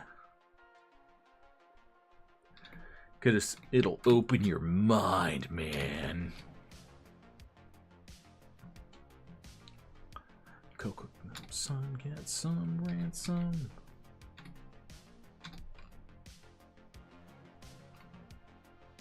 What the fuck? I'm getting confused by my own decision making. I made 2 rough panel layers. That's rad, man. Whoa.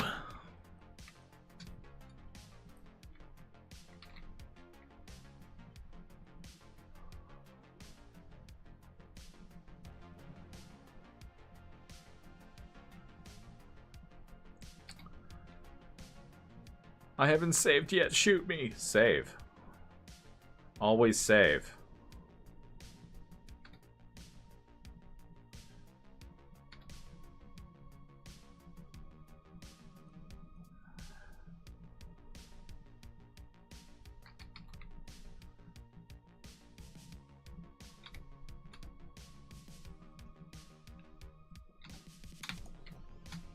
Always remember to save. Exactly.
Animation in the 90s, yeah. So MTV, like Aeon Flux, Beavis and Butthead, and pretty much anything that aired, like even Celebrity Deathmatch, I always felt all of those shows had a lot of liminality to them, especially Aeon Flux, Flux,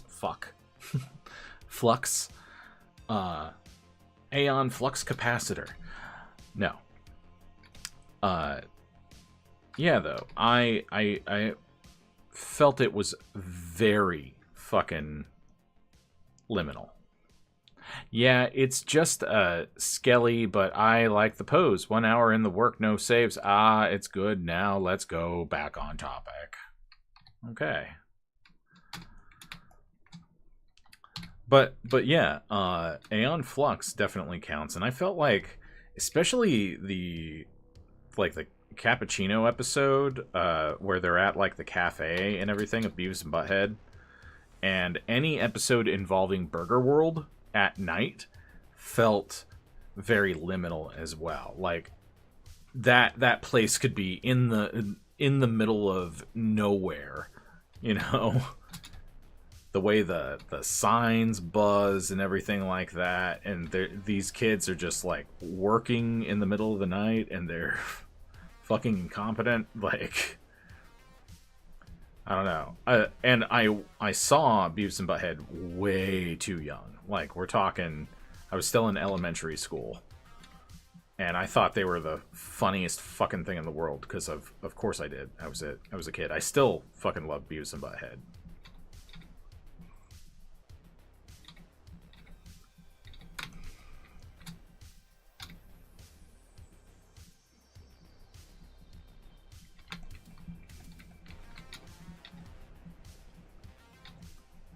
Yeah! Who doesn't love them? Absolutely. Like, a really good episode to, as an example of liminality, actually is in the newer ones. The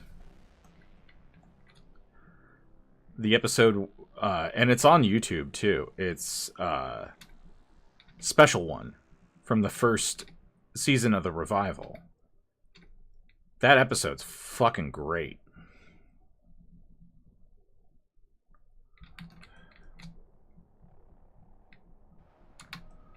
It's a shame I can't score with myself, butthead to a mirror. Yeah. I love Beavis and Butthead. There's... Like, Mike Judge is a talent. Undeniable talent. Like, I love his movies, too. Like, Office Space, fantastic.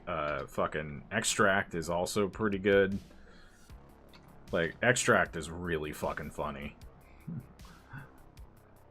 That's the only show that creeps me out. It's just the laugh, I think, and my fear of most men. Oh, yeah.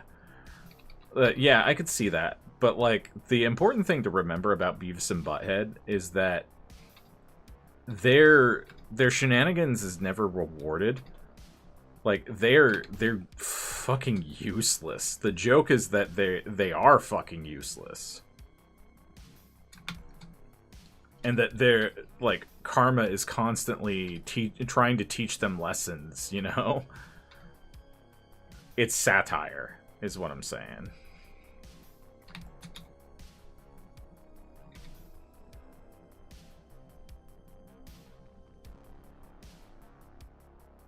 Oh, absolutely.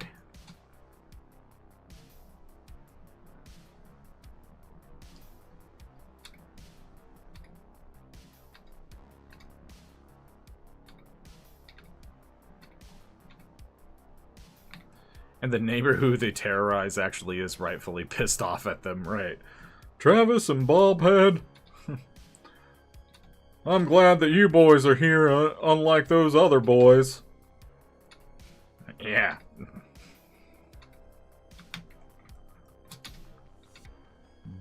Buff Coat and Beaver. What is the other one that's really good?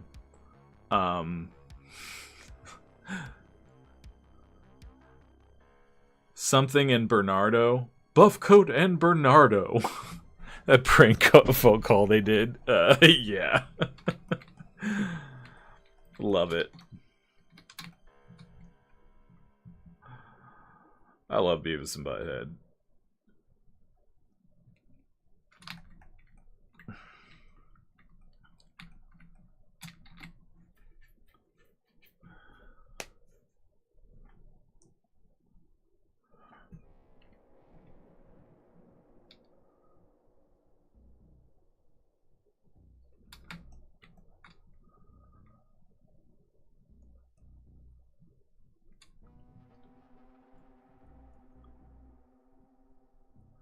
So what do you get? What does chat think? Do you think I should make this guy say something like, "I had money bet on that fight"?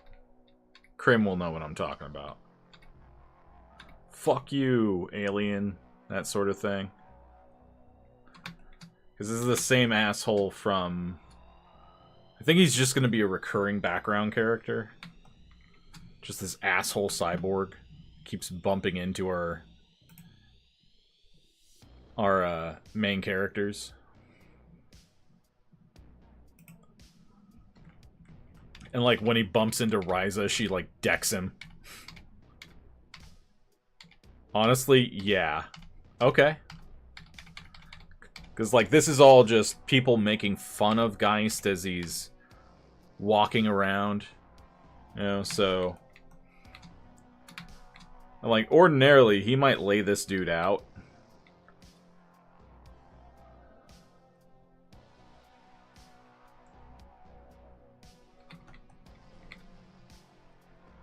I had money bet on you, fucking specimen. Specimen. Inbred specimen.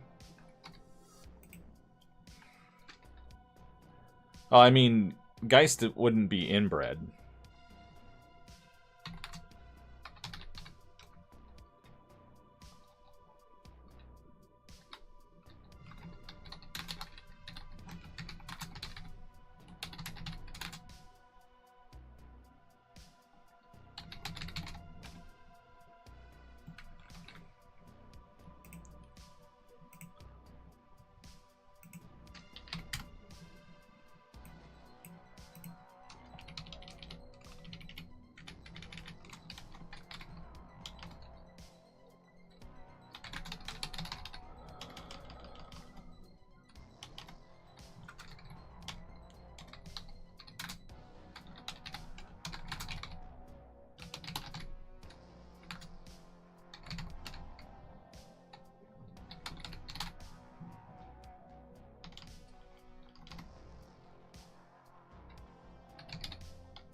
I'm thinking.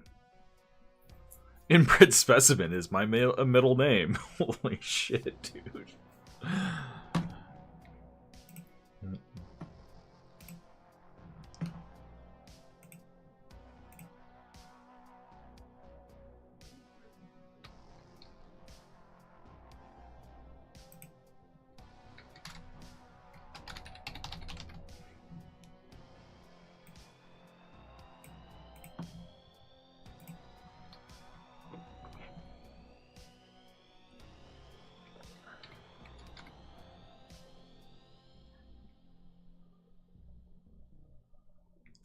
I'll have to workshop that.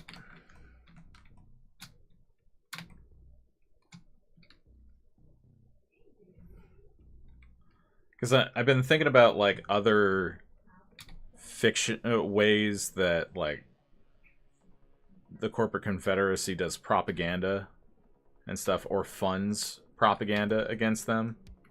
And one idea is that, you know, Viren looks like a devil. And I did that on purpose. So, you know, New America is a total shithole religious dictatorship. The term is escaping my mind because it's 2:26 a.m. Like, I was just like, I've written papers about this too.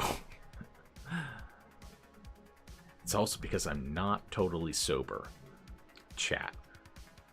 Nah, they say. You don't say, Eric. You're not sober tonight on a Saturday night? Art stream? Fuck yeah.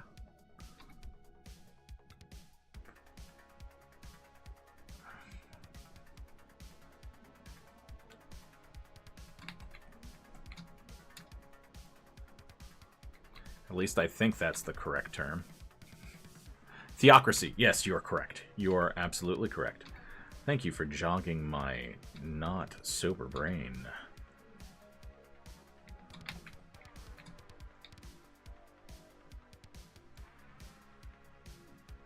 Yep.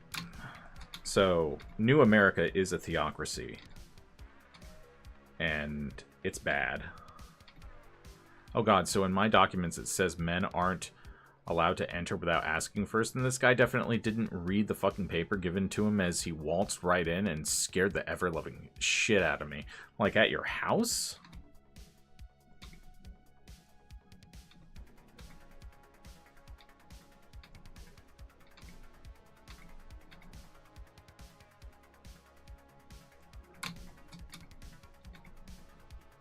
Yep. This is why women choose the bear, men out there, men in the chat.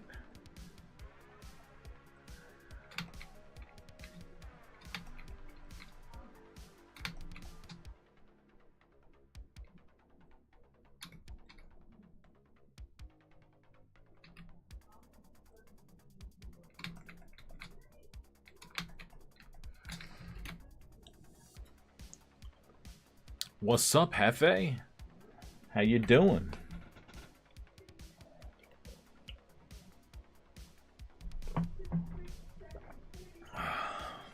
We're kicking ass and taking names. We're on page... well, technically 13, so... I choose the Panther at this point, too. This is fucking A. Right? Like, relatable as fuck. Very tired. It was a long day. Damn. What'd you do today? What'd you do today? Maybe he worked on his comic. Hopefully you got some time to work on it. He meant no wrong, but fuck me, I had to file a complaint with my head social worker. Oh yeah, absolutely. That's fucking bullshit right there. Like, talk about rude. Not just like, hey, you kind of shouldn't do that to someone if you're a social worker.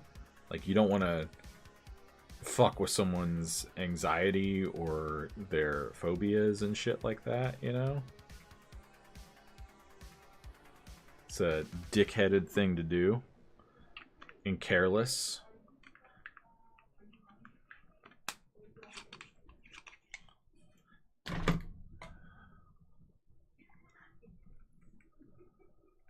Okay. How many panels do we have here?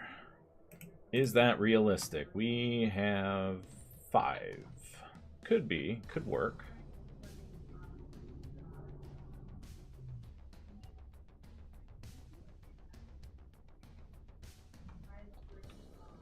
I need Google Earth.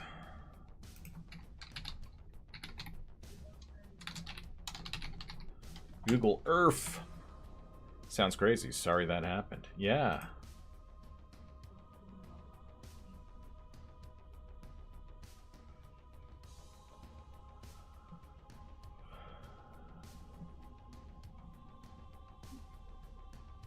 Ew.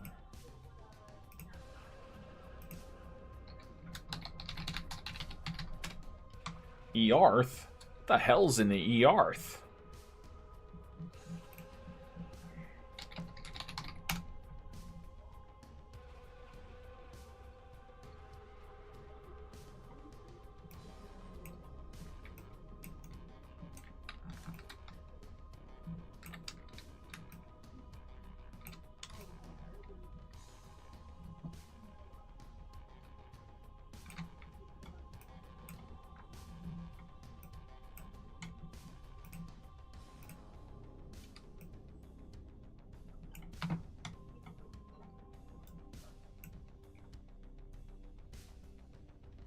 Living in the building is nice, though, otherwise. That's good. Oh. Well, that's good. Did they ever address the flooding that happened in your place? I think I remember something about that.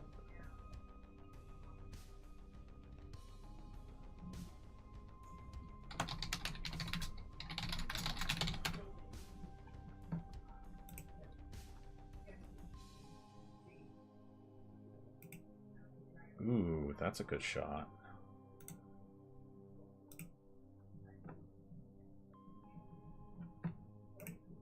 I'm about to do some cheating. I encourage you to do it too.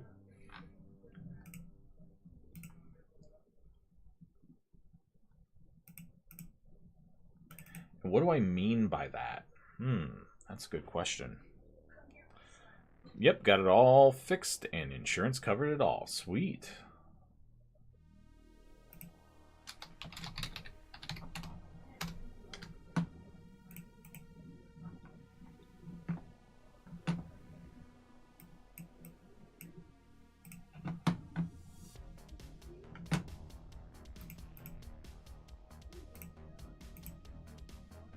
So sometimes, especially when you're dealing with like real life locations, like Chicago, for example.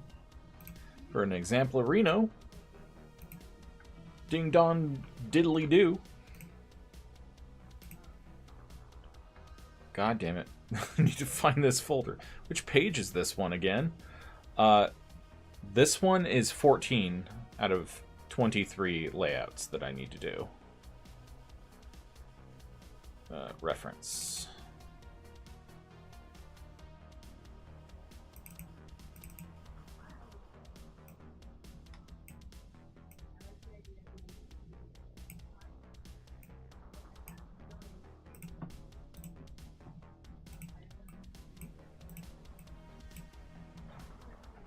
So for the purposes of the layouts, I'm just going to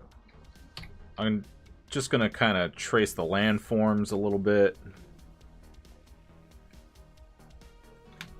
Gotta go to bed. Good night, everyone. Take care. All right, good night. Thank you. Thank you so much for being here. So these buildings are all going to be fucked up. So this is going to be the bombed out ruins of Chicago.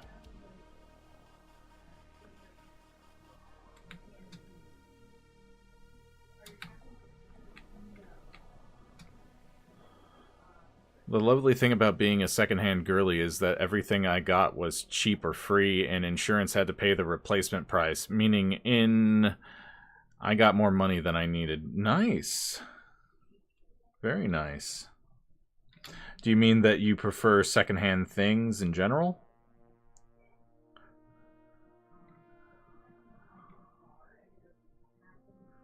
Or, like, I don't think you're adopted, right? No. That would be an interesting way for someone to refer to themselves as... Yep, okay, that makes sense, yeah.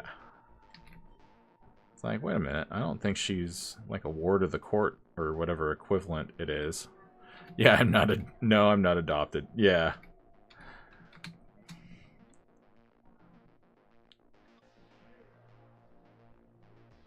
So I'm just gonna do this real fast and loose, and then I can fuck around with the details and stuff, because it doesn't have to match 100% the Chicago that we know. It'll be a different kind of Chicago, because there will be like mega buildings and stuff that are in ruins, stuff like that, you know.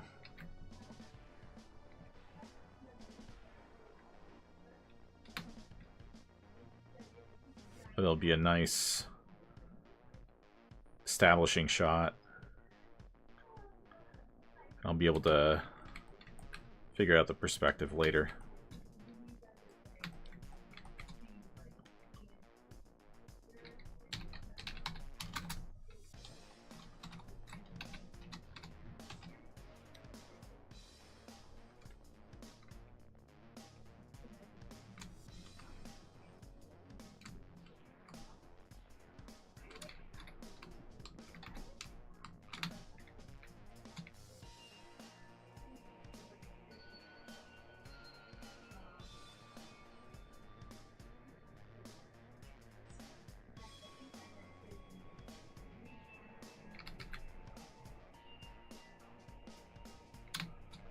Just like we had before, it's like they're the Uncavirna or Uncavirna are swimming through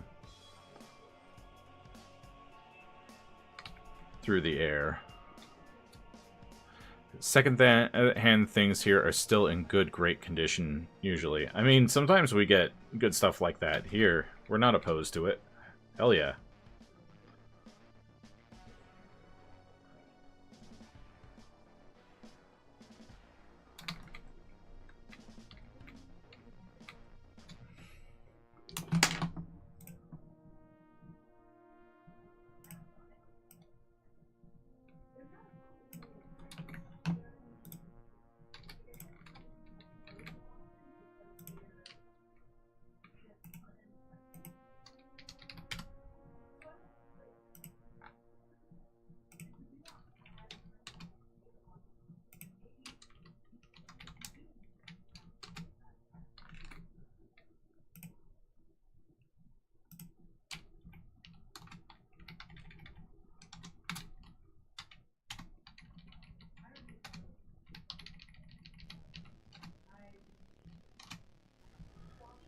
Just the wear and tear on old furniture makes my brain happy. Oh, really?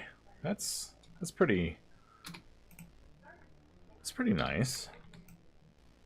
Some people can be weird about that, too.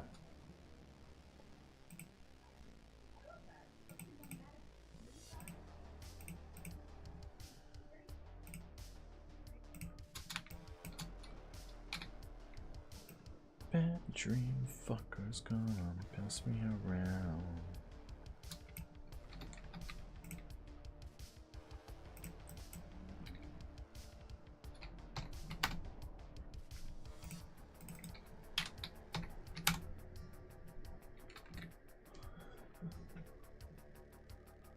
So, see how that's already like setting the shot up, and I don't have to do much more than that for the layouts?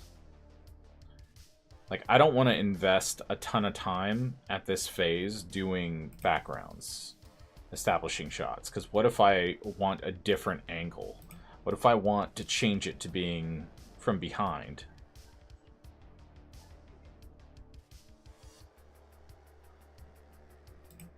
I mean, yeah, I'm probably not going to change it, but I'm just making an example.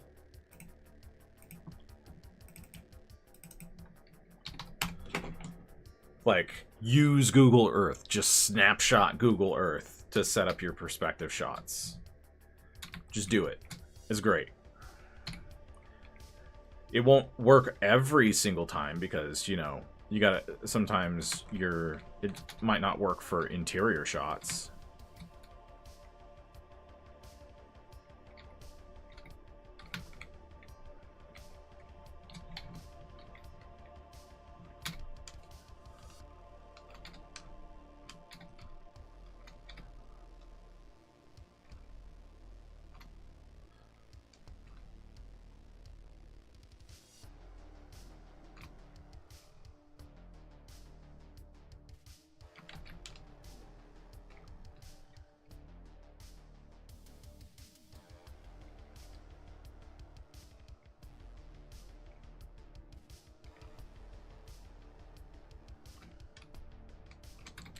I almost wanna...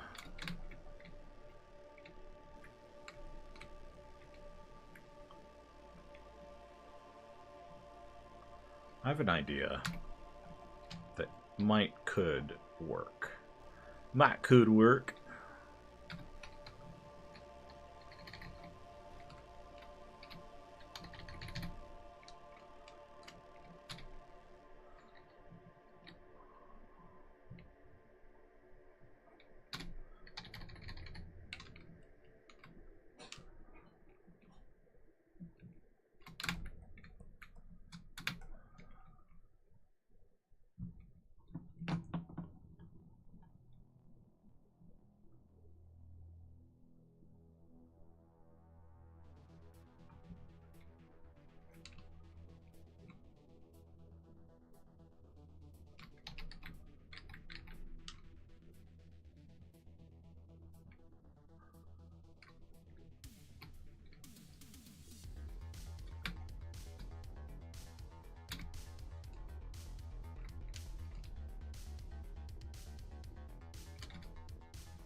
Got an ad starting in 11 seconds. Felt like it really just like popped up there too.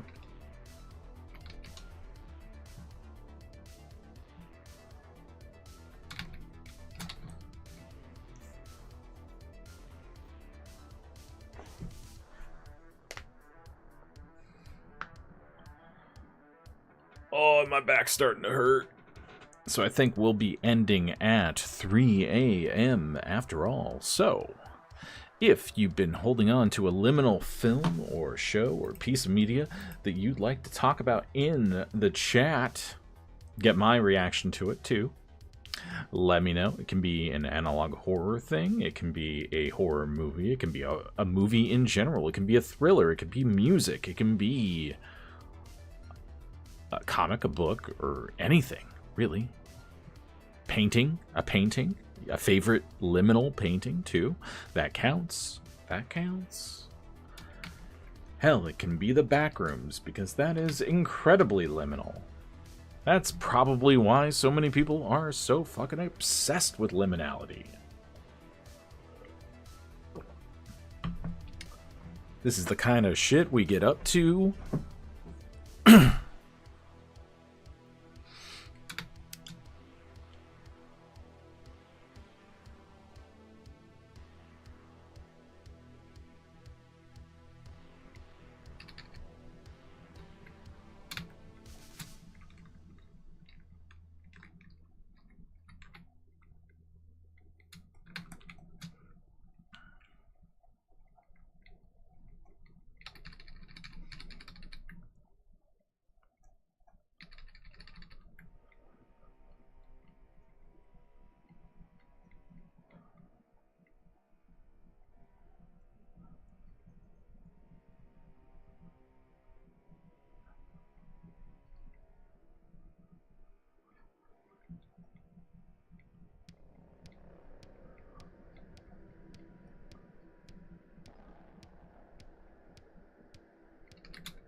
So the idea is that he'll be somewhere in this shot. She'll be looking at him, and this will just be a zoomed up version of that shot, and all the bubbles will be in the middle.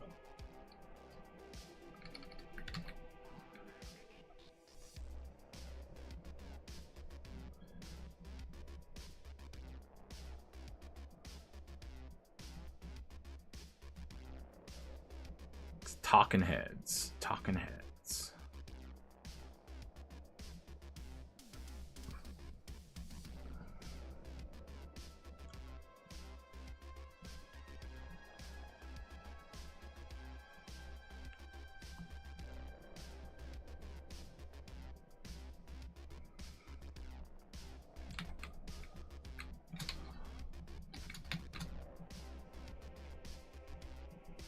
Can we make it?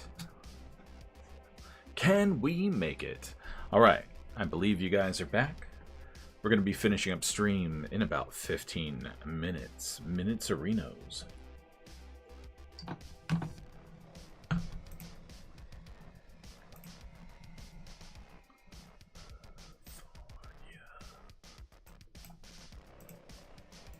Minitos.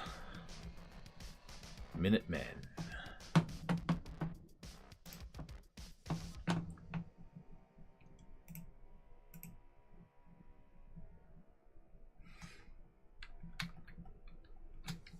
Alright, back to the script.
Idea?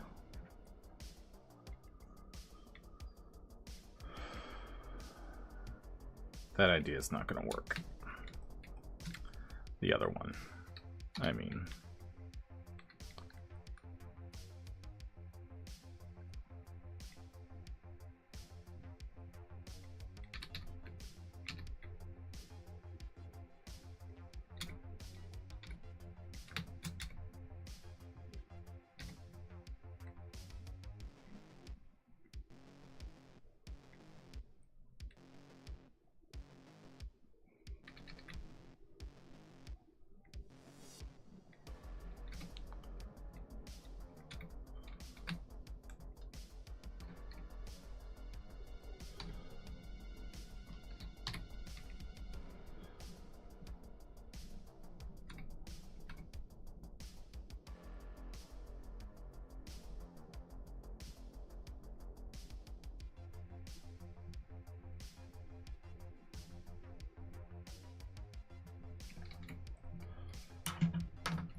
Adding dialogue.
Like that. My sons was talking about some things like that, but I was not listening because I was playing my guitars.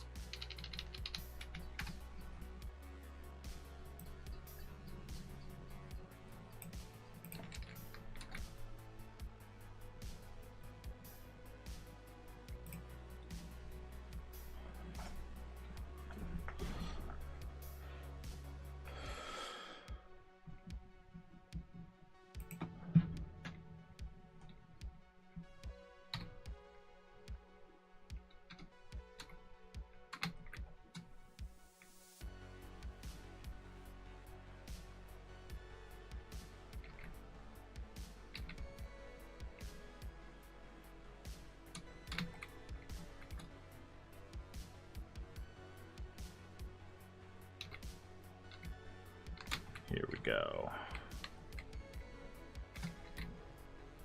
I'll cut those 2 lines.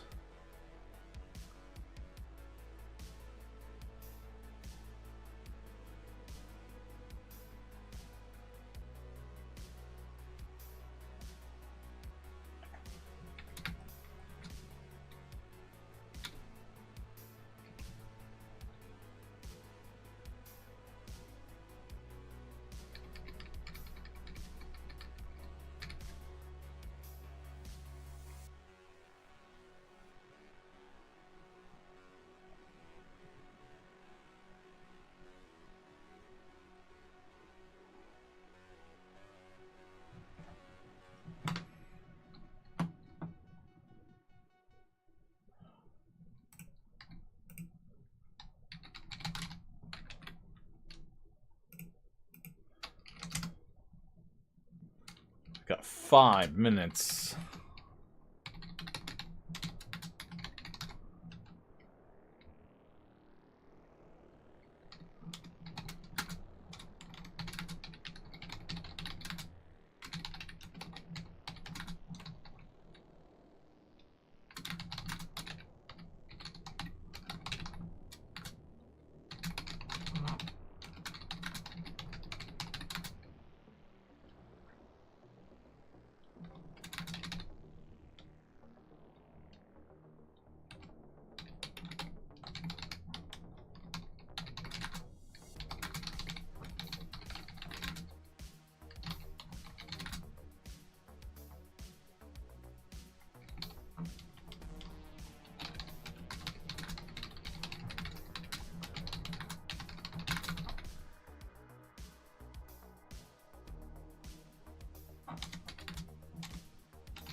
Fuck off, Adobe.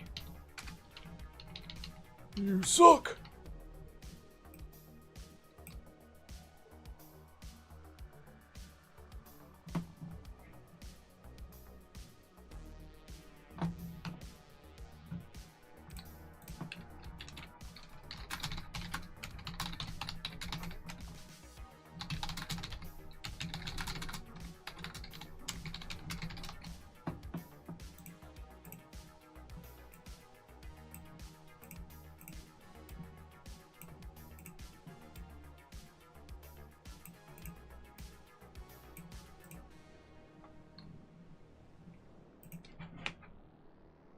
We're almost done.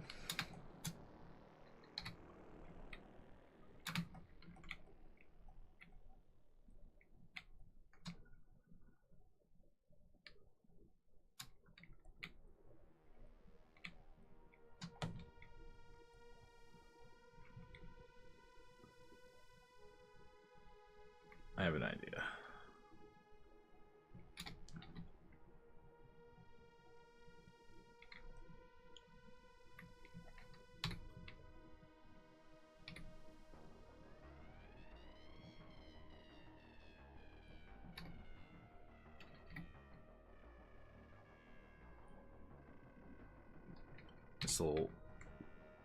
This will even things out a little bit.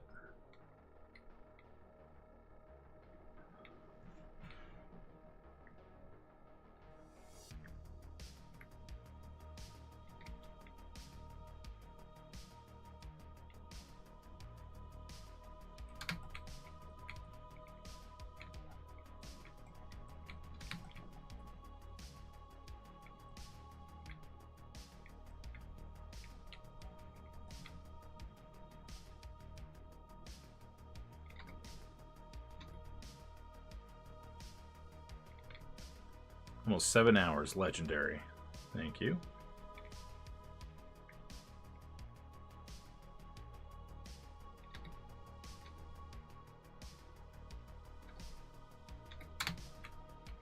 Well, I am working, so...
Hot? Nani?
that.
I think this will still be okay. I think it gets cut off right around there.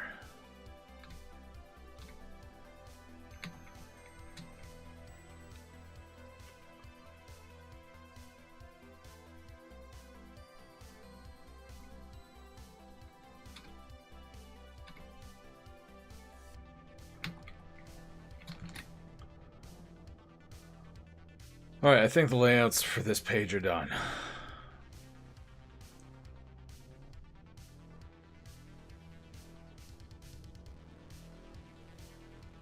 But given that this was the last one I did tonight, it might end up getting changed between these two pages.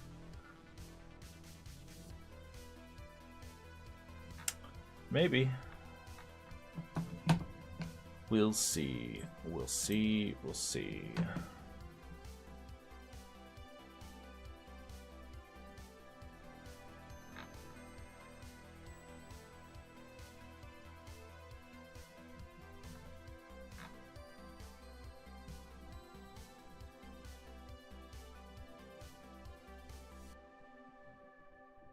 And then the next page is flashback.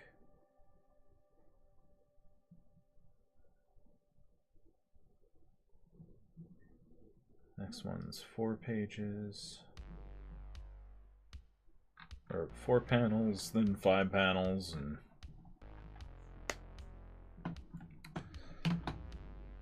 all right, let's take a look at what we got done tonight.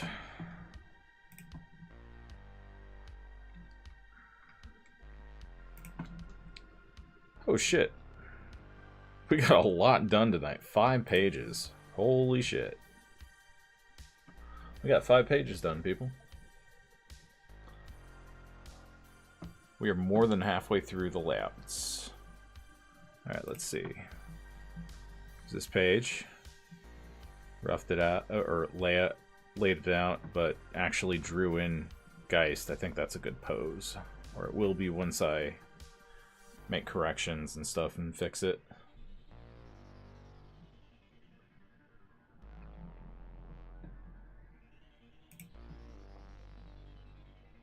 And this one, pretty simple in my layouts. This one. If we end up going over 23 pages, I'll just do the rest in black and white. Because I'm pretty fast at the inking.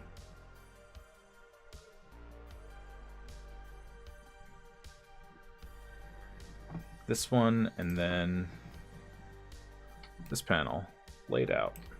Laid out, laid out, laid out. Dope.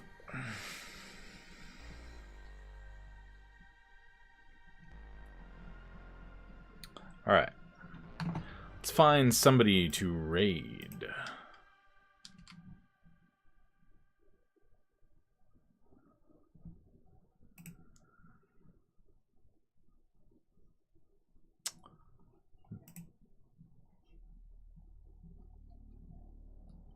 An original one-shot manga.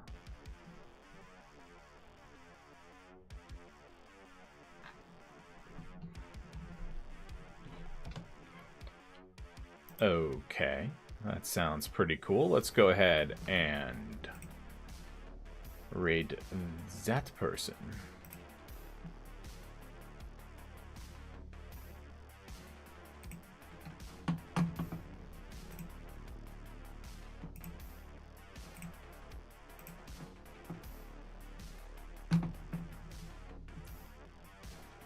Oh wait, I think they just raided.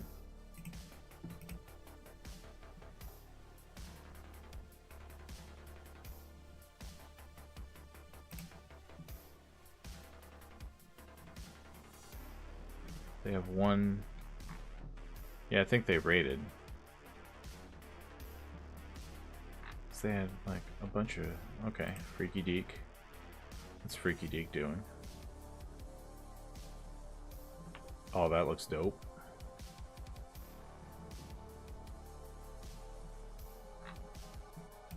Alright, we're gonna raid Freaky Deek.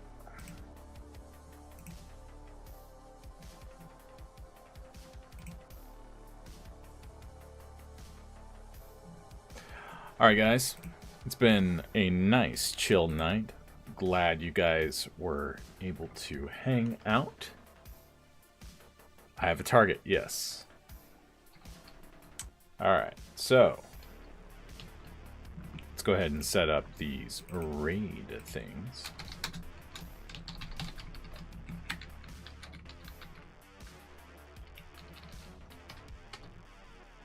Oh, no.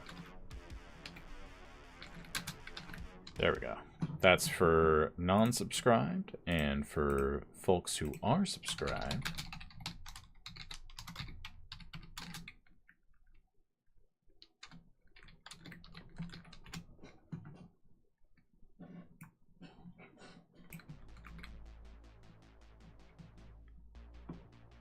well, I'm sure it'll be fine.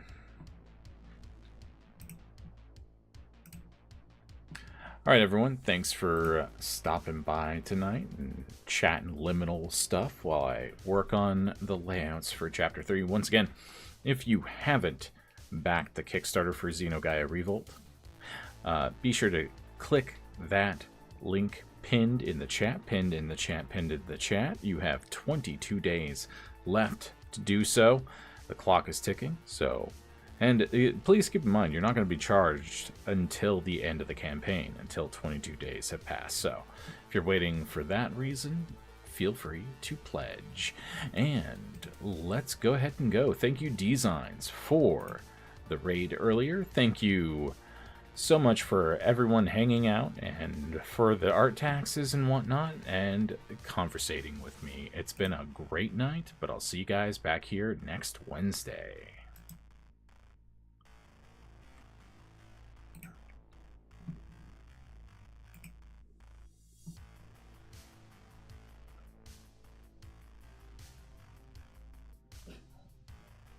Well, this is awkward.